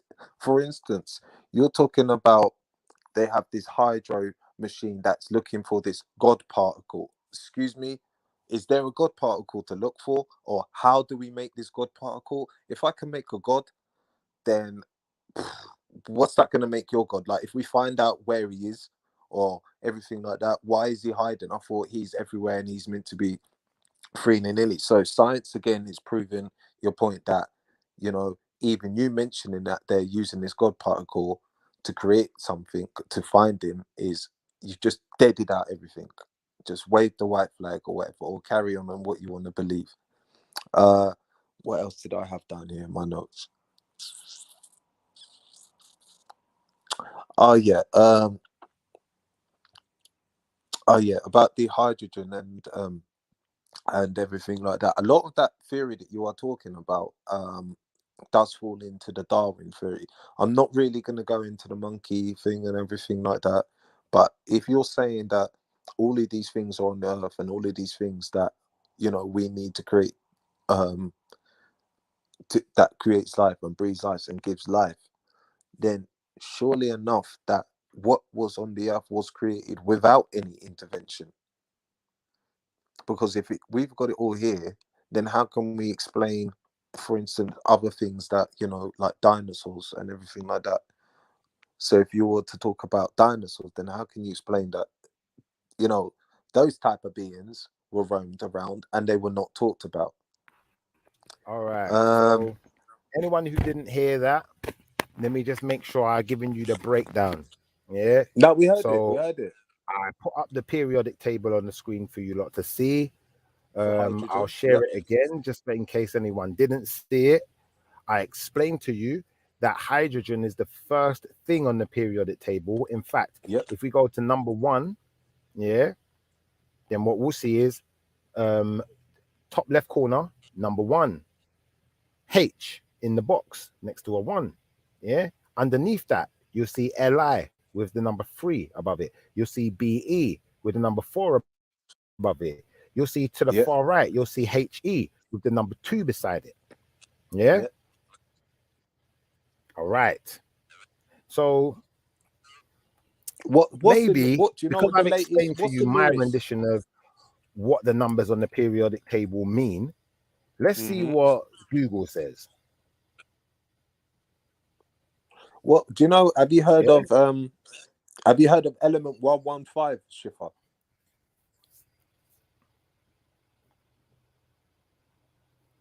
All right. Can't hear. So here we have, yeah.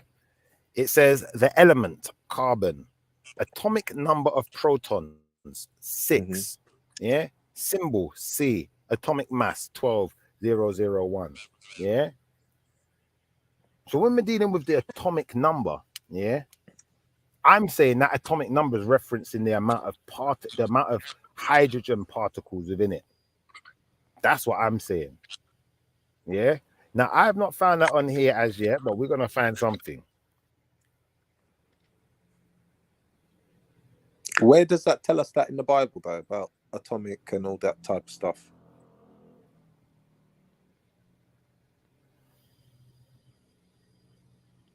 Yeah.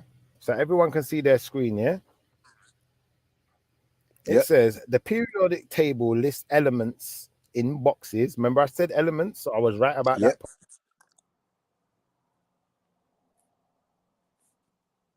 Part. They are elements in boxes containing their name, atomic number, chemical. So everyone got that, yeah? Yeah. Now, let's do this.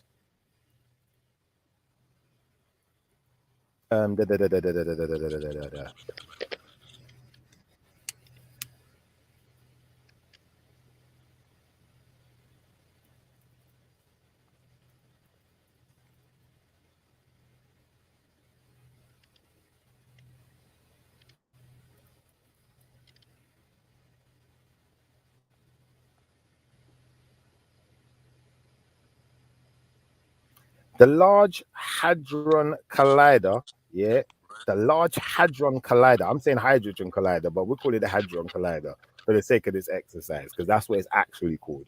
Yeah, is the most powerful accelerator in the world.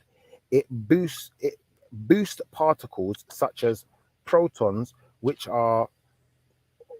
form all the matter we know, accelerated to a speed close to that of light. They collide with other protons. These collisions produce massive particles such as the Higgs boson or the top quark. Yeah. All right. So we've heard that part.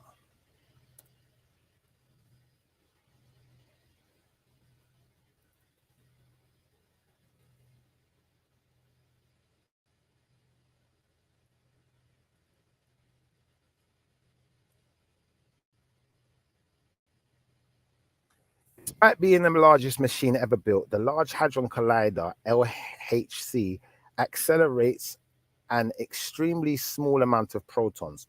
Protons accelerated in the LHC are nuclei of hydrogen atoms taken from a bottle of hydrogen gas.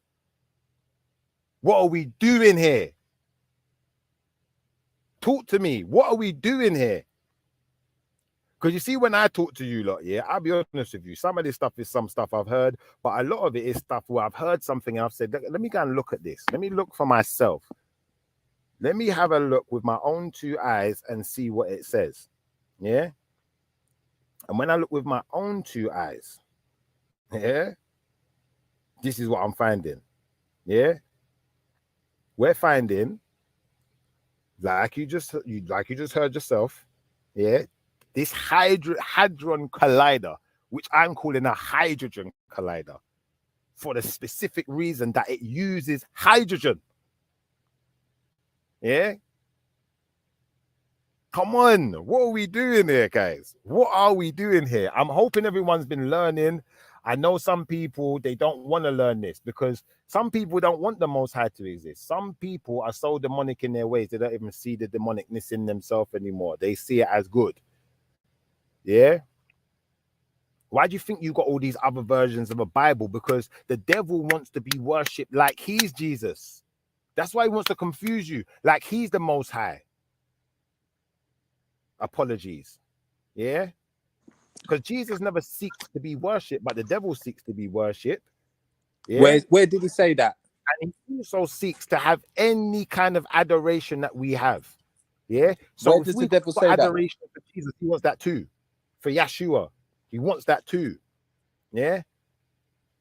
So no wonder they're going to create Bibles what are going to make you have some kind of confusion as to, is Jesus or are Yeshua and the devil the same person? Are they the same thing? They want to confuse you because they know remember the devil is the master of deception. Yeah. So what the devil will do is he will use the truth to deceive you. Yeah. Just like he did to Adam and Eve in the garden. Use the truth to deceive you. Please take these words in. I hope you're listening. Yeah. Now, once we understand the devil uses the truth to deceive you, how do you think it was so easy to make someone think, oh, Jesus or are Yeshua and the devil the same thing? Are they? But it depends what version of a Bible you're reading. Because if we go into a KJV, it's going to say Lucifer is the morning star. Yeah. He's a light bearer. Yeah. All of these things. Yeah.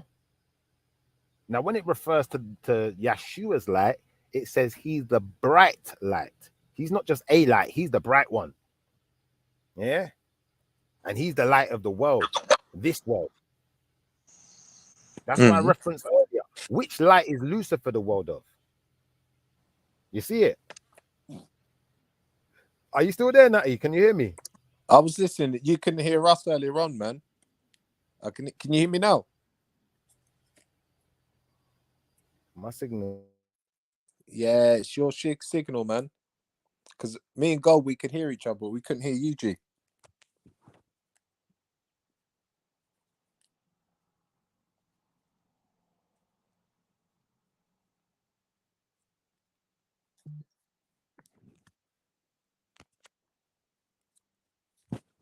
It's not my thing, is it? That ain't my thing, man.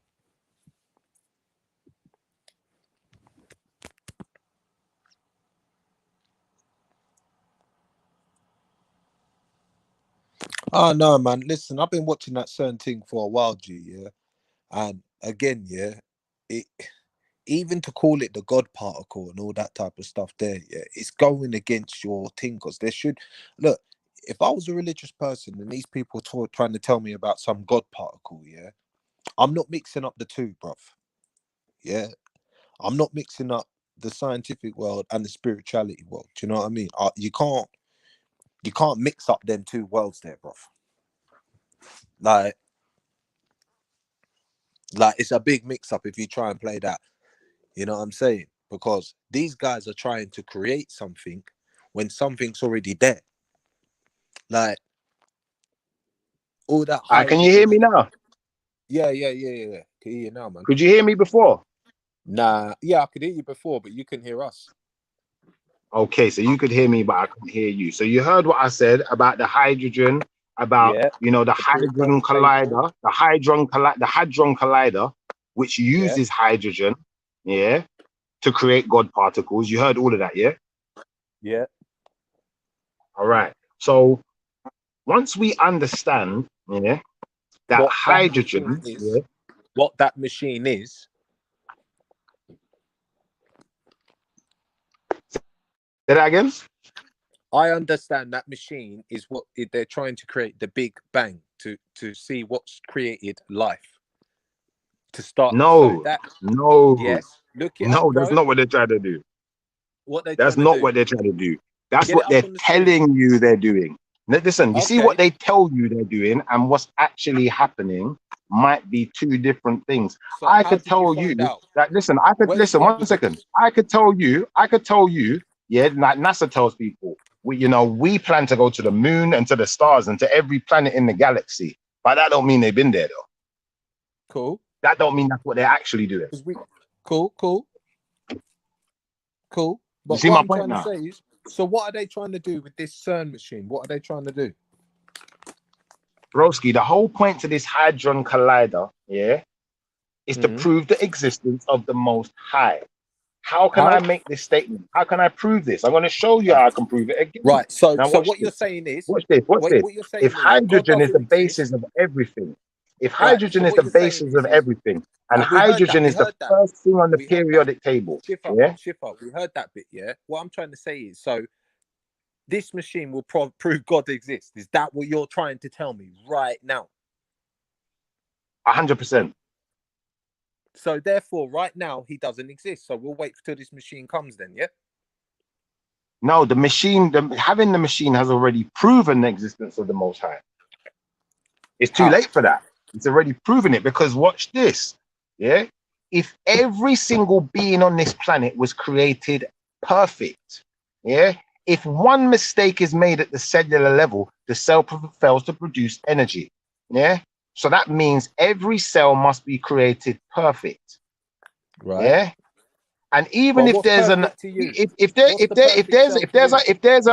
a mistake in the way the cells come together, now we can have other deficiencies like disabilities, and we can have human defects. We could have a four-legged person or whatever, because the cells didn't come together correctly the way that they were intended to. So who but at the that? cellular level, before the cells can start coming together to form the being, they have to be perfect.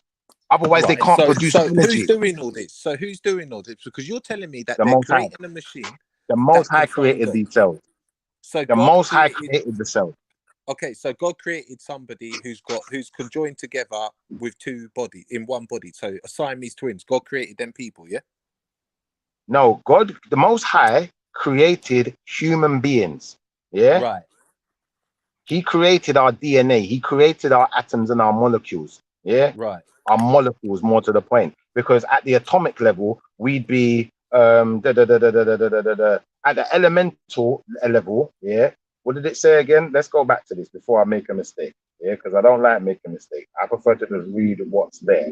Yeah. So what we're dealing with is hydrogen atoms. So I was right. At the atomic level, Yeah, that's what we are. When you break down all of the different things within us, they all break down into hydrogen. Yeah, and hydrogen creates everything from metal to glass to blood to stone to you name it. It's based on hydrogen. Yeah, Okay. but to get it to the form, to get it to the point where it's an actual being, or to get it to the point where it's actually actually a thing that you can hold in your hands. Yeah, We can do what God done and we cellular can level. create it. So you're saying that we can do what God can do and create it. I'm saying to you that if we were able to create perfect cells, then maybe we'd have a taste of what God could do. We'd have a minute taste. That would even be the if we tip on can the do iceberg. what God can do, that means we are just as powerful as God. No, we can't do what God can do. We could do one thing that God could do. Yeah. Which is, if we made this hydrogen collider able to create molecules, then it's possible we could use those molecules to form a new being. Yeah, there's a possibility there, but that's not the case. And unfortunately, we haven't even reached that level yet, which would only be the tip of the iceberg. Because remember, the Most High is the master of time and space. The Most High exists outside and inside of time. He exists at the beginning and the end of time. He is the beginning and the end, Alpha and Omega. Yeah. And when we say these things, that's what we're talking about. We're trying to show you that the Most High, the Most High as we know it, is a different type of being to us. It may even look like us, but guess what? It has control over the dimensions. Yeah. And the dimensions are how you control time and space, depending on what level of dimensional travel you can go to. If you can go to the highest dimension, then you're in control of everything. You're in control of all the other dimensions.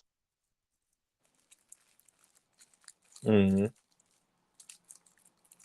So how are we going to get there? How are we going to be? There's no way we're going to get there, bro. None of us are interdimensional beings. We're not. I kind of see your point. I wish you wasn't having this conversation with me. I wish you was having it with someone more scientific, because I'm looking at it from a scientific point of view, right? To prove that God exists, we need to make a God particle. That's what you're saying, yeah? No, that's not what I'm saying. I'm saying science seeks to prove the existence or non-existence of God. And in doing that, they found that God exists. Hence, they've come up with the God particle. That's why they call it the God particle, in reference to the Most High, because they understand, science understands that the Most High exists in it. Most scientists are actually religious. Did you know that? Can I? So instead of you, look, because obviously, right, I understand what you're saying, right? But you see, if I made a computer game tomorrow, right, and I put on there exactly what I'm doing for this computer game, right, and someone like you came along and said, no, that's not what he's doing, even though you never created this, you've got no school or education to back this up, right? It's just I've heard that Natty's creating a computer game. He said it's about this, but really I'm going to say about this. So can we go to what they're saying CERN is about? Yeah. Let's go to what they're saying. Yeah, but in your reference, this has happened before, in the sense of a computer game is being created and then it's been banned because they said this game promotes XYZ. The creator of the game says, well, we didn't create it for that. But ultimately, it's not what you created it for, it's how it's the end use. It's actually what is the actual effect? What is it actually doing? Right. Do you feel where I'm coming from? What this is doing to me and you, what is this God? What is CERN doing to you? Because it's doing nothing to me apart from curiosity. It's not hurting any of us. It's not costing me anything out of my pocket. I don't even have to read it. In fact, CERN can turn around and say to us, it's got nothing to do with you because we've got all the legalization, all the checks and everything like that. Whereas computer games, I think both me and you would agree, I definitely want to know what my son's playing. Yeah. And I think as a Christian, you don't want violence in the game, do you? I hear you, but in the same respect, yeah, regardless of what CERN say they're doing, regardless of what they say their agenda is, we know that they are creating particles which they call God particles. For one, Yes, is that that's what we fact? know. We're creating particles. They call God particles. So to some extent, yeah, what they're doing, yeah, they've made reference, even if it's not anything to do with the Most High. They've made reference to God, as in the Most High. Yeah. Secondly, yeah, the next thing they've done is, yeah, they've broken down. Well, they've taken hydrogen, yeah, and they're using hydrogen to create other things. Yeah. So they're using hydrogen as a creative tool. Right. Nothing to Yeah. do with God. And then what they're creating with that tool, yeah, the hydrogen atoms that they're firing around this accelerator, they're calling it God particles. Right. Now, But to where did me, not God being in your funny, Bible, where did God in your Bible say this is what I've got called the God particle? Where is it? you don't need to say that. What so what who are you to call it who are you and who are they to call it the God particle? Well, I'm not CERN. You talk to CERN, ask them who are they to call it the God So particle you and what believe are in they CERN. basing it on. So do you I believe in don't CERN? believe in CERN. I know CERN to exist. I know that a So hydrogen collider exists. so I don't need to believe in how it. do you know? How do you know they're not trying to bring in something else? How do you know it's about God particle, or how do you know they're not trying to create a big bang? How do you they're not trying to create How what I they know believe? that it's a God. God. How do I know that it's a God particle? Is because that's what they called it. Yeah. And as far as creating a big bang, that machine ain't big enough to do it anyway. So there's no way you're recreating a big bang with such a small machine, because the big bang is a universal size event. Right. So can I go to what CERN are saying about this? I know there's conspiracy theories, everything like that. I love all of that stuff there, but this is not written in your Bible or anything like to back it up. It's a conspiracy theory. So let me tell you what they're saying. Scientists at the European Centre for Nuclear Research, CERN, in Geneva, were cheered like rock stars on July the 4th when they formally announced that they had almost certainly nabbed the biggest and most exclusive catch in modern physics, the Higgs boson, also known and dubbed the God particle. The Higgs boson is the missing cornerstone of particle physics, said CERN director Ralph Herr. This milestone in our understandings of nature essentially confirms that the universe was formed the way scientists believed it was. Do you want to know what they believed that was? Because science, Schiffer, really look up, and honestly, Virginia, later on, get time to look up why science and religion have really conflicted each other in the All past. right. Now I see where you're going wrong here. I see what you did. You see what you do. You choose to read the bits you choose to read. Now let me ask you this question, and let's see if you actually read this part.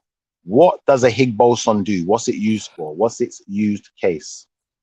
Right. So the Higgs boson. So let me carry on. So the teams of atom smashing. So it's when they smash atoms together, yeah, and Now independently. we've gone through that Very. part, but what is it used? What's the Higgs boson used for?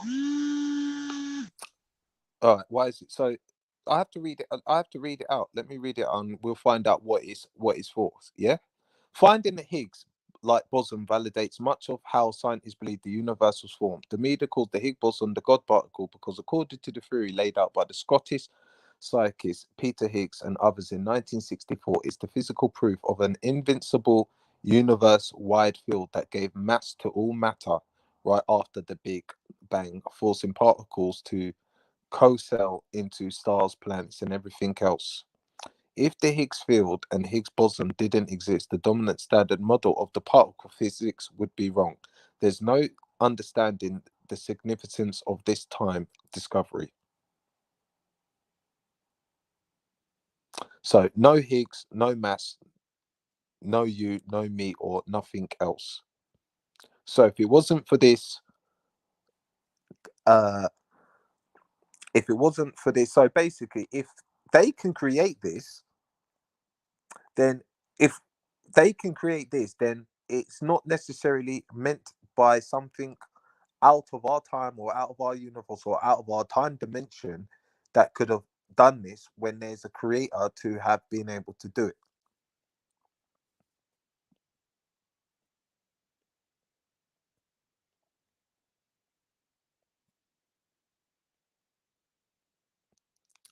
On a nice practical note, yeah.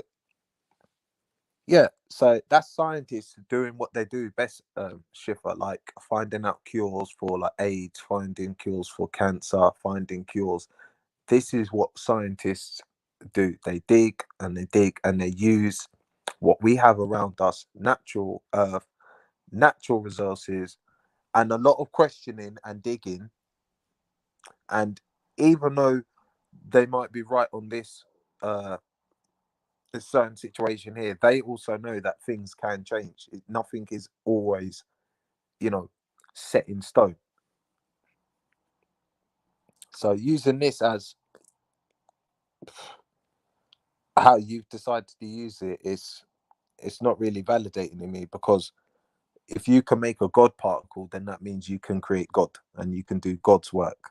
So just overrides God as Now being the that's most not the powerful. So if implications of anyone it. could do That's what not, he could no, do, what you can no, discover, no, no. That's not the you could discover implications of him. it. You're just you listen because you Yeah, it just use the goes to word show that God. What you anything's try to do possible in is this world. you see what you And just that done there, Natty. if Yeah, you're a you've man taken a and a word, scientist, you've and if taken a you can word, and you've pushed that convince word to the people, extreme rather than reading what the people themselves say. So I'm gonna ask you again: what is a Higgs boson used for?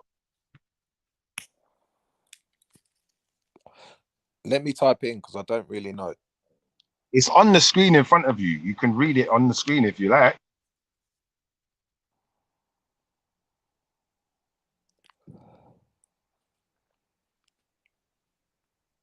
Or So maybe it's not. No, sorry, it's not on the screen. It's not on the screen. I'm sharing the wrong screen.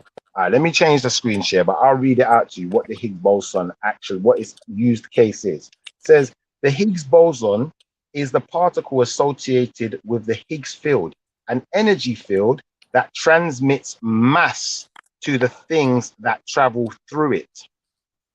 So basically, in layman terms, for the people who don't understand this technical English that's being used, the Higgs boson is creating something out of nothing.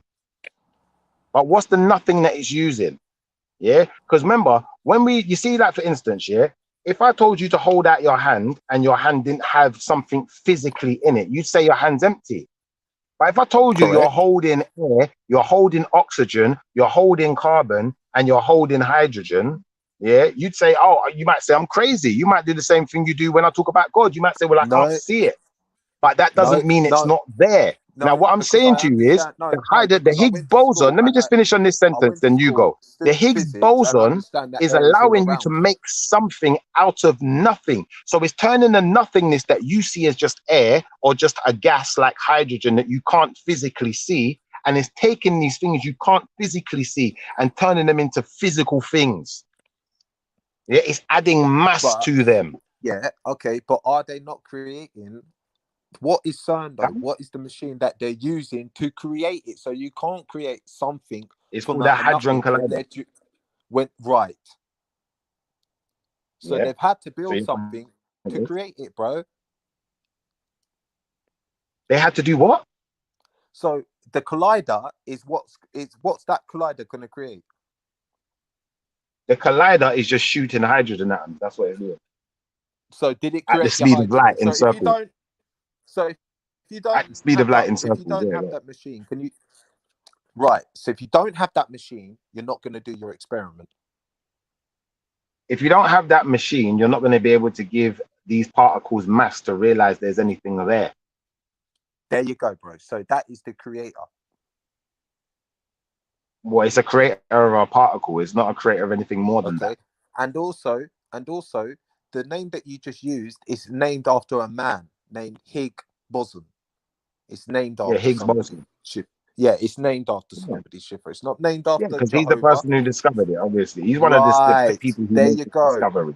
There you go. Okay, So now, if you're going but to that follow means his nothing. You're beliefs, proving me right. no, guess what? Thanks. Guess what? There's nothing wrong in following someone who is intelligent, because that's what I would rather do. Okay? Yeah, but you Because if just there's proved me someone, right though. yeah, but that's got nothing to do with God. This is man. It Everything has got with something to do with God. intelligence is to do with man. No, it's to do with a name of God. They've just put his name on it. No, it's We're going to no, no, create a no, God no, no. particle. No. It's to do with understanding the tools that the Most High used to create life. So if life was if people were created perfect, if the animals were created perfect, they didn't just evolve out of some single-celled organism, they were created. Yeah, there must be some tools or some means of doing this. Now, this Higgs boson seeks to prove that there are some tools or some means of giving mass to something that doesn't even exist. So making something out of nothing, which is basically what the Most High did. He made us out of nothing. He didn't make us out of nothing. You just told us what he made out. He made us out of nothing. No, he didn't. He made us out of the earth. Right. So how can you make us out of nothing? All right. Shiffer? So the tools. Well, he didn't make. He didn't. Listen. So look, he didn't breathe. He didn't make it. Listen. Not be funny, yeah. Not be funny, yeah. Natty, what you're saying don't make sense. This is how I can say it to you, right? I'm gonna make a cake, Shiffer, right? Now in front of me, there's flour, butter, and everything there. There's no fucking cake. It does not fucking exist. But once I mix all that together, what do you get? A fucking cake. So do not tell me that collider machine look, if they told me we've got this hydrogen and we put it in our hand and we can create something just with our thought, I'd definitely believe it. I'd definitely say, you know what, bro?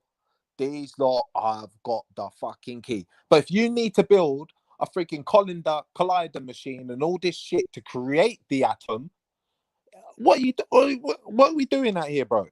How do you think you get about? Because somebody created a car and they created it really from nothing, because there was no car to begin with. You had to create the car. There was a rock to begin with. There was a fucking water to begin with. There was air. There was everything else around you that you need, but the car did not exist until you created the car. Like I can't even knock my school teachers yet, because we you know what, we've come to an understanding to understand certain things in life, yeah, and not go against the meaning of them. So what are you trying to say that I'm just giving it the name God particle then? Are you trying to say that? Because I'm a bit confused, bro. I never named this thing, you know. Not you. I never named it. Not you, Shiffer. But that's more weight though, bro. Not you, Shiffer, but it does anger me a bit that they dare call it a God particle when you can't be what bro. Look, I'm sticking up for your laws. My man can't be no particle, bro. You cannot be doing. You can't stick up for the Most High. Listen, bro, nothing you say can stick up for the Most High. The Most High is all powerful, guys. You don't need sticking up for. And if they want to make a particle and call it a God particle, it has no ramifications for us as Christians, Israelites, Muslims, or any other faith. What it has ramifications for is for the scientific community who say the Most High doesn't exist. It proves them wrong. Right. So this experiment, does it have anything to do with God? No. Right. So therefore, you can't bring it to your argument, because you know it's got nothing to do with you and your people. Yeah, it's to do with people that are using it. I don't need to bring it to my argument. Yeah, but you brought it up. I didn't bring up no kaleidoscope and God particle when I know that people are making a God particle. It doesn't make no bro. sense. No, I didn't bring it up here. It's by utilizing evidence. I said to you that men, have created something called a hadron collider, which has evidence to suggest that they are making a particle, out of nothing. They're making things out of nothing, Hence, they call it the God particle. That's their way of proving the Most High's existence. I don't need to prove it like that. I don't need to, bro. But someone else has gone out of their way to do it. So how would you refute their information? You're not addressing me with your argument. You're addressing the wrong person if you are. What you need to do is go into their study and ascertain what these what this hadron collider does, what it creates, and what the thing it creates is being used for. And once we can ascertain that it's being used to make something out of nothing, let me explain something to you. If man was made out of dirt, let me explain something to you. I send you into the middle of the desert and I say, what's there? You're going to say nothing. There's nothing there. There's just dirt. Dirt is still nothing. It still has no function. It does nothing. It just sits there, bro. So yes, we will create that enough. What if I said to you, dirt's not dirt, it's because somebody's called it dirt and you're just adopting it as dirt? What if I said that everything you're saying to me don't make sense because somebody else is? Well, we could call dirt up. if you want. We could call dirt. We could call dirt Jack if you fucking like. I don't. It don't matter what you call but it, that bro. wouldn't It make still no has the sense to same me. function. It's not about the name. Listen, it's not about the name. Every single What is it country has about its then? own language. If I go to China, the word for dirt is not dirt. So yes, dirt can be called something else, but it still has the same function. So irrelevant arguments are not going to win the day here, guys. What you're going to have to do is prove that the Most High doesn't exist. And I'm showing you that the level of proof in this world that you live in today, yeah, as far as the Most High existing, is much greater than the evidence that proves otherwise. That's what I'm saying. Okay, so you brought up this this CERN thing, right? I never brought it up because I see it as irrelevant. I would not bring that up to my argument to bring that people are trying to prove, because like I'm saying, yeah, if they're trying to prove, yeah, then they do believe and they don't believe, right? If you believe something real, why would you try to prove it?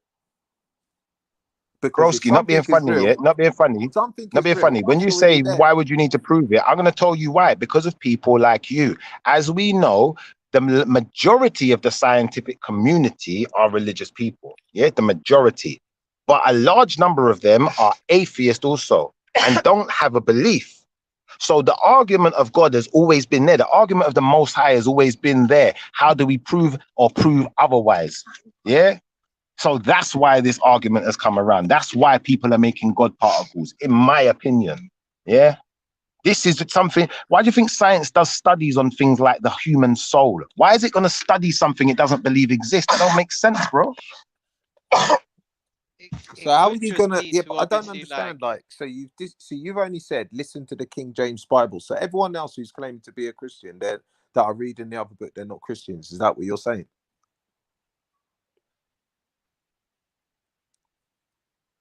I mean, you see, obviously, I've been listening to you lot.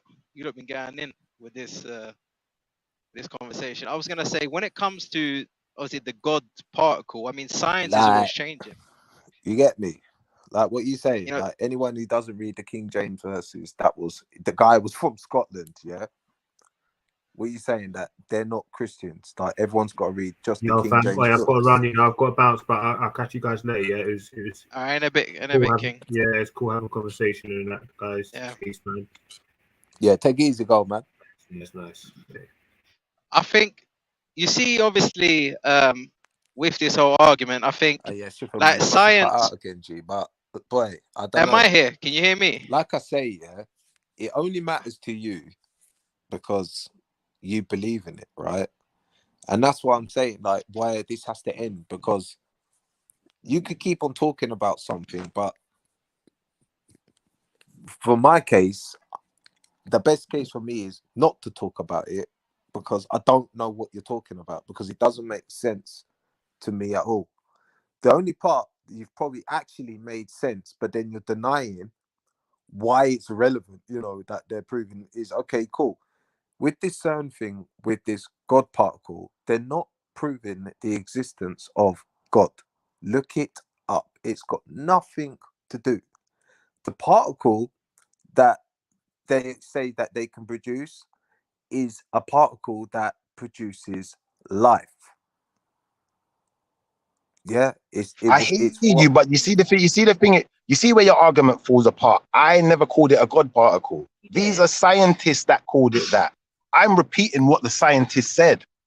The scientists said God particle. The scientists said Higgs boson. The scientists said hadron collider. Yeah. And had I not been a person who's good with wording, I might not have worked out straight away that it's a hydrogen collider, because most people don't work that one out. They don't even know what the hadron collider does. They don't even know what the implications of it are. But I told you, hydrogen is the first element in the periodic table, and every other element is at an atomic level is made up of hydrogen.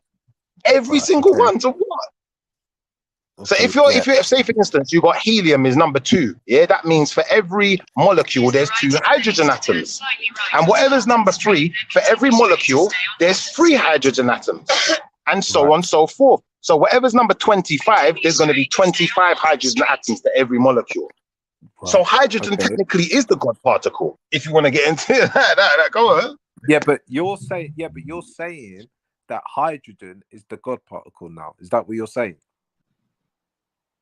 I'm saying technically hydrogen is the No, God particle because no, the thing no. that they one Are second, you hold up. saying? I'm No, saying I'm listen, let me because this is explain it. You asked the scientific. question. This is You asked the science. question. Listen to the answer. This Listen to is the answer.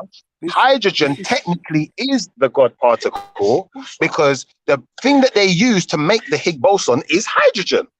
So you're Now what? saying that hydrogen is an element? Yo, you mad? Can I just get a mic check? Because they're Can not you hear saying me? it's the God particle. Hydrogen is an element. What, like, bro? What, bro? I'm good today, you know. I'm good, you know what I'm saying? Bit of breakfast, orange juice, and all that. What? How are you twisting this? Because you're saying that God is an element now, yeah, and that these man there are trying to prove that God is an element. If that's what you're saying, G, then that's a little bit more. That's a little bit more believable because if you were to look at that periodic table, then that means that everything on that periodic Yo, table, yeah, is practically connected to all of us. Is all practically connected on the earth. Everything on that periodic table you can find on earth. So if you're saying that God is just an element like hydrogen, okay, cool. So what's the thing that CERN are doing, yeah, to smash that, yeah, and to smash them atoms together, yeah, where let's say it gives it a yo, consciousness, yo. yeah, because that's You not can hear what they're me? saying. That's me putting onto it. That's me saying the only way, because like fucking hydrogen don't speak to us, bro. Yeah. Yeah, we can hear you, bro. We can hear you. Okay, Yeah, good. So I'm having a bit of hydrogen trouble don't there. speak to us, bro. It's Can life. I It's in just plants, fucking everywhere. You know what I'm trying to say? can I add Everything something in this about periodic obviously table hydrogen there? that we have, yeah, kind of makes sense. Even my own beliefs, there's an African tribe, and they done like dedicated symbols to this type of stuff. Even they worshipped things for like the rain, like they had special ways of making it rain. These are just speculation belief again, bro. I wasn't there, so I'm not really going to be like, yeah, I'll definitely put that on there. But they had respect for the earth, and that's what I'm trying to say. They had respect for somewhere that they know is natural to them because they feel it. It's part of them. You know what I'm saying? All of this stuff that you've displayed up on there is making sense. It's scientific. It's something that we've had to put a name to it and study it for us to understand how things work. Do you know something? You know when you say Yeah, like man. how things work, can I and, leave you a little and side also, as note? like I said before, like everything on the earth don't really get wasted, bruv. Like nature don't waste. So, bruv, if you go back to that, I guess that's the saying, innit? Ashes to ashes, dust to dust. So, Hey Natty, am I coming through? Can you hear me, Natty? yeah, I know man. Schiffer just said I he get can, what you're but can you saying, hear but me? the other bit, I don't think Hey, he Natty, can. can you hear Sham? He can't hear me. no, I can't hear, man. Okay, I don't know what to do. Can you look? I'm gonna try come in. Can you just let me in or whatever? Sham. I don't know what to do. But this is the problem why I couldn't say anything. Like I'm gonna just Yeah, hold on. try come in another way. One sec. No, I hear him now. I hear him. He hears you My now. God. Yeah, he just said he's going to jump on still. Mm. But yeah, man, I'm Yeah. hearing your argument, yeah. But I think that your argument is misplaced in the sense that I couldn't make this shit up. If I just came up with these ideas myself and just said, you know what, this is a God particle and I'm calling it, then your argument's relevant. But I didn't call it that. The scientist did. Yeah. Yeah, no, I hear that, man. But I couldn't I've make this always, shit up. I couldn't make this shit up. yeah, no, I hear you, man. Well, But what was you that's what I'm saying? trying to say. The part where you brought it to the scientific part, yeah, I started getting more excited, didn't it? Because that's the part that I could understand. That's the part that I could understand you more, innit, G? Like, that's the part I was like, yeah, bro. Because if you're saying this hydrogen is in life, if you're saying this carbon is there, if you're saying this, you know, all these minerals, air, and everything like that, bro, if you put it all together, right, and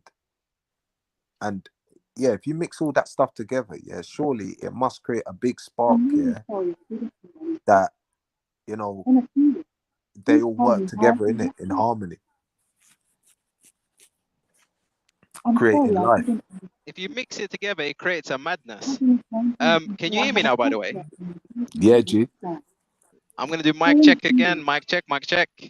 Am I coming? Yeah, Okay. loud and I was clear, gonna man. say, you know, just a mad side note about hydrogen, yeah? Okay, good. A mad side note. You see, obviously, like oxygen, as we all know, oxygen makes other things Yeah. flammable. Flammable. It can't, you know, become flammable without oxygen. Hydrogen is flammable by itself. Do you wanna know something mad?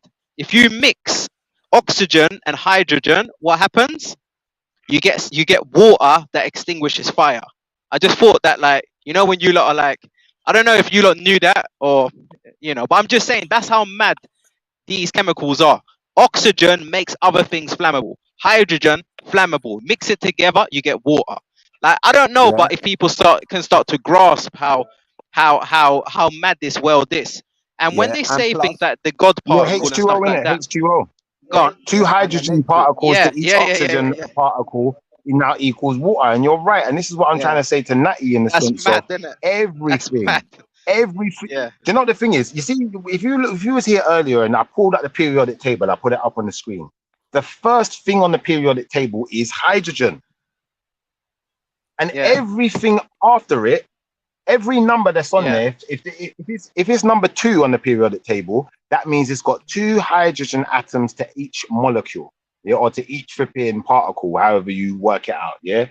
Now it goes. Yeah. That's how it goes down the line. When you get to 25, it's got 25 hydrogen atoms per part. Do you understand? So everything is made of hydrogen. It don't matter what it is. It's crazy. Every last thing we know of on this planet is made of hydrogen. Once we can work that one out, can you understand what I'm saying to Natty? Technically, hydrogen is the God particle, because that's the particle the Most High used to make everything.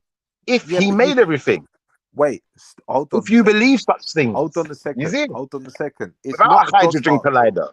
It's not the God particle. It's just a particle, because they're basically when this particle is what they're saying is the Big Bang. What can go boom, yeah, and create, start life, like give energy, yeah. So then you're left.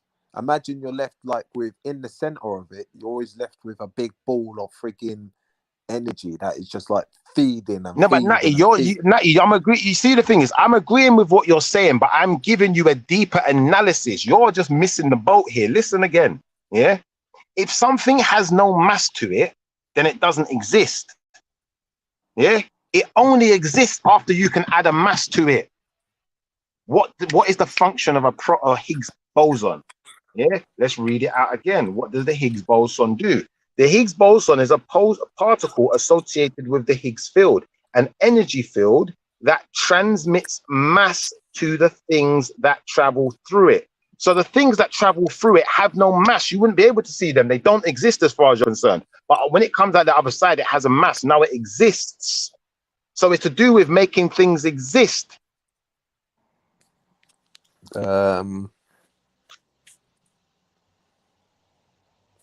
No, not really. I get that you didn't get it. Sham, did you understand the analogy there? You still there, Sham? But they exist. I'm sure they don't have any mass. Photon is pop. They wouldn't have Say that any again. mass. I understood what you thought. No, but something. Listen. It's a Now, the point madness. I'm You lot making can't is, yeah, hear the me. point I'm Perception making is is this, yeah. terrible. The point I'm making is this. The point I'm making is this, yeah. If we look at a molecule through a microscope, yeah, and we look at the atomic level, yeah, we're gonna find protons and neutrons and all these wonderful things, yeah. But if we look with the naked eye, they don't exist to us, do they? Because they have no mass. But they still only exist. things that have a mass, only things that have a mass exist in the physical realm. Do you understand? No. As far as our naked eye can see. So before our naked eye can see it, it doesn't exist. And that's what I mean in reference to things existing and not existing. So the Higgs boson, yeah, is used to make things exist. Anything that goes through that field starts off having no mass. You can't see it, you can't touch it, you can't taste it.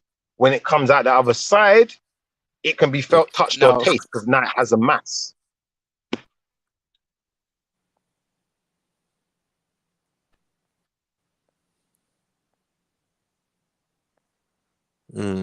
I don't know if you lot are still there, but ultimately, I think that it would be very difficult to make an argument against what I just said. But I'm waiting to hear one if there is one. But do you know why I'm so against it? Yeah, right. With when it's got to do with like God, right? God Himself and everything, is that I don't believe any man, right, can start doing what if I was to revert back to my old ways, what the Heavenly Holy Father can do. No one should be able to know about anything like that because, bro, that's just like a bit. That's just like one big exposure, bro. There's no other secrets. After you know that, there's nothing else you need to know about. Imagine that. Imagine you're telling me that these people are going to create something, yeah, that's going to show us God for once and for all, yeah. And it's kind of like after that, then what? What we're going to start doing our own stuff? Because look, we've managed to make a machine, use a machine to do something that someone was meant to be able to create out of thin air. So we're not creating something out of thin air, bro. We're creating, and that's what I'm trying to say. Yeah, difference between the supernatural, yeah, and the Holy Father stuff to the stuff that man cannot do.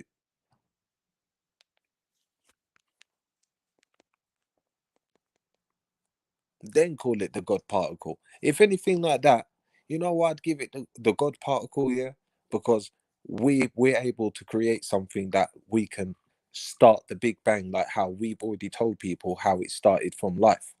The Big Bang Theory, if you listen to what they're saying, for the CERN thing again, yeah, it's got nothing to do with anything possessing to find God.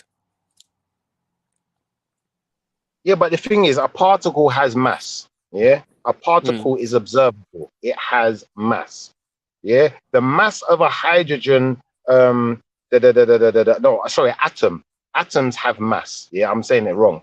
So the amount of mass that a hydrogen atom has is equal to 1 AMU. Yeah, 1 atomic mass. That's because that's why it's first on the periodic table. Because of the mass of it, it has 1. Yeah, there's only 1 AMU. Now, if you're talking about something that number 12, then carbon has a mass of 12 AMU. Yeah, because it's telling you how many hydrogen atoms, yeah, or how many hydrogen atoms are in that flipping how many hydrogen particles or whatever it is are within that atom. Yeah. So does that mean once we understand the number of once we understand the number of hydrogen particles or whatever it is that's in that atom, now we give it its atomic mass number. So yes, the atoms have mass, but what I'm saying to you is the hadron collider creates these what are they called again? These particles or whatever they're called. Yeah, I can't remember what they're called. Yeah, the Higgs bosons. Yeah, the Higgs boson gives mass to things that have no mass. So, for instance, if a particle has no mass, it will equal m equals 0, and is at a rest, p equals 0. Yeah, then the total energy is 0. Energy, or E, equals 0. But an object with 0 energy and 0 mass is nothing at all. That's science, bro. So if science is telling you that something without mass is nothing at all, then I'm giving mass to something. That means there was nothing there to start with. It's you can't refute this argument, guys. Okay, but there's things out there that have no mass. Like this, is what I'm saying. Like the soul would have no mass if you're religious. Put it this way, yeah. There's obviously many things that have no mass. I got a better one. Light has no mass. Yeah, light has no mass. Light is an energy that emulates from something with mass, but the light itself has no mass. How about that? That's what I said. Yeah, that's what I said. It's got no mass. Yep. All right, but the light cannot exist without its physical entity behind it. Okay, but you got to remember. Right, yes, it can because right what they're saying with this thing, yeah. Go and on. Other conspiracy theories, right? They're basically saying, yeah, that loads of scientists are concerned about what they're doing because this thing uses a hell of a lot of energy, right? A lot. A lot of energy, right? Now, what they're saying is that if you're going to create something, yeah, from out of nothing, they don't know what the outcome is because this is the final outcome. So, yes, brethren, you are definitely right. If I know hydrogen exists, it exists. Don't tell me because you can't see it or because it's got no mass or because it's got no blah, blah, blah.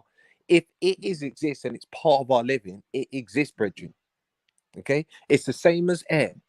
When I said to you on here again, oh, how do you know something about air? And I said to you, well, how do you know air exists? I said, well, hold your breath and see what happens to you. And then you definitely know, oh, hold on a minute, there's air about. How do you know if there's air? Because on a cold day, sometimes on a very cold day, you can be breathing out something, yeah? Carbon dioxide, water, you know, all that type of stuff there, yeah? So around you, there is definitely an air factor. How do we know there's not? How do you know there's a different there's a different environment to us when we know there's not air? Go for a swim. Put your head underneath the water and see how you feel. Okay? And if you don't believe that as well, let's see how these fish work. You know what I'm trying to say? Let's see why whales go up, why they're big. Boom, boom, boom. We could do this all day long. It's like chess, checkmate, checkmate, checkmate. But we're doing this scientifically. So when you're talking about this CERN thing, yeah, I agree with you that they may have this thing, but everything that they've got at the moment, they know what they have. The other thing behind that big collider thing, yeah, that is shooting up in the air, and I've seen the pictures on the internet and all that type of stuff there, bro. Who knows what they're doing, bruv? That's what I'm trying to say. Like me and you, we ain't scientists and everything like that. But for you to think that people are gonna prove the existence of God or believe what these people are saying, oh yeah, that's that. Proving the existence of God is just like us all just basically saying already, let's just wait for these guys to prove it. Shut your mouth, don't say nothing anymore. Let's just wait for these guys to prove it. That's why I didn't bring this here, because I've already said the proof is in the pudding, bro. If I was the big bad man, right, and I was like the loving kind, merciful, wanting people to have a choice, yeah, I would appear and just say to you guys like this: you see them laws or whatever you guys are doing or whatever you guys have made up at the moment, yeah, it does work. But you know what? The basic fundamental of life and all that type of stuff is that from time when you get over the age of 3 and you still lost somebody and they still back of you, you're gonna feel. So you're gonna know what stealing is. From time you box somebody in your face and then somebody gets boxed in your face, or you witness somebody get boxed in their face and their reaction to it, or you witness somebody dying or something like that, you are going to understand what that is all about.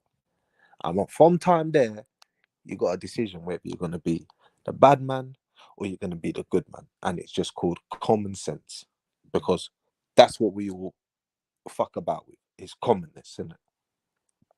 So if we're not learning off each other, yeah, and learning off these scientists and And even the religious people, we're not learning from each other and just being okay, let's just see what's working best for us and everything like that. Then, bro, we just at a stalemate where we just be fucking, you know what I mean, no better than fucking monkeys and all that shit there. But unfortunately, man is curious and more curious than that, and man is definitely fucking about with shit.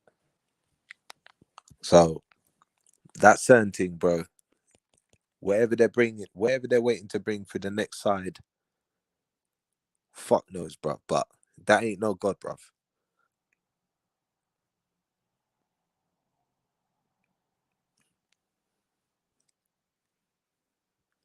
You know what I mean? I don't know what God you're gonna find in in an atom. You know what I'm saying?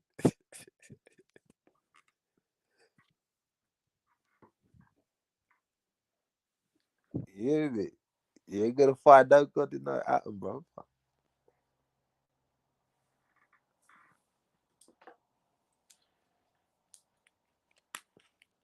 It's Suge Knight.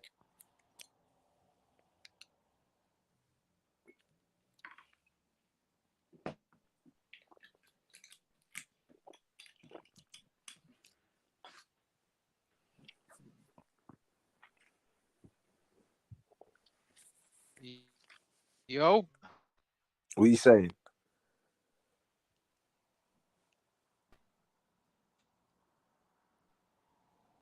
yeah. No, I was just gonna say, obviously, like, yeah, this whole back and forth, like, both have made obviously like valid points. Like for me, it's more about like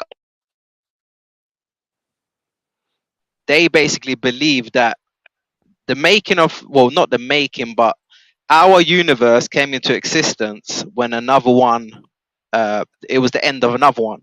So the so-called Big Bang was the end of a previous universe and the beginning Right. of ours. So I'm saying, okay, so if that's the case, yeah, where does that leave God? And I think I've asked this question before, and I don't know if it's been answered, but I would love to hear an explanation on what God's role would be if mainstream science is correct, in a sense that, Okay. and even if they don't agree with mainstream science and they say, you know what, I don't believe in mainstream science, I don't co-sign that one bit, then I would say, okay, well, even if you believe in the beginning of our universe, then what is God's role? What was he doing previously to the creation of our universe? Okay.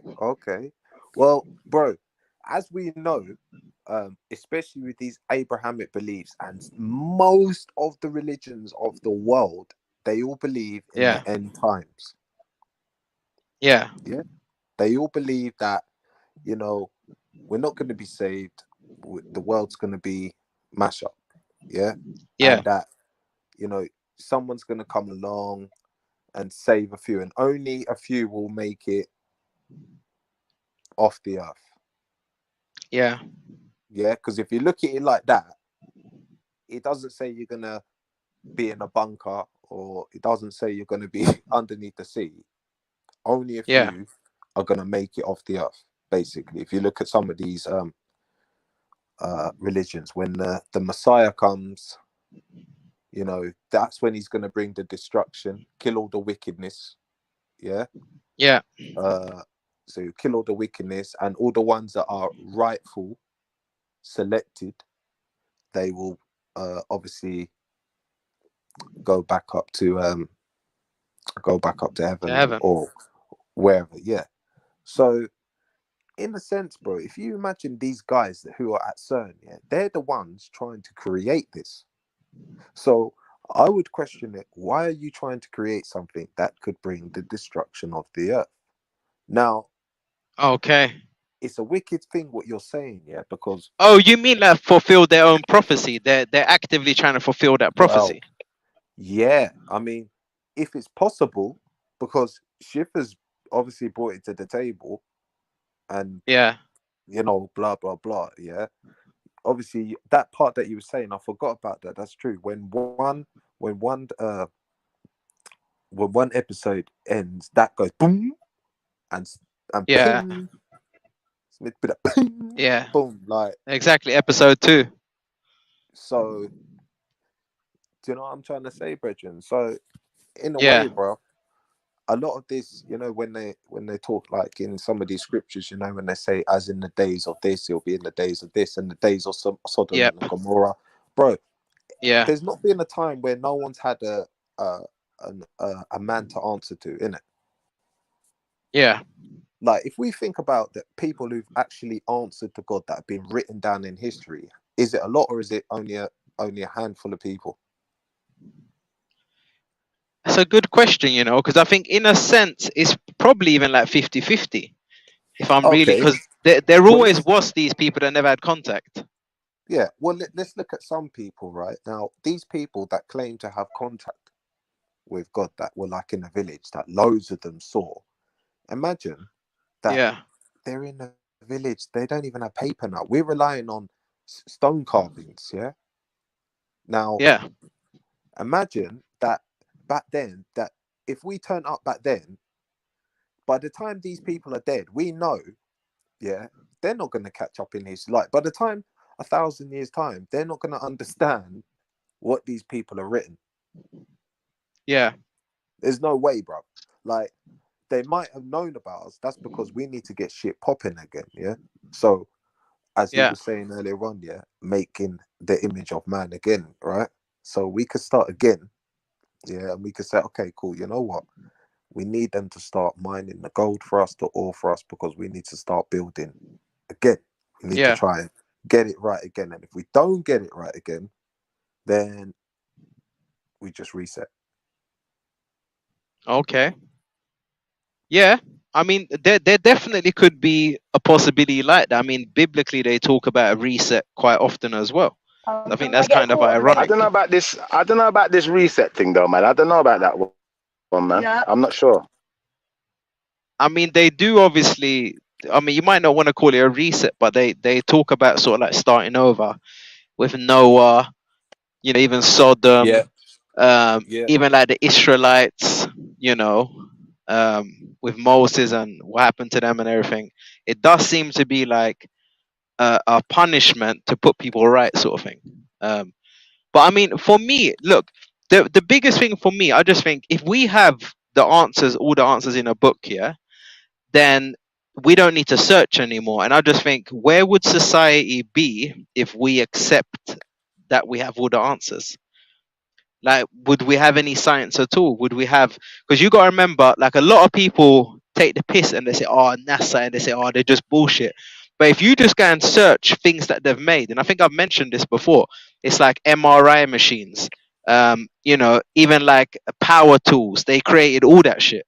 It's like microwaves. Like the list is endless. And then when you look at all like the skeptic people, like you got flat earthers and like whatever, there's a whole group of whatever, even some religious people, you think, okay, but what have you guys created? And I know religious people have created a lot of things. Like they created the calendar, the Gregorian calendar. I know that jeez, the Islamics, they created algebra, they jeez. created maths. So I'm not saying that that's not the case, isn't it? And I know that even most of the stars were mapped by the Moors and shit like that. But what I'm saying is a bit like they seem to have understanding of space and all of that from Mm. way back. And I just think Yeah, what we're reading now in the sort of book that's produced to us, I mean, I think it's kind of like common knowledge, whether it's a Bible, a Quran, or whatever, that it's been played yeah, around with. yeah. And But at the end of I, the I day, know that both at the end of sides the will tell me day, that they haven't. yeah. But at the Yeah, end of the day, Shug, yeah, the beginning towards the end, the end story is that there's going to be a big rap. It's not a good ending. no, no, it's not. It's not a It's not a good good ending. ending. Like, if the way I see it is that we're all doomed. It's like you need to do good in this life, yeah, to make it through these gates of heaven. Yeah, Yeah. Now, what a task. yep, Yeah. Like, you know what, bro? It's so good in this life, yeah, that what what's what's what why am I in heaven anyway? Why am I here anyway? Why do I have to go through this to Yeah. to go through to go through to go to heaven? Why do I have to? Why do people have to die and then they don't go to heaven yet? Everyone believes, oh, when you die, you go to heaven. Well, no, not yet, because you've got to wait for the second time of Jesus. Yeah. But I think So, this, you know, so hold like, on. So yeah, imagine this year. So there could be a guy, yeah, who's sitting there now with big fat chains on his hand, big fat rings, a big yeah, fat yeah, throne, yeah, yeah, walking around and people are kissing his hand. There could be a woman sitting on a big fat queen with a big fat gold stick, brother, a big fat yeah, diamond sitting in it, yeah. But yeah, all the people around them, yeah, are all waiting. They're all waiting yeah, for that savior. Now you could go into your grave, yeah, die tomorrow. But yeah, imagine you went in your grave and you didn't fight for like your life. Imagine, somebody comes along, kills you, and then instead of someone being able to take revenge or we eradicating that person, they say, actually, no, no, no, no, no. You know what? We'll put him in jail. And yeah, yeah, and then imagine, but all your life you were praying, doing so well, doing good, and someone comes and F's you up. yeah, yeah. So That'll be a madness. But so things like that happen, unfortunately. unfortunately, things like that happen. Yeah, Yeah. But if we were to go back so many times, so many days and everything like that, we needed these type of ideology because that's all we freaking know. We were drawing on the freaking ground. We some certain places they weren't wearing knights and armor and everything like that. When the English went to attack the Zulus were wearing, their type of tribal wear and everything like that. They're looking at them weird. They're looking at them weird. But yet people want to call them the pagan ones. But yet the pagans didn't come to invade you. You get what I'm trying to say? You can't say, oh yeah, because they came to colonize and show a better way of life that these people are the savages and these are the pagans. How can you call them the savages and the pagans when they didn't go over to you? The Red Indians didn't go over to you. The Indians didn't go over to you. You were the ones to go over there and spread a faith and bring a book and then try and explain to everyone this is love and this is peace and harmony. Are you fucking dizzy? Like what holy father, what holy God, or what holy even if you yourself, yeah, if you was to be the alpha, yeah, no one could test your brain, yeah, would you create yeah. Satan? I mean, see, this is the thing, yeah. I mean, the creation of Satan, I don't think any. The problem with denying Satan is that then you would have to say God is not all knowing. Does that make sense?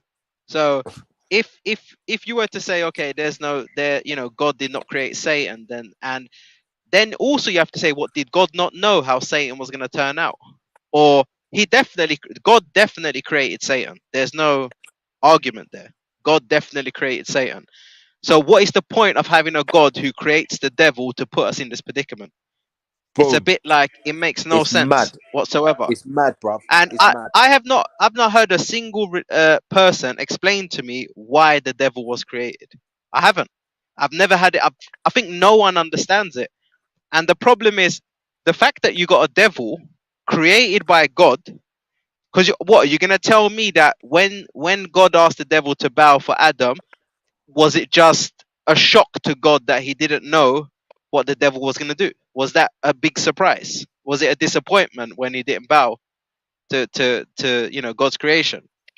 I mean, it all Mm. just sounds ridiculous. He's at 1 minute he's speaking things into existence, and the next minute, I mean, I think we would have to accept that the only thing we could accept is that the devil is another form of God and there's not one God. That's the only Yeah, yeah, bro. reasonable explanation to the story. You can't tell me there's one God, and then this one God, Almighty God, has got no control of the devil. And if he has got control of the devil, Why is he allowing him to run rampant through the streets and do whatever he wants? Because then he's not almighty Yeah, or all knowing. yeah, and then So it's try and tell us, that yeah, we've sinned because and we failed in life because you've put this, like, bro.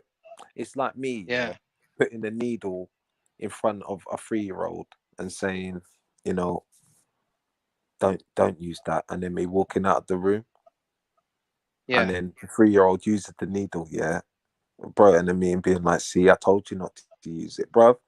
It's just ridiculous, bro. Like he tempts so many people. Like, don't tempt him, man. Just take that fucking tree out of there, bro. What are you doing, bro? yeah, Like, exactly. geezer. And then once again, did you not know the outcome? You know, and if you knew the outcome, what choice did they really have? What choice did they have? Come You on, know, bruv. Bruv, it's like one big it science gets sticky. experiment, isn't it? It's a science But then experiment, bruv. exactly. But then to me, I think I'd have to come to the conclusion where I'd say to myself, okay, because a lot of people say, oh, the Bible is allegory and stuff like that, and I think you would have to say it's allegory with the shit that's going on, because like if you were to take everything literal, you put yourself in such a mess. So look, saying to me there's a God, okay, I've got less of a problem with that than someone trying to explain to me what goes on in a holy book, because that's when you lose me totally. Because okay, there might be some history in that book that's part of human history, but if you try to tell me about the God and the devil and this and that, we're gonna need to explain things a little bit further, I believe, you know, Yeah, keep talking, to Sean. try and Just understand it. Yeah, to try, obviously, to try and understand yeah, it. come here. And that's obviously like my take on Yeah, things. come And here. also, I was gonna add about the No, Hadron no, Collider. You know, when it comes to the whole no. Hadron Collider, um, my understanding is a little bit different to obviously what Schiffer's was. I know there's been a lot of different experiments that have been taking place, but for everyone that listened to the last stream, I think 2 streams back, we was actually discussing the Hadron Collider, and I don't know, for the people who didn't catch it, um, part of the reason why they built the Hadron Collider was to prove Einstein's theory of relativity. Um, and obviously, they also wanted to prove that if you travel at the speed of light, there's no aging at the speed of light. And so, obviously, the way they did that was by accelerating a particle um, at the speed of light. And when they accelerated this particle, they discovered it did not decay. So we now know that if you travel at the speed of light, or even if you travel half the speed of light, you will age like horrifically slower than someone who's just living their normal life. So obviously this is something that is not really understood. Like this is not really understood by by science or anything like that. And I mean, what stance does religion take? What stance does religion take on things like that? I mean, in a sense, what they've actually managed to create, they've managed to create time travel. They've managed to create traveling at the speed of light. They might not be able to send humans um, to travel at the speed of light just yet, but I know that they've got certain techniques um, which has got them traveling at, I think 75%. Let's see who. Mike. Okay, let's have a look here. Yes, hello, new panelist. Oh my lord. Oh my lord. And that's Oh your my YouTube lord. channel gone, you British fuck. Oh my lord. What is wrong with people? Your YouTube Yeah, channel's gone, bitch. yeah. Okay. Well done. Oh shit. Okay. Yeah. I should have known that was coming really, innit? What's wrong? What's wrong with some people? What is wrong with some people? Literally, that almost looked like a real video as well.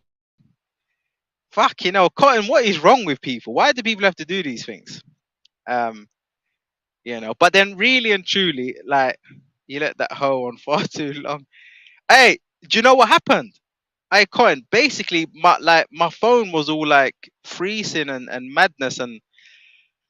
This is why we need. If Shifa, this is what happens when Shifa, turns his back for a few seconds. These are the kind of things that happen. But really, really and truly, the way I look at it is like, look, YouTube, they provide a service where you can go live. Yeah, we invite guests, we send the link. They know the whole setup. So if people come on and they choose to do these kind of things, that's up to them. Yeah, you can only laugh. That's up to them, innit? I really don't know what else to say. I want to beat myself up. Oh shit. Oh fucking hell, man. I had a feeling he was gonna do it. I was going to try to do something, but what can we do, man? It's part of life. So probably this stream will probably get taken down. I'm Dirty guessing, boy. but Fuck's sake, man. yeah, fuck yeah. Yeah. Jesus Was Christ. he sitting down? Was he sitting down, or was that just a video he's playing? What was going on there? I don't get what people are doing. Mad thing. Yeah, that is a mad thing. It's a mad thing. But I just think to people like that, don't they think that like kids and teenagers, especially when we're talking like science and religion, could be watching stuff like this? Why would you do that if like you gotta have some decency? Like what if your kids would have seen that or whatever? It's like, how would you feel? And also you gotta question the mental health, for people who do these things. It's a mad thing. It's a complete mad thing. I know, Con, you can only laugh, really. You can only laugh. But like I said, I should have known, innit? I should have known. So I'm guessing we're just gonna have to probably cut this one off. I'm guessing, but just cut it and make another one. Then it's probably how I'm gonna have to do it. That's probably gonna have to happen, isn't it? Gonna have to cut it. Yeah. Fuck's sake, man. I feel violated, bro. I feel violated as well. The funny thing is, bro. it's like Cotton was saying, it's like, how did I leave it for so long? It's like, I don't know how it was up there for so long. Bro. It shouldn't have been like that, but fucking hell. Yeah, we're gonna have to cut it probably, but we'll just make another one, some shit like that. Can't we find out some sort of way how to like, because we don't have any like moderators or something. Bro, Ain't there nothing? Bro, it's just keeping an eye on it. Let me try something while you're here. Let me try something. Let me see if I do this. I swear there should be a thing for like layout or something. Okay, layout. Let me just see if I can make you disappear. Let's just see. Yes, you're here, but you're not on screen, innit? Nah, keep that, bro. Yeah, so I could have done that, really. Yeah, I could have done that. I could have done. What's this? Let me just see what this is. That didn't really change anything. That didn't change anything. That's what we got. That's what we got. Okay, there's a few things I could have done, but whatever, innit? I messed up. I know, but Cotton, you say that, but I'm not an expert. I don't know anything at all. This is what I'm saying. We need to start protecting the place a bit more, and even like maybe even like having some moderators in the chat and stuff like that. I think we should, but I don't know how to do any of that. It's Shifa that's the only person that has control of all them things. You see when you see a thing like that, yeah, you just got to look through your phone and see what Nani pictures you got, bruv, just to bring yourself back in it. Because that, bruv, I know. That, bruv, I could commit suicide. But what was happening? Was it a girl giving head, or what was happening? Some shit like that. All I know is, yeah, I forgot, bruv. For me now, yeah. Yeah. That's something, you know what I'm saying? I want to forget about that. I don't know how people have got I time know. for that shit, you know. Either do I. Either What we do call I. them demon, yeah? We call them demon, innit? Yeah. That's what they are, demons. Yeah. See, that's the thing. I'm clicking on like you and Cotton to try to see if I can do anything. The only options it says here, it says star comment. I'm guessing that's put your comment on screen, and then it says block user. That's the only thing I can see. I don't know. Otherwise, if I could do something, I'll do something. But he didn't even come up in the chat, did he? He just came straight on, didn't he? I think. Ah, horrificness. And now the sick cunt, Dirty boy. the sick cunt is probably here listening, loving it, laughing his head off. That's all right, no problem. But I guarantee you, like YouTube is not like Google. They know what they're doing, innit? They're not gonna try to blame us. They can't blame us. They're gonna eventually go and start finding all of these people who are doing sexual violations. You know, so even though nothing might be happening right now, how do you know something might not happen in the future? How do you know this might not become a sex crime eventually? Do you get what I'm saying? Like, just be careful, innit? You don't know. It's like, when people were going out kicking off stores and all of that. I remember people saying, yeah, come, let's do a bit of looting. I said, no, I'm cool. Look what happened afterwards. They tracked down so many people, long afterwards. Like, you can't just be doing stuff like that. There could even be implications with obviously pedophilia where these are like it's not after the watershed yet. Like, if you're exposing kids, because this is like it's a kid friendly show, well, to a certain extent, teenagers definitely are welcome. It's not supposed to be mad over 18, kind of vibe. So if you're doing them kind of things, just be careful that one day charges don't come knocking on your door. You never know. Or like, let's say you get in trouble with police for something else, and they start looking at your activity and they see that you're doing these kind of things. Just look after yourself, innit? You don't know what implications it's gonna bring. I don't know, man. Hey, but I think probably Nate, like, I think we're probably just gonna have to lock it off now, man. I think so. I'm pretty sure he's just gonna delete it, and then we'll just come back. We'll just make another one. That porn bomber haters already, and all the way from the US. Yeah, complete waste of space. Complete waste of space. Don't you think Cotton just sounds like such a like soft? I don't know. It's got like a soft tone to it, don't you think? Like, it just makes you think that woman must be kind of soft. I don't know. Is it just me that thinks that? What are you trying to move to? It's like, listen. listen. Hey, I think on that note, on that note, kind of soft, yeah. No. But you have to bigger up. I don't care who this is. You're not coming. Oh, Chrissy, come on, do another one. Just do another one, because this screen's getting locked anyway. Come on, show us. Oh, look what you're doing. I'm trying to stop it. How the hell can I stop it? How can I stop it? Oh, this is a joke. Oh, damn. How do I stop it? Yeah. Shook. You violated me, man. You violated me twice. Nah, big man team, Shook, yeah. I don't know what they're doing. Nah, big man this team, is the bro, thing. Yeah? I don't know what they're doing. Big man team, yeah. Like, it's a bad thing. Oh, you know what? The screen. You know what? This is what this. You see this kind of filth, yeah? What people are pushing on us. This ain't right, in real man. time. Nah. Yeah.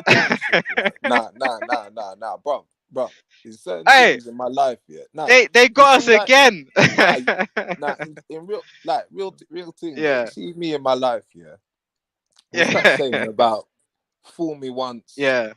And something, yeah, bro. I think it's You could only get caught lacking. Now, man's not even get caught lacking yet. Man's just getting stitched up right now, yeah.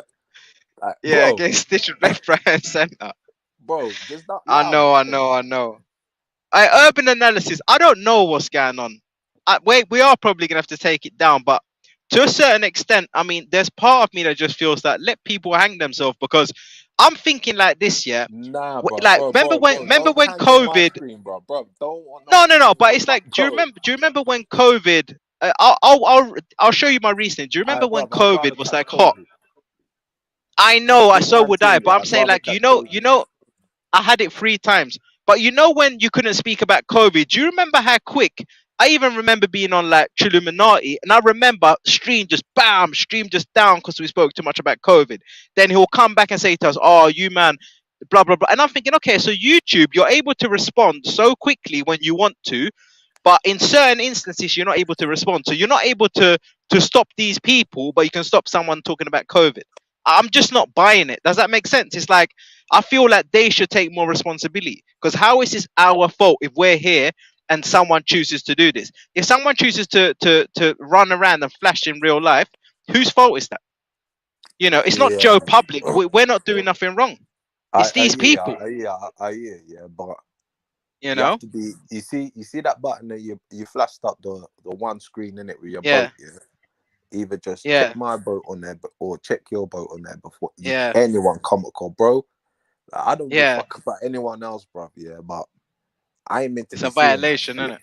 I read about I that know. shit. I I've heard agree. about that shit, bro. But bro, Yeah. bro, you know what I'm saying? Like, Hey, bro, I I'm meant to be, know. bro. Hey, listen, hey, I've got to say, that Trinity time travel, hey, Mad, hey, crazy, that's a mad thing, because crazy, bro. Hey, bro. how are people doing them kind of things? Like, people are just coming there, no pre-made videos. It's I on the video, and they're just like rolling through, doing what they're doing. I couldn't believe it, you know. But it is what it is, isn't it? You know. Yeah, man. They're sick in the head. They're sick in the head, innit? They're just sick in the head. I think, But look, hey, Nate, we're just gonna go, because it's like we'll start it again. In a little while and whatnot. Simple as that. It's there's nothing more we can do. I think, yeah, like I said, there's nothing more. I got stung once, and the second time, bro, you know. bro, you had a hornet's nest on your ass, bro. Bro, Yeah, what's up, it's bro? You just stick your head in a yeah. hornet's nest, bro. Fuck. It is. But you know something? To a certain extent, yeah. At least they're not sitting there thinking that they ruined our day, innit? Like, we're still smiling, we're still Nah, bro, laughing. You're just it a ruined my waste, life, man. bro. Like, That didn't ruin my yeah, day, you bro. That ruined my life, you bro. partly did ruin our life, innit? But I don't know. I just don't understand, like, why people would think that's so much fun. I really don't understand. Like, ain't there more, fun things to do? And also as well, I think what I'm gonna do, I'm gonna try to see if there's a way to obviously like track them down, to obviously prevent it happening. You see that, bro? If You there's a know the will, way there's to a way. prevent it, yeah. We obviously, you can Yeah, have some bookie characters, yeah. So, bro, yeah, when you know there's a cartoon character coming up like that, bro, you just gotta lock it off, bro. Just lock that screen, and bro, we ain't paying cartoon round here, bro. See,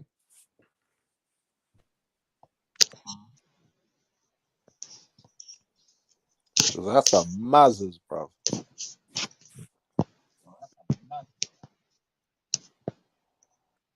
Fucking crazy.